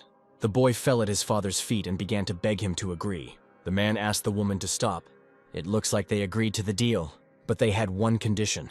He wants the god of war to die in Shanghai. The girls said they would do it without any problems. Some man blocked the main character's path. He said he wasn't allowed here. The main character broke his finger. A crowd of people ran out towards the guy. He spread his arms and threw them in different directions. The chairman began to clap for him. The man began to justify himself by saying that it was his fault. He introduced himself as the head of the Jin family. The protagonist said that they have a good command of information. All families and chambers of commerce of the city gathered at today's meeting. The guy whispered something in his ear, after which he apologized and said that he needed to step away for a minute. The fat man told Ruth that he liked her. She told him not to follow her because she already had a boyfriend. He wanted to see who had the courage to steal his woman. The girl sat down next to the main character. The man asked her if he was a boyfriend. He said that she would still be his. He continued and told him to be a good boy and get out of here right now. Otherwise, he won't get out of here alive. The girl asked what he was doing. She asked what kind of unfunny jokes these were. The man asked if the protagonist knew how powerful his family was. The main character pushed him away and he flew into the wall. The god of war said that he gives worse than a dog. The girl was surprised that this guy destroyed him with one blow. He asked how he dared to hit him. The main character said that he didn't do it. The guy broke the table with the help of the man's body. The guys didn't know what was happening. The guy just suddenly hit the fat guy. He swung back. He quickly found himself on the floor due to the protagonist's capture. And how dare he pursue his woman with such skills after that? After the kick, he turned over again. The guys around him started laughing at him. The protagonist told him to stay away from his girlfriend next time. If he bothers her again, her boyfriend will beat him up every time he sees him. He indignantly asked the crowd what they were staring at. The girl pressed herself against the guy's shoulder and thanked him. She invited them to get to know each other better. The young lady keeps asking him questions. He replied that he was a soldier. Then that explained why he was such an amazing person. The girl asked him if there would be any problems. He replied that they were just trash. She thought this guy was just crazy. Finally, she asked his name. He answered her question with a question. Shadow reported that the Lu Chamber of Commerce had completed the sale. They had a request to kill the god of war in Shanghai. Family representatives are waiting for them in the courtroom. The man told them to invite the god of war. He informed the god of war that the master had invited him upstairs. The guy ordered him to lead it. The man asked who had the nerve to break in here. The Dragon King told everyone to be quiet. He introduced the main character to everyone. It turned out that the king of the combat wing from the rumors really is a handsome man. There was another family on the left. The man sitting there said hello. The main character extended his hand to greet. A light formed around the boys. The guy decided to check whether the main character could withstand the next blow. Jin Aoshi stopped them. For him, that guy backed down. The main character did not expect that he was also a master. He replied that he was not so good. The girl asked for his patronage. The young master is more impulsive. The man asked why he had gathered them. He told them to remain calm. They are delighted to welcome the king of the fighting wing to Shanghai. The 5th annual Dragon and Tiger Cup will soon be held in Shanghai. They must ask their people to prepare. The man said that there was no need for outside interference. The man says he will not participate if outsiders interfere. The old man said that the king of the fighting wing was a complete fool. The main character is not offended by the king. The girl invites him to her home to discuss something. The man and two guys were already waiting for the main character. The guy asked if he had been beaten enough. The fat man keeps saying that he has more people than the main character. A group of men with clubs came out to them. He told the other guys to kill the main character. The guys attacked the guy from different sides. He started threatening him, saying that he would definitely die. The guy defeated everyone in one blow. A guy approaches the threatening man. In turn, he sends him to hell. The main character said that he gave him a chance. The guy uses chai to kill the man. The man's brother stopped him. Their fists clash in battle. The man acknowledges the strength of his opponent. He said with a grin that it wasn't even a warm-up. The guy said he took it all seriously. The gray-haired man stood between the protagonist and his opponent. He tells the guy not to be evil. No one can stop him. The man apologized and used his force. The protagonist grinned and responded in kind. Two forces collided with each other. The guy praised the enemy's strength. He thanked him for the praise he received. He spared him out of respect for his mentor. The girl thought that she needed to pay attention to him. The man apologizes to his master. The owner says he didn't expect to win. He asks about the guy's strength, comparing him with someone. His servant says the boy is stronger. The man let his assistant go to rest. The girl asks if she should call the killers, but is refused. She runs towards the main character. The young lady asks if he is feeling well. The young lady said she was waiting for food delivery. The guy says that nothing can happen to him. He asks why she waits herself and doesn't leave it to the security. The girl thinks that the guy doesn't understand anything about romance. He met an unknown person with a knife in his hands. He recognizes the unknown person as his student. She complains that he doesn't give her a chance to kill him. The guy says she tried to kill him 199 times. The young lady complains that she never succeeded. The main character thought that the girl wanted him dead. The young lady screams that she wants to be recognized. As soon as they sat down in the room, Lin Huan immediately asked if her master knew that Chen Chen had even come here. It turned out that the master didn't know, and Lin Huan went ballistic. The master kept her locked up, insisting that it was dangerous for the girl to go down the mountain. And she, putting the knife to the table, said that she was not weak and could handle it herself. Lin Huan couldn't help but ask how she knew he was in Shanghai. And Chen Chen replied with a smile that she was not a savage, and that she learned about it from the news. Suddenly, he suggested that she go get a bite to eat. We sat under the sunset. She was in a hurry to eat, as if everything was about to be taken away from her. Her face covered in crumbs, she glanced at Lin Huan and asked if he had said anything. He sighed heavily and said that he was silent. When she finished eating, Lin Huan stood up and said it was time to go back, and she, bam, jumped on his back and said that she didn't want to. He ordered her to get down, and she slyly said that she would get down if he allowed her to stay. He allowed it, but immediately as a dad, so that she would obey him and without any initiative. Rayton chuckled, thinking that Lin Huan liked the lullabies. Lin Huan immediately grimaced and told her not to think about it, because she was a sister disciple, period. Ritten waved his hands as if to say he hadn't thought of anything. Lin Huan didn't delay, and asked about the Dragon and Tiger Cup. Ritten's jaw nearly dropped and he asked how he even knew. He said that the best fighters from all families are sent to the mountains, and then the remaining ones fight for the final. Lin Huan grinned evilly and remarked that it was like raising caterpillars, and then asked about the restrictions. There was one restriction: the age of participants must not exceed 25 years. Lin Huan immediately told Tong Qingying to participate as well. Lin Huan coldly cut off all objections, because you can't grow strong people in a greenhouse, and he promised that everything would be fine with her. Ritten calmly asked how he himself was going to get in there, and then he shuddered and said that everyone knows Lin Huan. He only said that he had a way. Chen Chen jumped up and said that she wanted to participate too. She slammed the table and said, "Why can everyone else do it, but she can't?" Lin Huan shouted that if he said no, it meant no, and she started rolling on the floor like a child, and he calmly drank water. Then she jumped up and asked if he loved his sister at all, and he calmly thanked me for the washed floor. Then he said that the cup was too dangerous, and it was too early for her. Qian Qian begged and promised to follow him around like a little tail. Lin Huan put his fingers to his temple and said that he would think about it. She started jumping happily, and he wondered why he was getting all this. Qingying was training and Ritten called her over. He conveyed from Lin Huan that she would participate in the cup. He was worried about her and asked her to be careful and to run if necessary. Murong jumped happily like a bunny. Father asked why she was so cheerful. She said that he was right, that the king of the fighting wing was strong. The father was surprised how it was possible to be calm after the death of the heavenly king. Murong smiled and asked if it was worth maintaining good relations with this king. While sipping tea, father said that the Jin family had had its day, and Lin Huan would break the ice. During training, Lin Huan noticed that Qinying's spear was as blunt as a spoon. He didn't expect to see the head of the Wu family come, and she covered herself with a fan and said that she had come to see him personally. There was no connection between them, and if she wanted to say something to him, she had to say it or get the hell out. She found Zhang very callous and explained that she had come to talk about business. After all, didn't Zhang want to know how the divine heavenly king died? But he already knew that. Then she could tell who was behind it. Zhang was interested in this information. But to find out, he had to agree to one of her requests. She wanted to escape from the control of the Jin family, and if he helped, the Wu family would be at his disposal. Having such a subordinate was not a bad choice for Zhang, and he agreed. The one who hired the Shadow of Fury assassin was called Jin Aoshi. Zhang had long suspected that it was he who did not understand why he would kill the divine heavenly king. But the girl couldn't tell anything else interesting. Zhang promised to help her. Now she finally introduced herself to him. It was Zeylan. Qingyan asked if she could really be trusted. Zeylan spoke quite convincingly, but one couldn't believe every word she said.